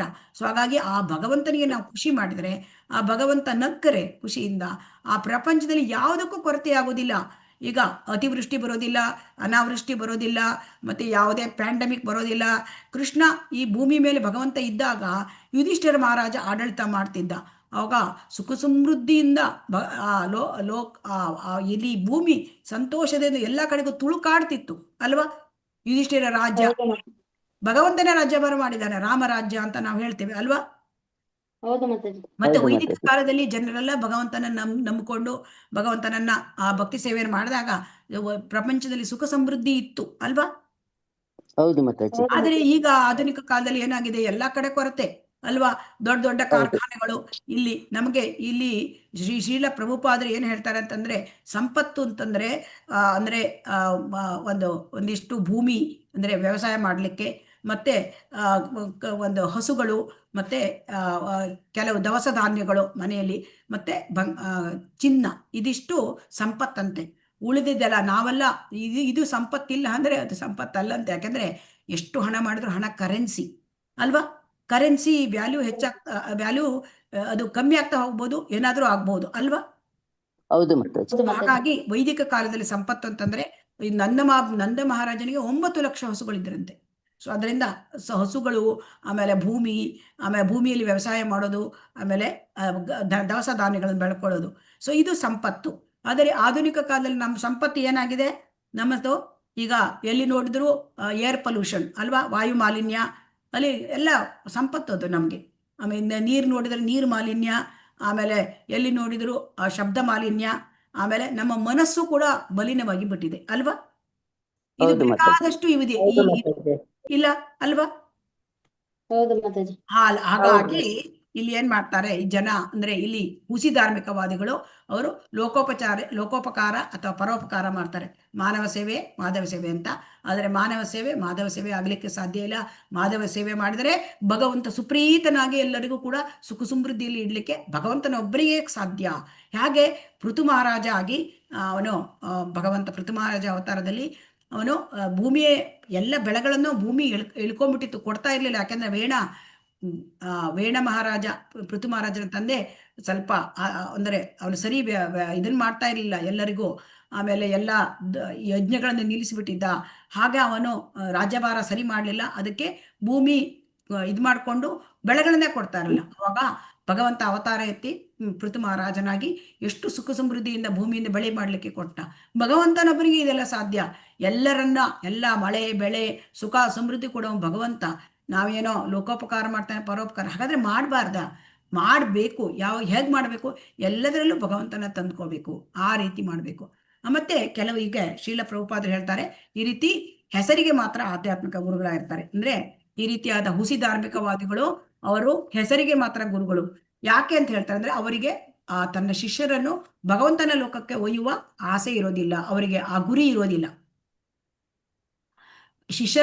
ಗುರುವಿನ ಕರ್ತವ್ಯ ಏನೋ ಶಿಷ್ಯನನ್ನು ಭಗವಂತ ಲೋಕಕ್ಕೆ ಒಯ್ಯೋದು ಅಲ್ವಾ? ಶಿಷ್ಯನ ತಗೊಂಡೋಗಿ ಭಗವಂತ ಪಾದಕ್ಕೆ ತಲುಪಿಸೋದು. ಅದಿಲ್ಲ ಅಂದ್ರೆ ಹೆಸರಿಗೆ ಮಾತ್ರ ಗುರುಗಳು. ಸೊ ಹಾಗಾಗಿ ಅವರಿಗೆ ಈಗ ಅಂತ ಧಾರ್ಮಿಕ ತತ್ವಗಳನ್ನು ಉಲ್ಲಂಘಿಸುವವರಿಗೆ ಆಚಾರ್ಯರ ಬಗ್ಗೆ, ಗುರು ಶಿಷ್ಯ ಬಗ್ಗೆ ಗೌರವ ಇರೋದಿಲ್ಲ. ಶ್ರೀಲ ಪ್ರಭುಪಾದರು ಏನ್ ಹೇಳ್ತಾರೆ ಅಂದ್ರೆ, ಆಚಾರ್ಯರು ಮತ್ತೆ ಗುರು ಶಿಷ್ಯ ಪರಂಪರೆ ಬಗ್ಗೆ ನಮಗೆ ಯಾವಾಗಲೂ ಗೌರವ ಇರಬೇಕು. ಯಾಕಂದ್ರೆ ಆಚಾರ್ಯರು ದೇವರ ಪ್ರತಿನಿಧಿ, ಭಗವಂತನ ಪ್ರತಿನಿಧಿ. ಆಚಾರ್ಯರು ನಮಗೆ ಅಜ್ಞಾನದ ಅಂಧಕಾರದಿಂದ ನಮಗೆ ಭಗವಂತನ ಕೊಡಬಲ್ಲರು. ಸೊ ಭಗವಂತನ ಕೊಡವರು ಅವರೊಬ್ಬರೇ. ಸೊ ಹಾಗಾಗಿ ಆಚಾರ್ಯರಲ್ಲಿ ನಾವು ಉಪಾಸನೆ ಮಾಡಬೇಕು. ಆಚಾರ್ಯೋಪಾಸನಂ ಅಂತ ಹೇಳ್ತಾರೆ. ಇಲ್ಲಿ ಆಚಾರ್ಯರು ಅಂದರೆ ನಮ್ಮ ದೀಕ್ಷೆ ಕೊಟ್ಟ ಗುರುಗಳು ಒಂದೇ ಅಲ್ಲ, ನಾವು ಎಲ್ಲ ಒಂದು ಆಚಾರ್ಯರುಗಳನ್ನ ಗುರುಗಳನ್ನು ಆ ಸಂಪ್ರದಾಯದಲ್ಲಿ ಬಂದ ಎಲ್ಲ ಆಚಾರ್ಯರು ಎಲ್ಲ ಗುರುಗಳನ್ನು ಕೂಡ ನಾವು ಅವರಿಗೆ ಗೌರವವನ್ನು ಕೊಡಬೇಕು. ಆಚಾರ್ಯೋಪಾಸನಂ ಅಂತ ನಮಗೆ ದೀಕ್ಷೆ ಕೊಟ್ಟ ಗುರುವಿಗೆ ನಮಗೆ ಪ್ರತ್ಯೇಕವಾದ ಒಂದು ಆ ಒಂದು ಭಾವ ಇರ್ಬೋದು. ಆದರೆ ಎಲ್ಲ ಗುರು ಸಂಪ್ರದಾಯದ ಬಂದ ಎಲ್ಲ ಗುರುಗಳಿಗೆ ಎಲ್ಲ ಆಚಾರ್ಯರಿಗೆ ನಾವು ಕೊಡಬೇಕು. ಅಂದರೆ ಇಲ್ಲಿ ಹೇಗೆ ಕೇಳಿದ್ರೆ, ನಾವು ಗೌಡಿಯ ವೈಷ್ಣವ ಸಂಪ್ರದಾಯದಲ್ಲಿ ಏನು ಅಂತಂದರೆ, ಕೃಷ್ಣ ಭಕ್ತ ಅವರ ಭಕ್ತರಾಗಲಿಕ್ಕೆ ನಾವು ಇಷ್ಟಪಡ್ತೇವೆ. ಈ ಸಂಪ್ರದಾಯದಲ್ಲಿ ಹೇಗೆ ಅಂದರೆ, ನೇರವಾಗಿ ಕೃಷ್ಣನ ಸೇವೆ ಮಾಡೋದಿಲ್ಲ, ಭಕ್ತರ ಭಕ್ತನಾಗುವುದು ಅಂದರೆ ಗೋಪಿ ಭರ್ತು ಪದಕಮಲಯೋಹೋ ದಾಸಾನು ದಾಸಃ. ಸೊ ಭಕ್ತರ ಭಕ್ತನಾಗುವುದು ಅದು ಶ್ರೇಷ್ಠವಾದದ್ದು.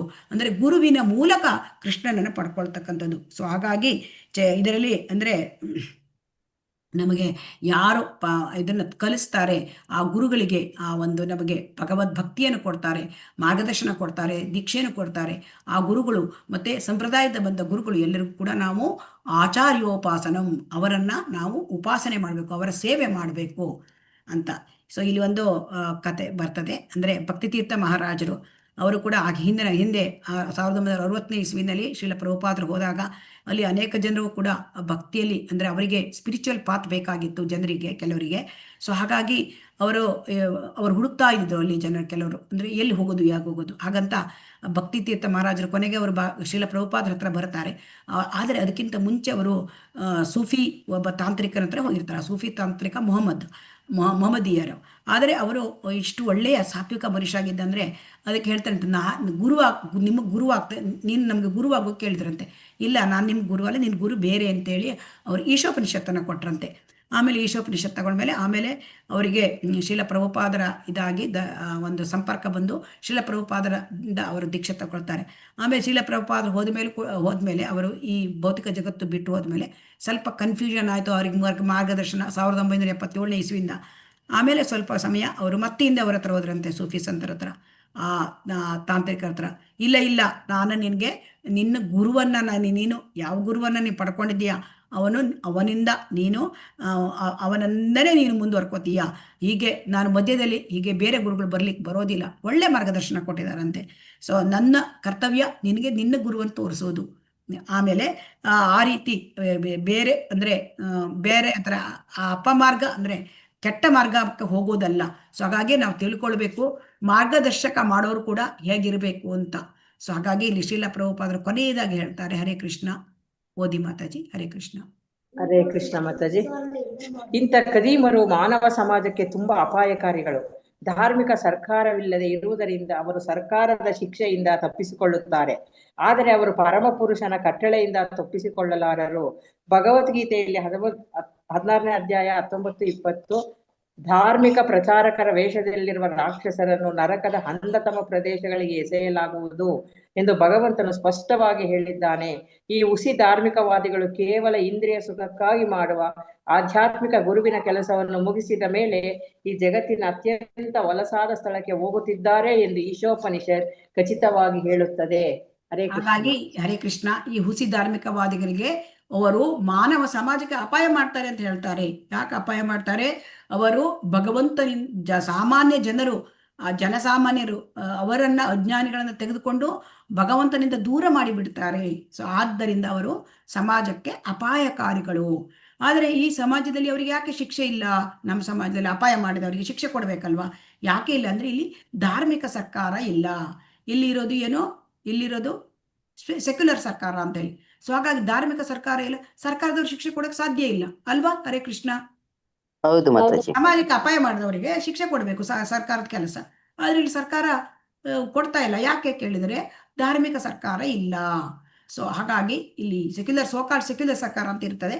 ಸೊ ಅದರಿಂದ ಅವರಿಗೆ ಶಿಕ್ಷೆ ಇಲ್ಲ. ಆದರೆ ಭಗವಂತನ ಕಟ್ಟಳೆ ಇದೆಯಲ್ಲ, ರೂಲ್ಸ್ ಆಫ್ ಗಾಡ್, ಭಗವಂತನ ಧರ್ಮಂತೂ ಸಾಕ್ಷಾತ್ ಭಗವತ್ ಪ್ರಣೀತ. ಭಗವಂತನೇ ಧರ್ಮ, ಈ ಎಲ್ಲ ಕಟ್ಟಳೆಗಳನ್ನ ಮಾಡೋದು. ಭಗವಂತನ ರೂಲ್ಸಿಂದ, ಭಗವಂತನ ಕಟ್ಟಳೆಯಿಂದ ಯಾರು ತಪ್ಪಿಸ್ಕೊಳ್ಳಕ್ಕೆ ಸಾಧ್ಯ ಇಲ್ಲ. ನಾವಿಲ್ಲಿ ಶಿಕ್ಷೆಯಿಂದ ತಪ್ಪಿಸ್ಕೊಳ್ಬೋದು, ಆದರೆ ಭಗವಂತನ ಆ ಒಂದು ಶಿಕ್ಷೆ, ಆ ಕಟ್ಟಳೆ, ಅವನ ಕಾನೂನು, ಅದನ್ನ ತಪ್ಪಿಸ್ಕೊಳ್ಳಕ್ಕೆ ಸಾಧ್ಯ ಇಲ್ಲ.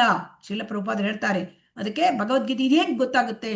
ಭಗವದ್ಗೀತೆಯಲ್ಲಿ ಹೇಳಿದ್ದಾರೆ 19 ಮತ್ತು 20ನೇ ಶ್ಲೋಕ, 16ನೇ 16ನೆಯ ಅಧ್ಯಾಯ.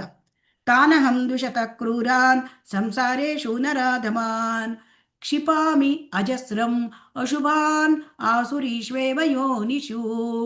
ಅಸೂಯಾಪರರು, ಕ್ರೂರರು, ನರಾಧಮರು ಆದವರನ್ನು ನಾನು ನಿರಂತರವಾಗಿ ಐಕ ಅಸ್ತಿತ್ವದ ಸಾಗರಕ್ಕೆ ನೂಕುತ್ತೇನೆ. ಹಲವಾರು ಅಸುರಿ ಜೀವ ವರ್ಗಗಳಿಗೆ ತಳ್ಳುತ್ತೇನೆ, ತಗೊಂಡೋಗಿ ಕೆಳಗೆ ತಳ್ಳಿಬಿಡ್ತೇನೆ. ಎಲ್ಲಿಗೆ? ನರಕಲೋಕಗಳಿಗೆ ಅಂತ ಹೇಳ್ತಾನೆ ಭಗವಂತ.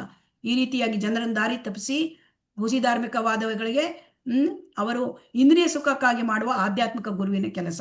ಅವರು ಗುರುವಾಗಿ ದಂತೆ ತೋರ್ತಾರೆ, ಆದರೆ ಇಂದ್ರಿಯ ಸುಖದ ಮಾರ್ಗಕ್ಕೆ ಜನರನ್ನು ಅಟ್ಟಿಸ್ತಾರೆ. ಮತ್ತೆ ಅವರು ಇಂದ್ರಿಯ ಸುಖಕ್ಕಾಗಿ ಮಾಡುವ ಆಧ್ಯಾತ್ಮಿಕ ಗುರುವಿನ ಕೆಲಸ, ತಾವು ಕೂಡ ಇಂದ್ರಿಯ ಸುಖದಲ್ಲಿ ಇರ್ತಾರೆ ಅಂತ ಹೇಳ್ತಾರೆ. ಅಂತಹ ಜನ ಅವರನ್ನ ಅಂದಟ ಹೊಲಸಾದ ಜಗತ್ತಿ, ಈ ಭೌತಿಕ ಜಗತ್ತಲ್ಲಿ ಹೊಲಸಾದ ಸ್ಥಳಕ್ಕೆ ಕಳಿಸ್ತಾರೆ.